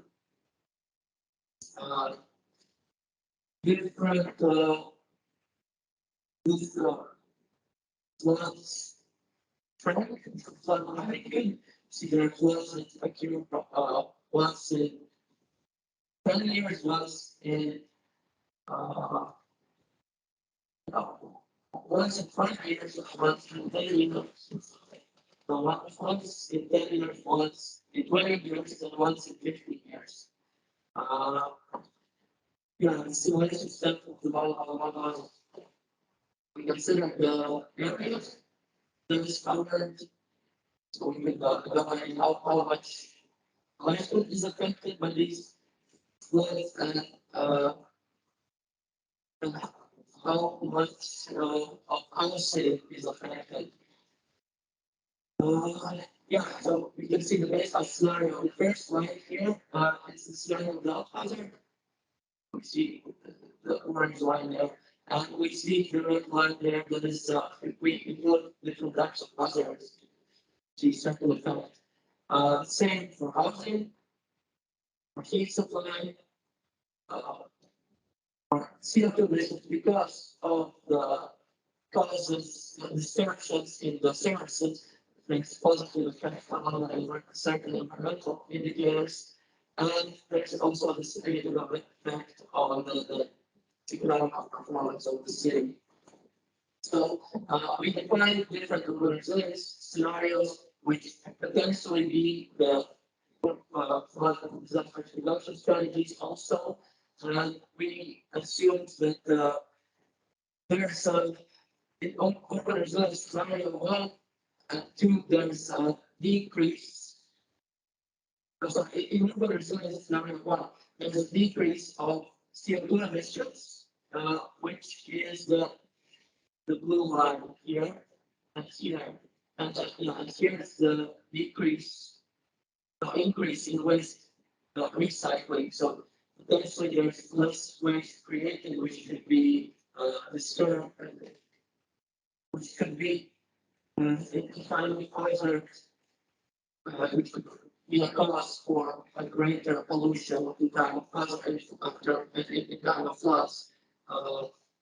And in urban resilience scenario 2, we considered that there's also, besides these, it's hard to see, but there's increase in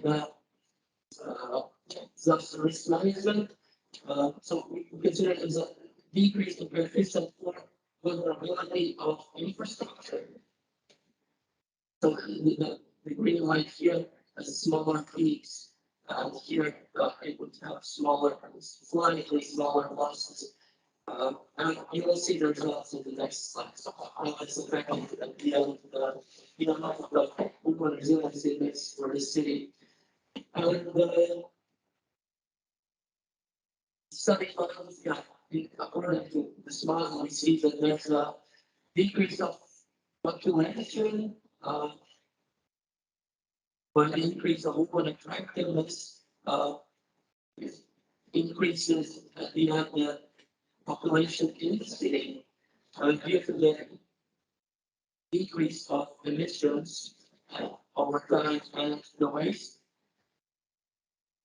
The increase of population would cause certain increase in master dwellings in the dwelling construction. So the housing will grow. That obviously the services also the service provision grows and the economy grows more rapidly. And if you evaluate my resilience index, at the end of the values considering the disaster effects, we see that we did that with the Monte Carlo selection made 286 samples of all scenarios with different probabilities of different hazards of these floods according to their historical probabilities.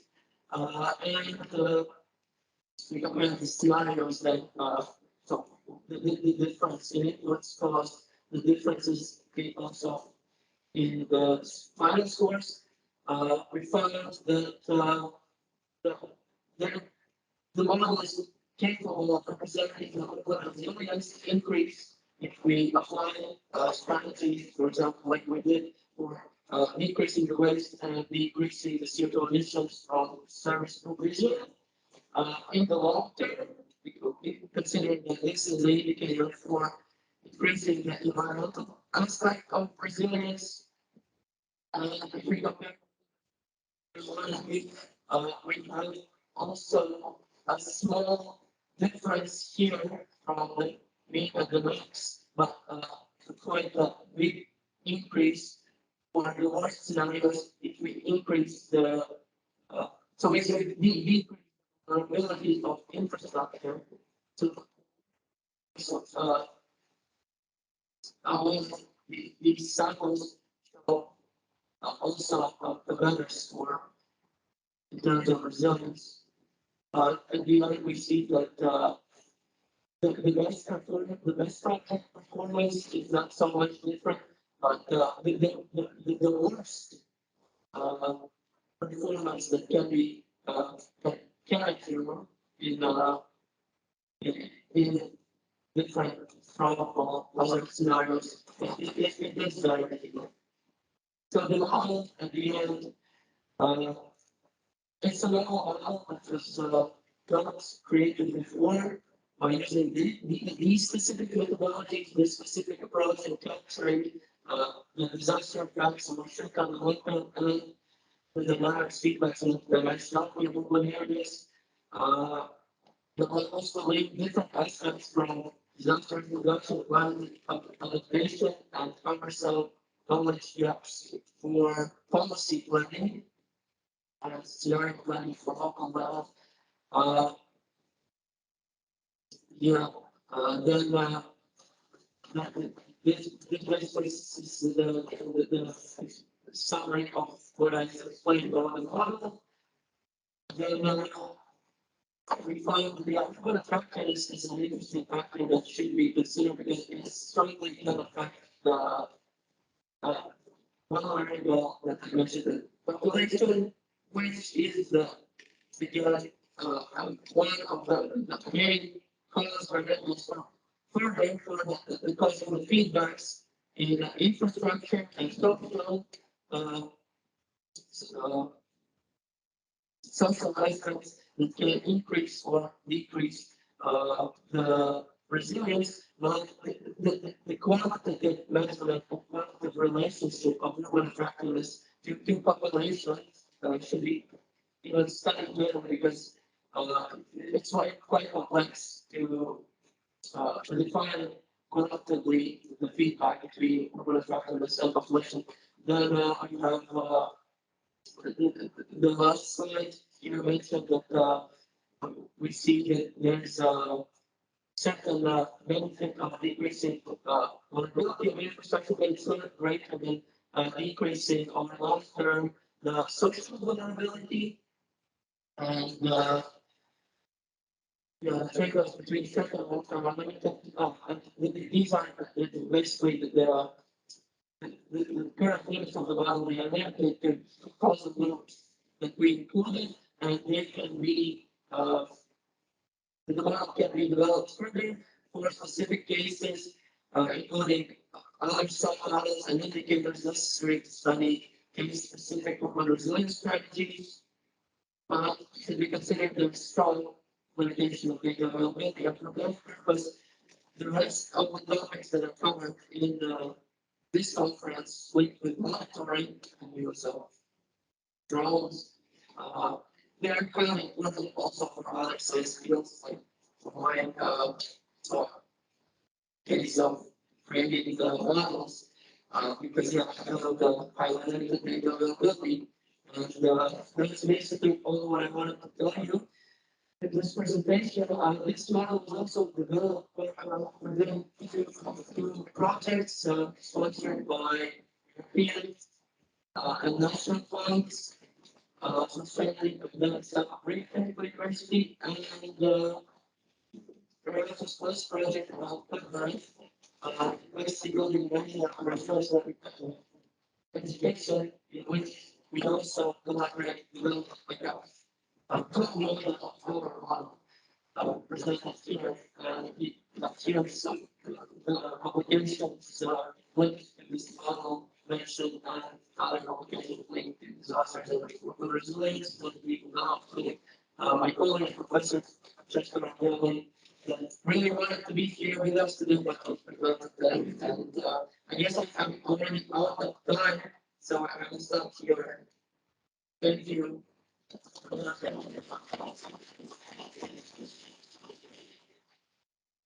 Thank you. This is very important presentation. Questions, please. Okay, I have questions for one why research is the best for analysis in water systems. It's very difficult. Such analysis, such modeling, and I am very glad to see such very good research. And my question is about scalability. So you the model yes, how does your model do this work? Actually, so small.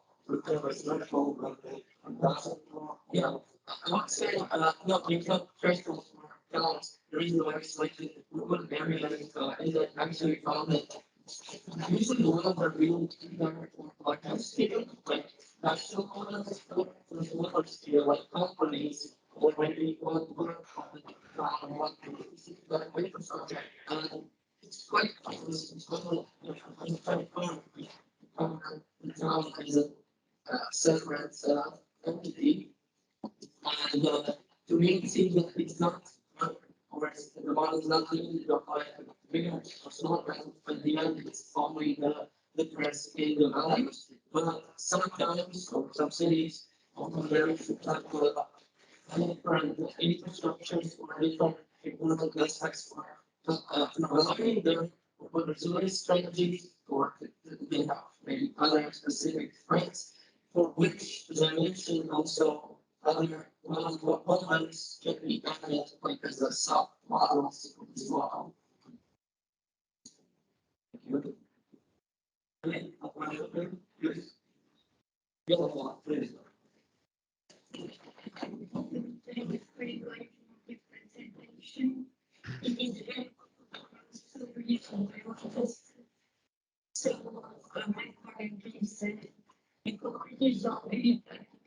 His activities in the field of zoology. He used this model in the study of agricultural resilience. Yes, not the same one, because this is the level advanced the variables that the link to variables for urban systems. So we will be presenting the urban system, but there are models that we also work on that are more related with let's say agriculture, also I think specifically for agriculture, and there are models for ecology for different ecosystems also you build with this approach called system dynamics. I don't know if you have heard about it or if you even use it. But this specific approach is used often because it's a good tool for modeling the feedbacks between variables of continuous interaction between two components and how the change because comes in over time and causes the change in behavior.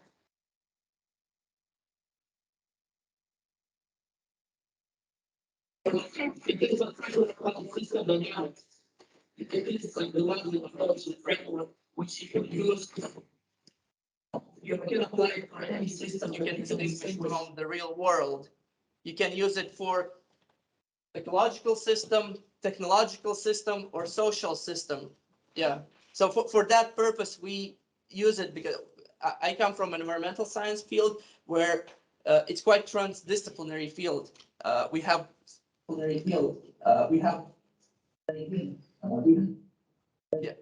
we have the environmental aspects, the social aspects coming in, and the technological aspects, and even economical. So this is the tool that we select to use because it allows to play with all of these different aspects by using this one approach. It's quite elastic, but it requires special way of capturing the system like in a frame. For your model. Yes. Just to change the indicators. Yes, you can change the variables. Also, yeah, the indicators can be changed if you change the variables, of course, yes. May I have suggest to have more questions to Maxim during our talk? Because cockpit is still born outside the stream. Okay? Thank you.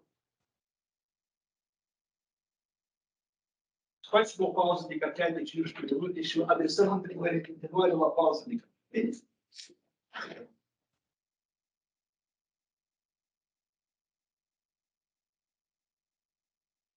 Site and online speakers and attendees. We have two more presentations today, and first of all, I am sorry for this little bit because indeed we have many presentations today and many good questions and very interesting discussions. That's why we have to be just our schedule.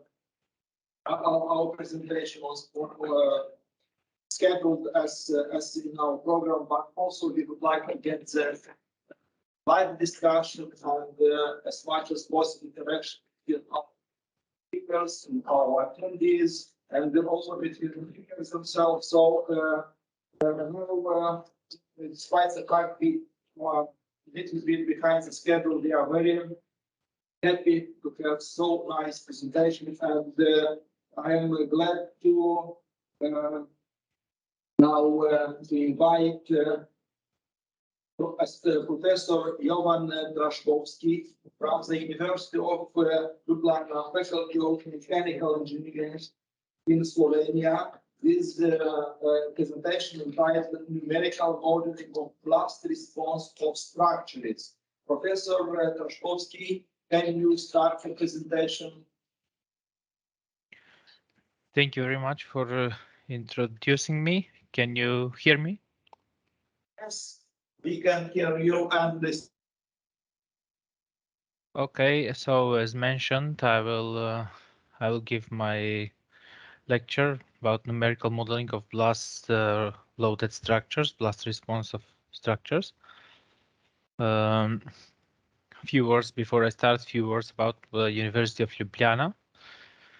The University of Ljubljana consists of 23 faculties and 3 academies and counts to 40,000 students and 5,600 higher educated teachers, researchers, and assistants. Our faculty, my faculty of mechanical engineering, consists of 18 chairs or departments, and we have around 1,000 students in all 3 cycles, in all 3 Bologna cycles. Chair of modeling in engineering, science, and medicine, I'm part of. We have 1 PhD associated professor, 3 PhD assistant professor, 3 PhD assistants, and 2 PhD students, and 3 technical staff. A few words about what we deal with. So we deal with material characterization of metals. Also, material, as I said, material characterizations of metals under high strain rates and temperatures. We have also deal with material characterization also with high, here it's high density polyethylene, actually polymers and all this stuff, and also soft tissues, human body soft tissues. Another things that we deal is like it's impact biomechanics, so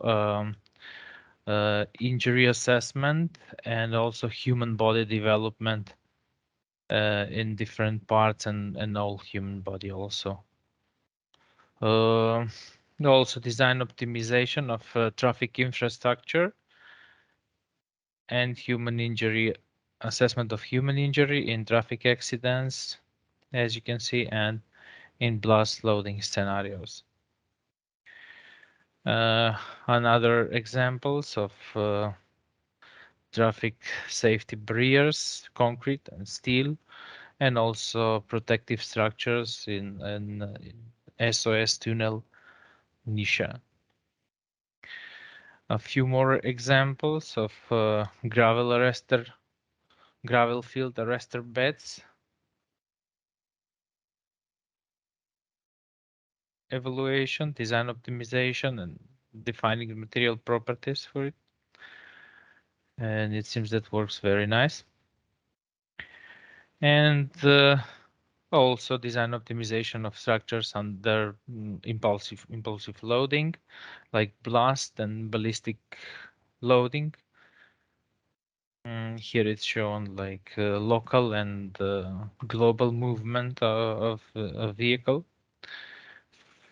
And also a colleague of mine that deals with development of low-cost data acquisition systems that they can be used for anything. They're based on Raspberry Pi, and here it's like a road surface friction meter, and here it is used for assessing the accelerations from the bike. As you can see, like the pavement is not flat, so and based on this data, discomfort while driving, while biking is evaluated.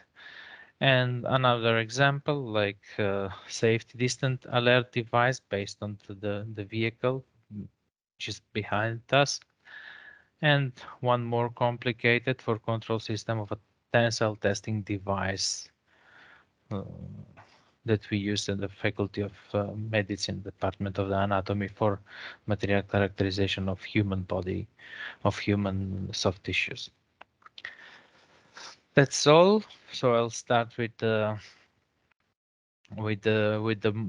models, structures that can possibly be exposed to blast loading. They can be different kind of buildings. They can be critical infrastructure or any civil buildings, military vehicles, or any other civil structures like this one, and like trash receptacle and stuff. So we have different available methods for evaluation of blast response of structures. They can be analytical, as we know, the single degree of freedom systems, energy methods exist, or rigid plastic theory methods, but they are available only for simple geometry, and approximation of the load curve is always rectangular or triangular, so it's approximated, and they're always we are making approximation of the material response, which we know that it's not the best solution, but that's how it is. Then we have experimental evaluation of blast response. Here we can use pendulums or sophisticated sensors. They can be, the experimental examination can be done in small or large scale. It's whatever it is, it's time consuming and it's expensive, and it's always requires different permissions and additional safety requirements to be satisfied before performing experiments. And that's why numerical analysis, they are always like best solution or possible. So we can analyze complicated structures. We are able to represent the physical process of the explosion itself in a real scenario. They're relatively easy to use, they're not expensive, and they're safe. And we can evaluate the parameters at the physically inaccessible places. So we can select some element, and we can see what is the pressure at that place. So we have different methods, as you can see here. So I will try to present some of them. So as I mentioned, we can load some structure using simple approximations of the blast loading, and we can do it with a triangular or rectangular curve. The most sophisticated approximation is the convex curve. That is actually empirical approximation of the research done by Kingery and Bulmash in 1984.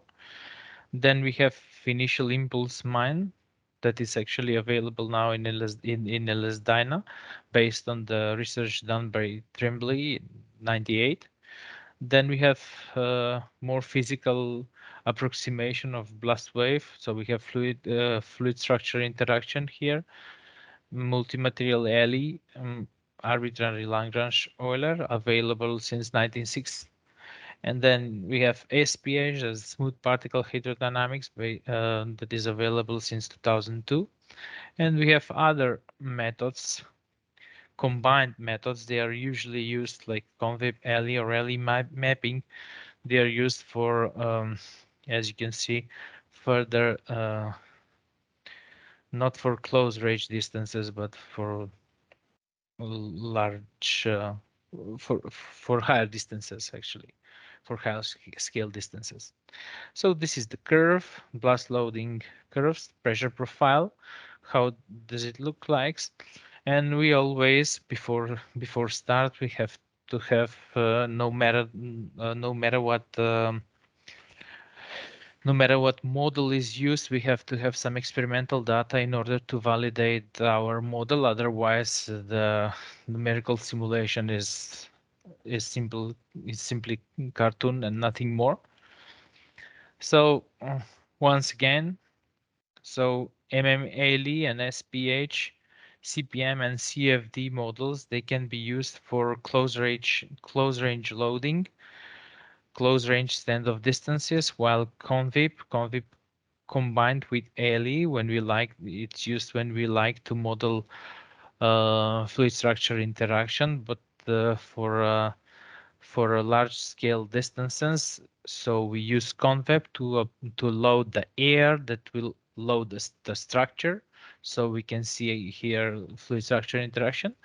Or other method is ALE mapping. So we can model the blast wave until some distance in a 1D or 2D, and we can map it into 3D model and then load the structure.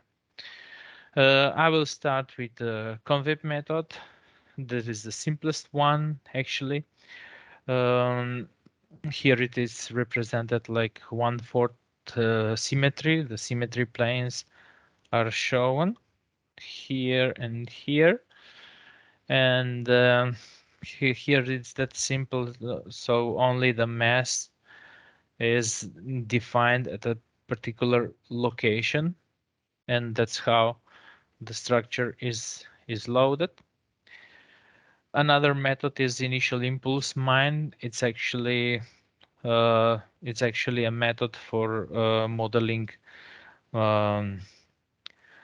mine blast response of many structures. It's usually used for military vehicles. So here again the mass is represented. Here is 1 kilogram, and we can define the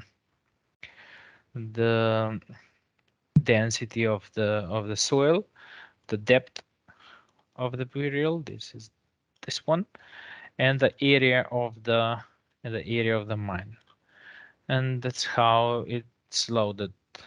The structure is loaded. It also accounts for the angle. So this is the second model that is available, a little bit more precise for anti-tank mines simulations. Another method is multi-material method, and here everything, every single material is modeled with its own material model and equation of state. So the air, plate structure, and explosive charge. The air is usually represented with the linear polynomial equation of state, in combination with the null material model. The explosive charge is usually represented with the material high explosive burn in LS-DYNA in a combination with GWL equation of state. These are the parameters that are usually used for TNT. And plate structure here is represented with the Johnson-Cook material model, and not only the strength but also the fracture, Johnson-Cook fracture model. As you can see, it's dependent based on triaxiality, strain rate, and temperature. So here again, the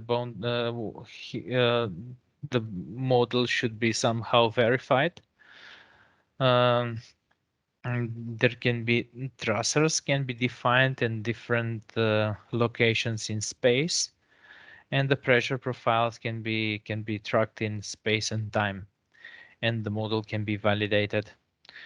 The initial here the TNT actually is represented with the command initial volume fraction geometry, and it simply represents a sphere with the defined radius of the charge as it is shown.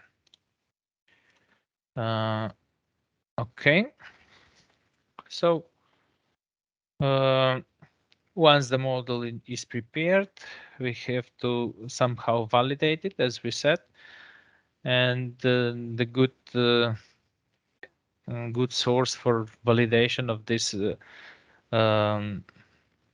blast wave parameters in space and time for spherical and hemispherical charges can be based on TM5 1300 manual, and we can see that for close range distances the conveb overestimates the blast wave pressure profiles, while for other scale distances it is quite so the multi-material LE method is quite precise.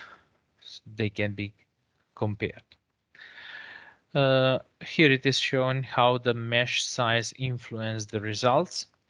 And if we have coarse mesh, the pressure profile is the highest in this direction in 45, while for 0 and 90 we have lower pressure profiles, lower impulses. So it's not the same if some structure is here or here.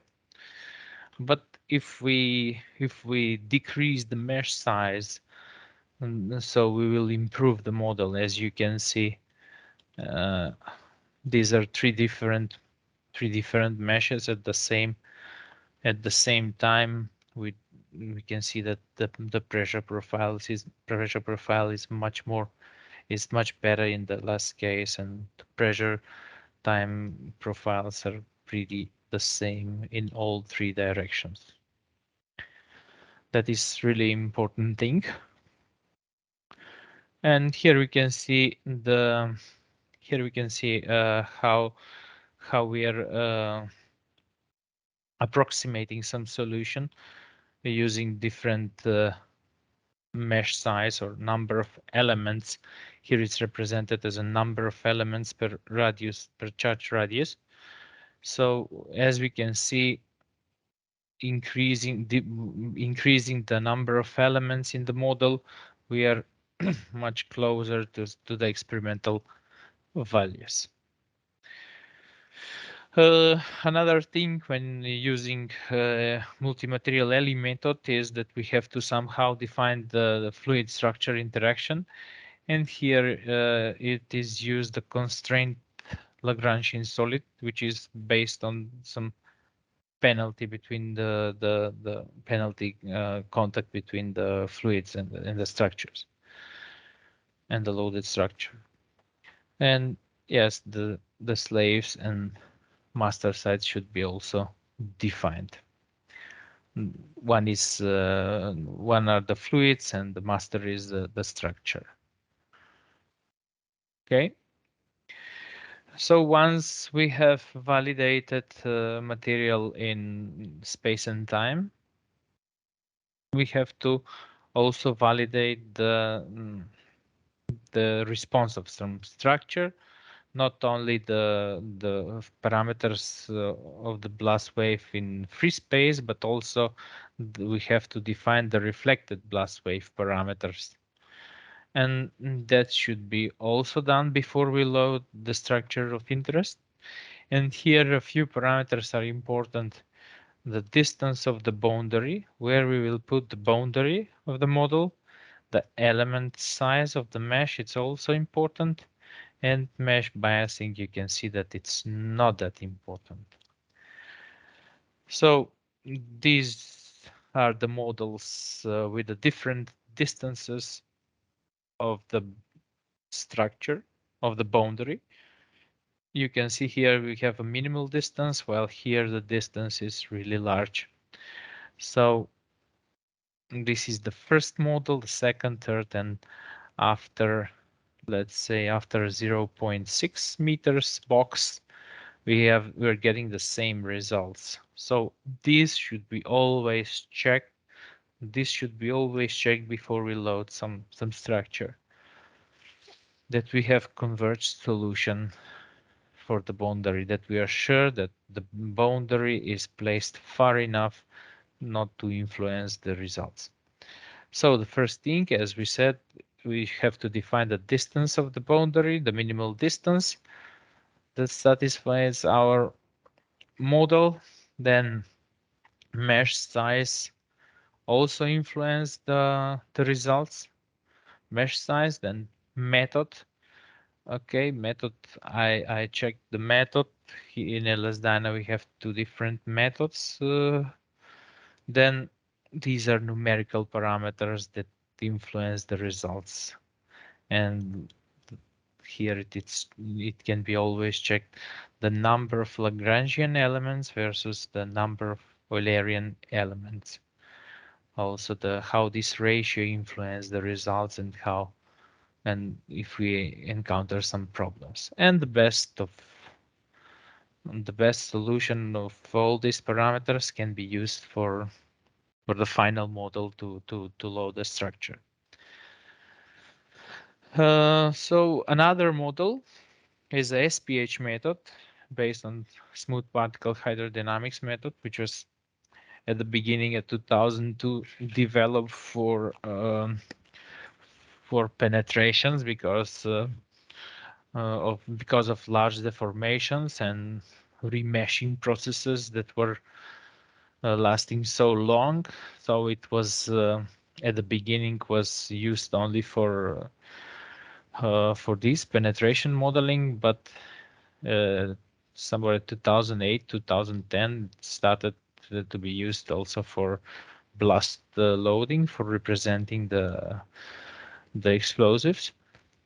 And here, as you can see, there is no need the air to be modeled. So we have only the explosive charge is represented in the model with the SPH particles, and simple contact is used, automatic nodes to surface to represent the contact between the fluid and the structure. And also here, as in all other numerical methods, we have some physical parameters that influence our results, and we have numerical parameters that influence the results. Here, the time step scale factor, it seems that influence the results the most. The other parameters are, you can say that they are not that important.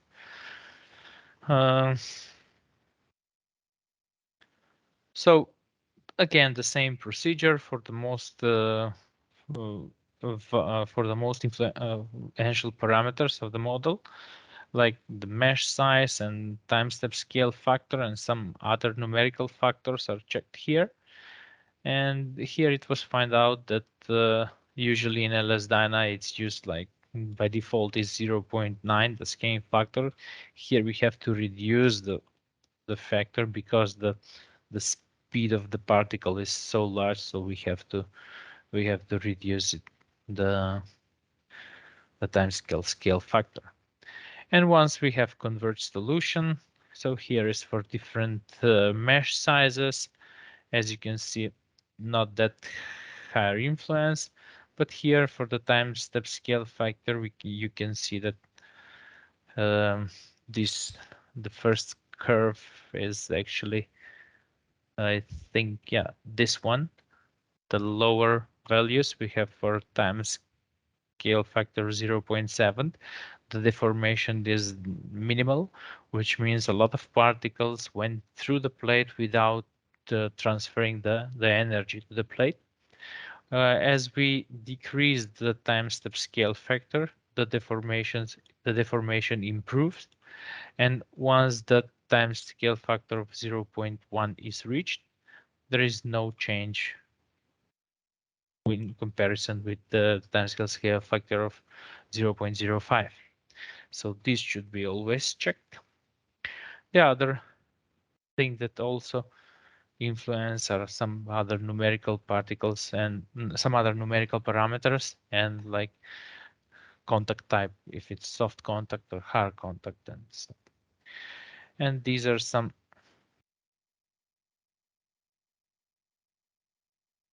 this is how it looks like. So the comparison between multi-material LE and SPH, as we can see, we are getting pretty similar, pretty much the same result for when the mesh is parallel, mesh of the structure and the TNT and the mesh of the air.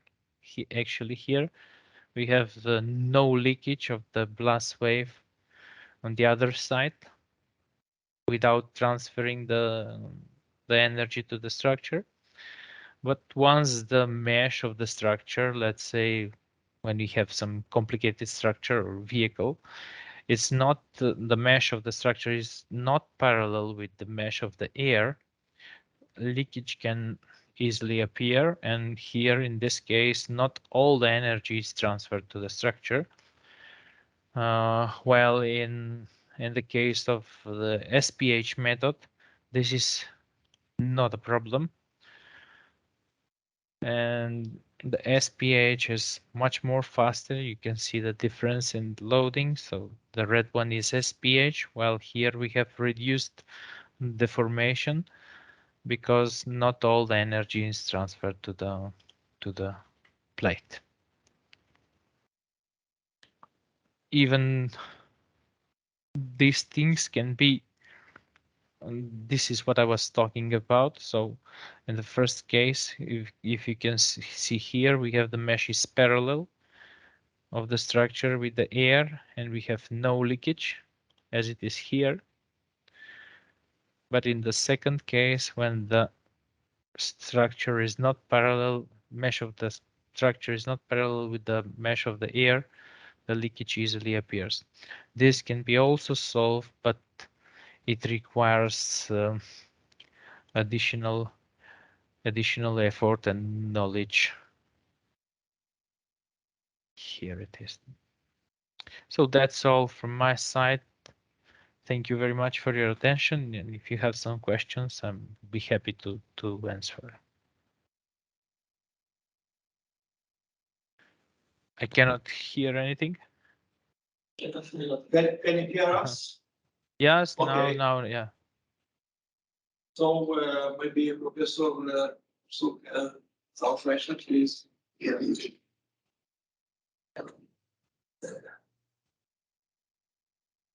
Таким образом, разработанные методы могут быть применены для бесконечных областей. Например, здание на фундаменте. И при колебании здания усилия передаются в бесконечный космос. Нам нужно моделировать бесконечную. I will try to translate the question also. So we extrapolate that method for infinite structures. For example, in case of buildings, there is a pressure on the basement, and if we can consider this plane structure as an infinite structure, can you apply your method to such kind of structures? I'm not sure if I hear you well. Repeat the question. Can you hear well now? Better? Can somebody type it? Somebody type it. Okay, I will try to speak loudly. So if we have an infinite structure, for example, in case of a building, and we have a pressure on the basement of the building, and if we consider the basement as an infinite structure, how can you apply your model to such structures? So no matter the structure is, actually, if we have a geometry and mesh, we can define contacts, and it's no matter what structure is. Независимо от формы. То есть геометрия конечно. Okay, I translated your answer, so it doesn't matter what kind of structure. You define your own geometry. You can also simplify the structure. We have options to add additional masses at some specific points in order to simplify the structure. A lot of possibilities. I have a question regarding the application. So computer application you use to modeling these processes. Can you tell us more about this software, or you have done this by programming your own software? The software is actually commercial one. LS-DYNA is the software. Everything that was presented is actually LS-DYNA. Yeah. All these methods that are available. Okay, thank you. Okay, thank you. One question, please. No, no question. Yours, thank you very much. Thank you. Okay, thank you. Bye. Goodbye. I would like to ask Professor Chiara Bedon from the University of Trieste, Italy, Department of Engineering and Architecture. And the presentation of Professor Chiara Bedon is entitled Finite Element Numerical Analysis of Glass Structures under Near-Field Explosions. So, first of all, Chiara, we are very sorry that we are so late with your presentation. It's okay. No so problem. Thank you very much for understanding me. You are most welcome. Please start the presentation. Thank you very much. Thank you for your kind introduction. So good afternoon to all. Just give me a second to open the presentation. So as you did already introduce, I'm a professor at the University of Trieste, and one of my research topics is structural glass. So here in this lecture, we are going to talk again about explosions and blast, but for this specific material. We will see major challenges and issues for this type of applications, starting from the characterization of a material itself and going more in detail on the major topics that should be taken into account when we want to describe it through numerical models, especially under accidental loads or extreme actions like explosions. So, as we know, glass is a rather common material for our life, and we find it and we use it more or less everywhere. There is nothing new apart from the fact that this very simple material composition, starting from silica sand and a thermal process with controlled heating and cooling to achieve flat or covered panels, takes the form of, let's say, very nice structural systems, building components, and so on. So as for today, we are able and we have more or less all the tools we need to support a safe structural design of load-bearing glass components with several contributions in our structures, starting from resistant capacity against wind pressure, for example, but also for pedestrian systems. So we have a lot of stairs, walkways, roofs, and so on. In this case, let's say designers are able to conceive more or less freely their concepts, starting from the fact that everything can be safely verified against maximum stresses and deflections. But, okay, we start also from the concept in these applications that glass material is not a safe solution for buildings and constructions. Glass itself has a lot of nice aspects and properties, but also is a very fragile material. So, as far as we start from the concept that we know a deep knowledge of mechanical properties and their modification under quasi-static or dynamic or even impact events, we will be able more or less to take care of its vulnerability assessment and risk analysis. However, why we talk today about near-field explosion in specific? Because we will see that in the years, several studies have been already focused on the blast performance analysis of glass windows and systems in general under far-field explosions. But okay, this is not enough anymore, because especially if we talk about drones or other devices, we should be somehow able nowadays to predict and mitigate the impact response of these very brittle systems also under near field and short distance events.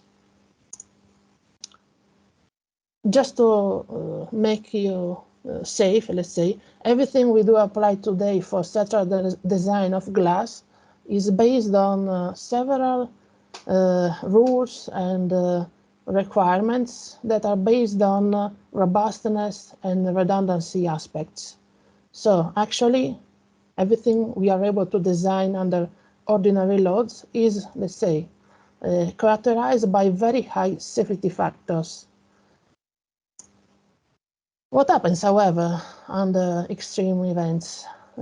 It happens, for example, that if you look at this chart from a past publication in which you can find the number of fatalities after terroristic attacks in the period of some years ago, so this is not up to date, we can see that explosions and blast events in general represent, let's say, not only a big portion of this total number of possibilities, but also that, as we are aware of, the number of terroristic attacks shown a strong increase in the years.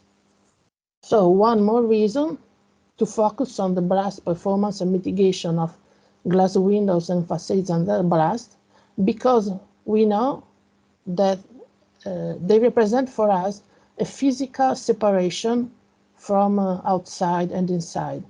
So this, let's say, unsafe material for structural applications is indeed our first line of defense, and everything will be, let's say, somehow mitigated or carried out by these transparent systems. For sure, under blast, we have several motivations to study this aspect and to find solution to reduce this vulnerability. Usually what we do for traditional windows under blast is to run some experiments. So this is part of an experiment and is not a real human body, but we use a specific setup to measure and check the size and the speed of glass fragments and also the splash distance after a given blast explosion. So everything will be classified according to existing rules, depending on these aspects, giving us an idea of how that window is able to protect people or not. But okay, in most of cases, we have ordinary glass windows and elements for buildings that are not specifically designed to resist blast events. And so this is a very, let's say, important aspect to solve, because we have a lot of glass components everywhere, and very few of them, except the, let's say, strategic buildings and infrastructures, are specifically designed from the beginning to resist the potential attacks. And here, for example, you can see one of the past events in Brussels airport, and for sure you will remember it. So what we need to take in account and then to transfer to our numerical software and models is something related to specific material properties. Actually, just keep in mind that we use laminated glass, in which we will have at least 2 glass layers bonded together by viscoelastic interlayer films. And this laminated glass solution was just proposed in the past to provide additional safety levels. Against what? Against the potential breakage and failure of 1 or 2 or more of the constituent glass layers. So here you can see the typical force displacement response of a laminated section under bending. The first stage is linear elastic until failure, first damage. Then you will have for sure a strong decrease of bending stiffness due to damage in one of the layers, some additional residual capacity, and in the very last phase of bending response, everything will be carried out by these bonding layers only. So from my side, it seems everything working fine, especially under blast, where the role of these interlayers is not only to provide additional, to minimize, reduce the number of possible glass fragments flying away, but also to, let's say, give some dissipation and plastic capacity to a brittle elastic material like glass it is.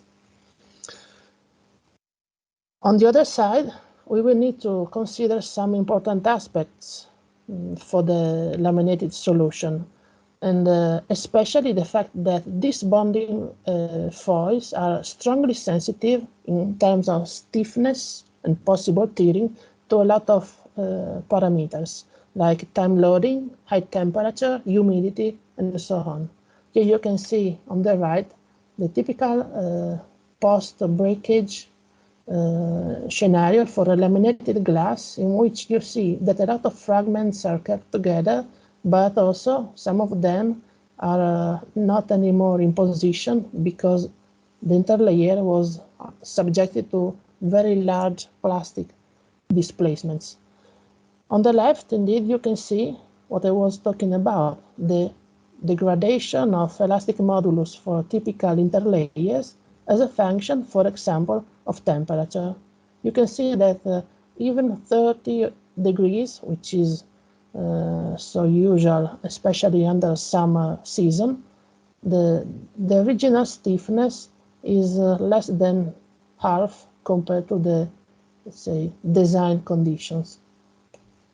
So actually, we will be asked to work with a sandwich section composed of minimum 2 glass layers, where we can, let's say, expect some post-fracture capacity in terms of resistance and dissipation, but we have a lot of uncertain aspects still to solve.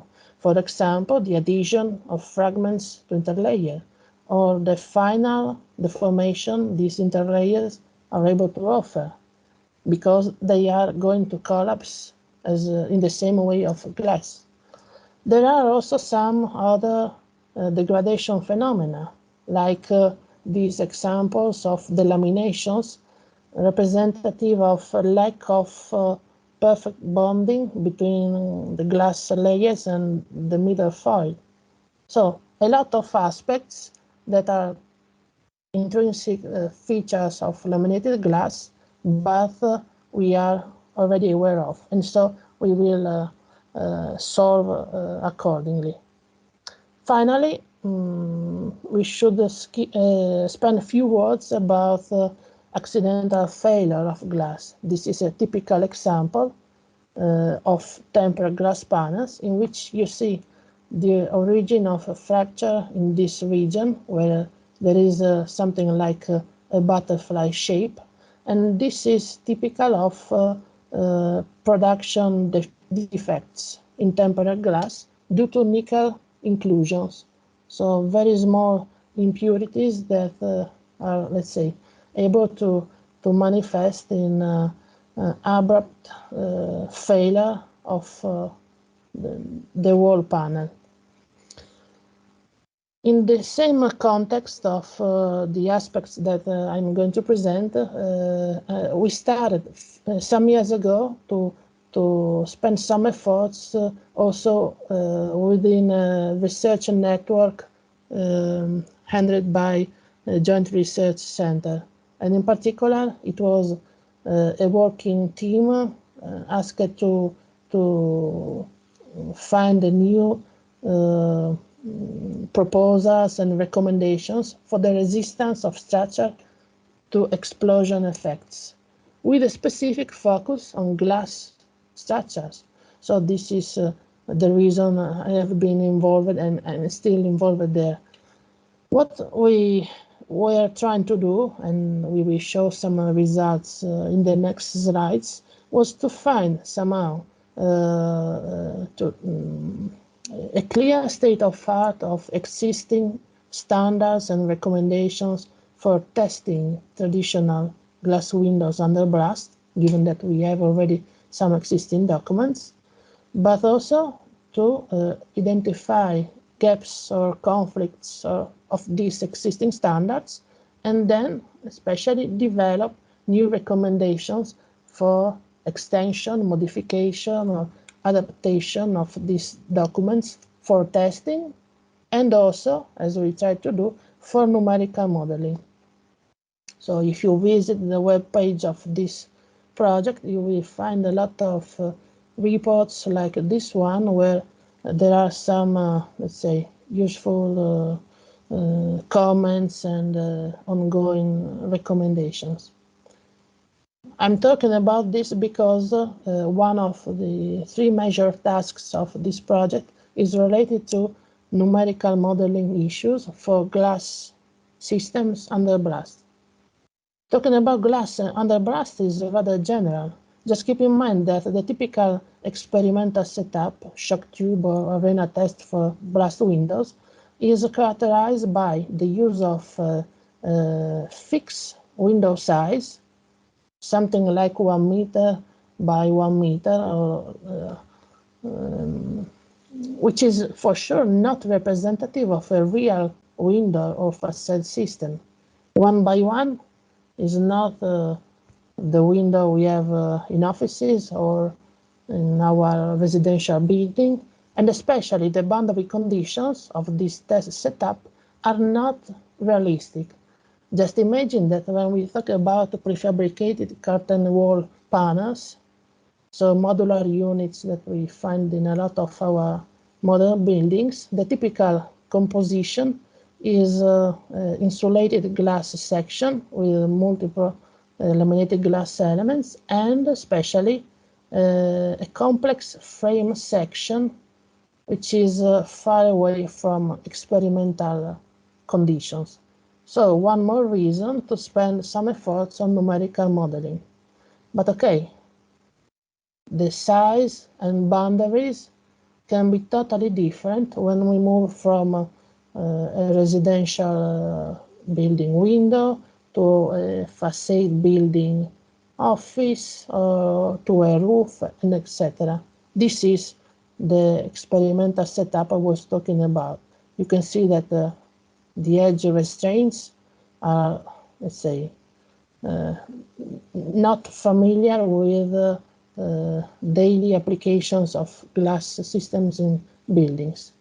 And so for the same reason, after these first efforts, we are currently working, and this is especially a research project that I'm leading in Trieste with JLC, about the potential limits and possibilities of numerical models for glass systems under near-field detonations.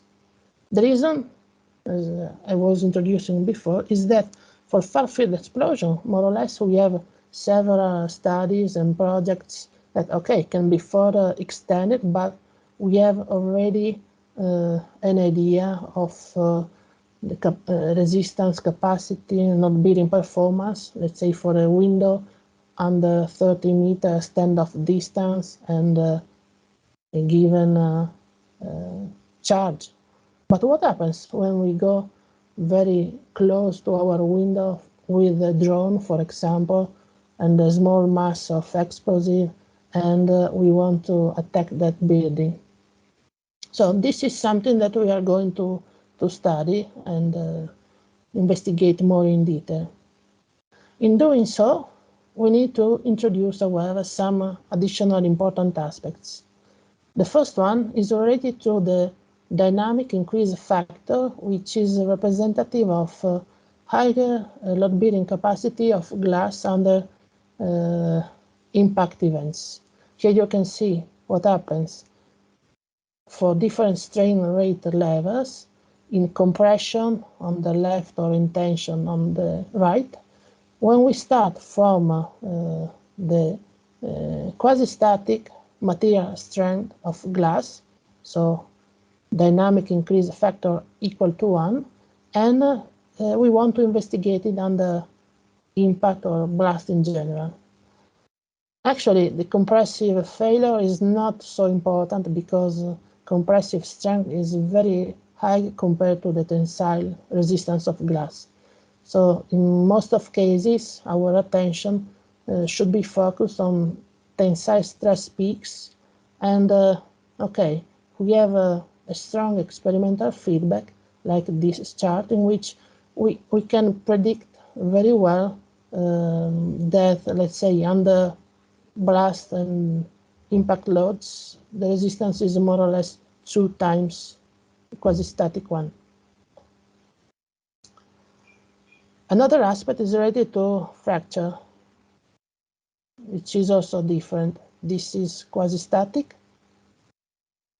This is the impact one. And finally, the performance of interlayers is also affected by strain rate effects. This is stress strain for PVB.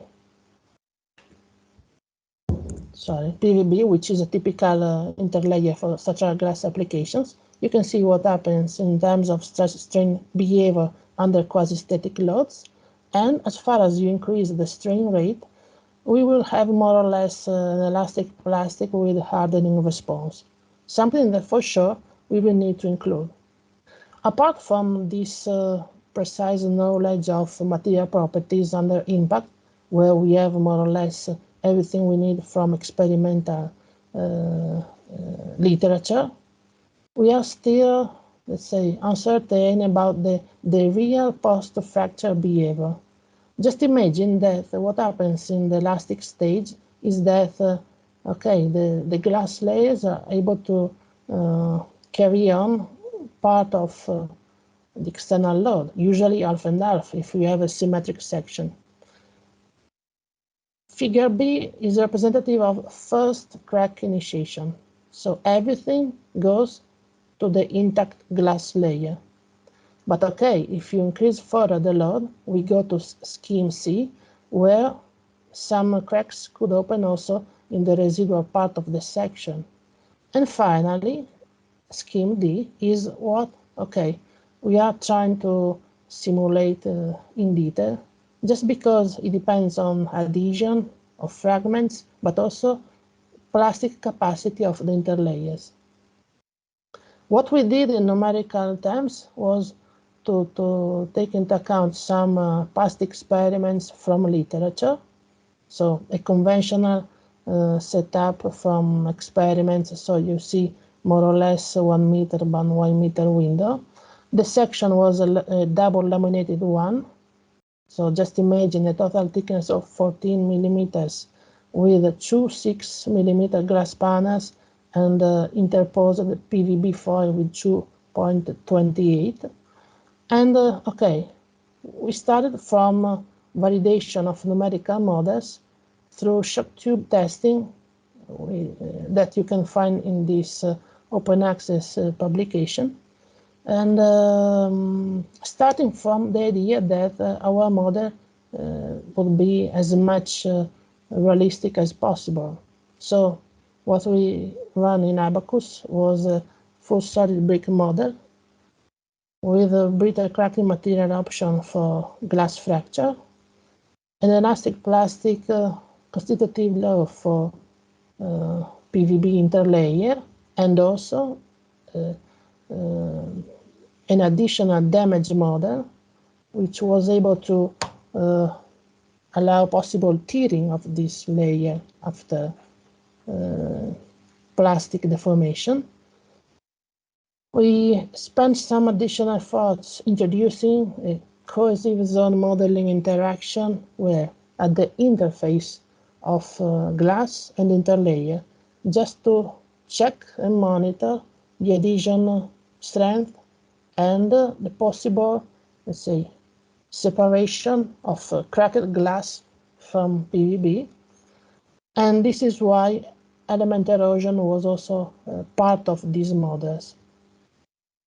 And finally, just to start, okay, we use the convex blast interaction to describe input pressure. So you can see that the blast wave in Abacus takes the form of, let's say, a surface interaction where you need to specify the equivalent mass of TNT and the detonation point. So we did place where needed the standoff distance just to reproduce the shock tube test from the past documents. And you can see in particular that in terms of displacement in time of this experimental window, the black one is the experiment itself. Our numerical model is the blue, the channel one. The other two curves are past models that are part of the reference publication, so they are rather simplified in geometrical assumptions, and you can see that there is a strong variation in stiffness and maximum deflection. While this type of modeling we are using is, let's say, rather fine compared to the experiment itself. And here you can see the failure mechanism, which was also found to be in very good correlation with experimental collapse condition, where, okay, this is still for far field blast because it was the shock tube configuration. You can see with 1/4 of window that we have, okay, several cracks in glass. The blue, the color part is the interlayer.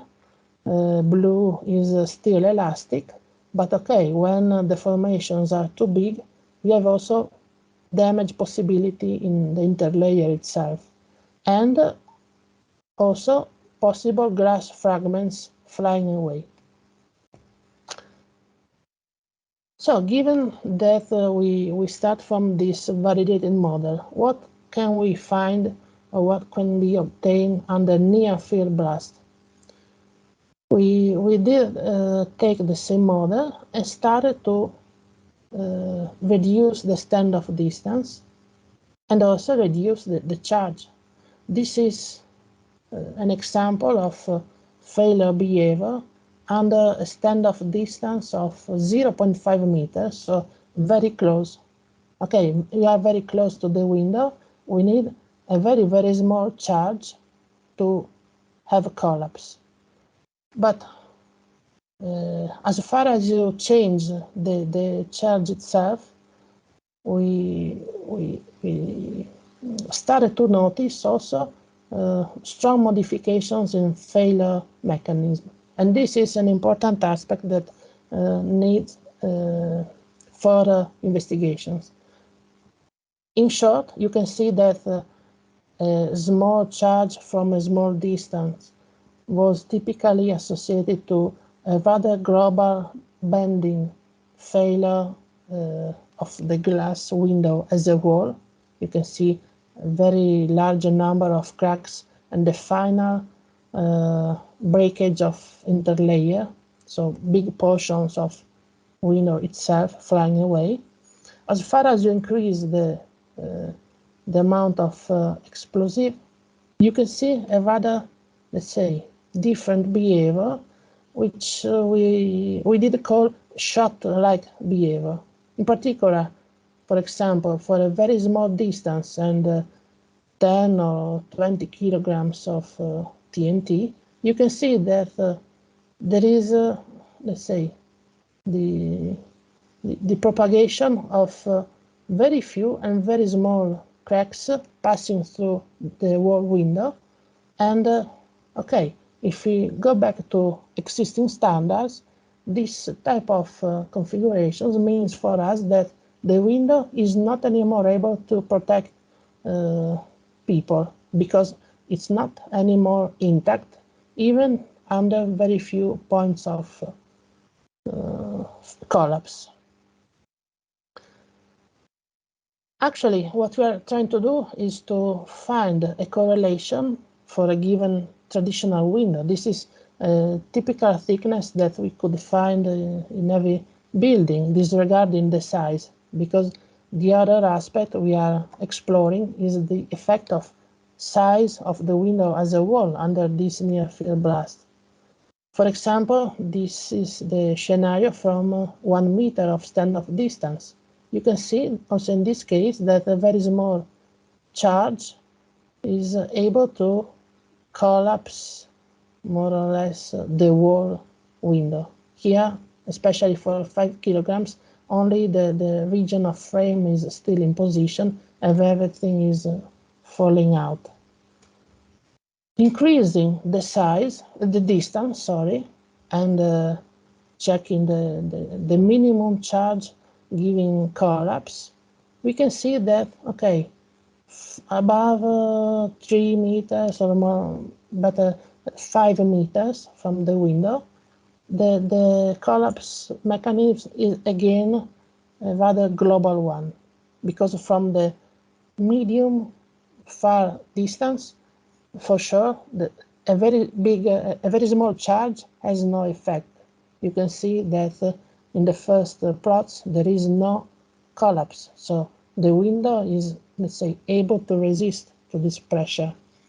But when we start again to find collapse, it is always a rather global bending one, rather than the shot-like behavior.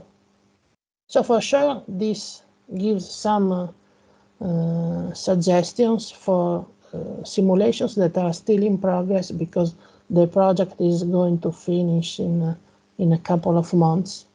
But actually what we can say is that for sure the study is confirming that glass elements starting from ordinary windows or to more complex systems is a rather unsafe material and component for the occupants. And for this specific topic, we have experimental numerical studies and design recommendations that are specifically proposed for far field explosion, which is very important. But okay, actually, modern technology like drones or other devices allow us to, let's say, create additional risk conditions like near field blast, where very small charges of explosive could be really dangerous for our systems, and so very dangerous for people. What we will, let's say, try to do is to find some general recommendations and correlations of all the parameters that are typical of blast performance analysis and blast resisting design of structures, so that our knowledge could be extended from far field, where we have validated studies and feedback, to near field explosions. And this is okay, what we hope we will be able to achieve in very short to share with the community. So by the moment, thank you for your attention, and if you have comments, I will be happy to answer. Thank you very much for your presentation. Thank you. Now, any questions, please? So it's the end of a very long day today, Chiara. So we are sorry, but my colleague inside, and you may have a question. We will share all presentation and your email. So later somebody will have some question. Okay. Right. Okay, no question at the moment. Thank you so much. Thank you very much. Have a great and thank you. Have a happy day today. We know that it's the National Day in Italy, so you are working on with us in the national holiday. So yes. happy holiday. all our Italian friends. Thank you. Thank you. Thank you. Bye bye. Bye-bye.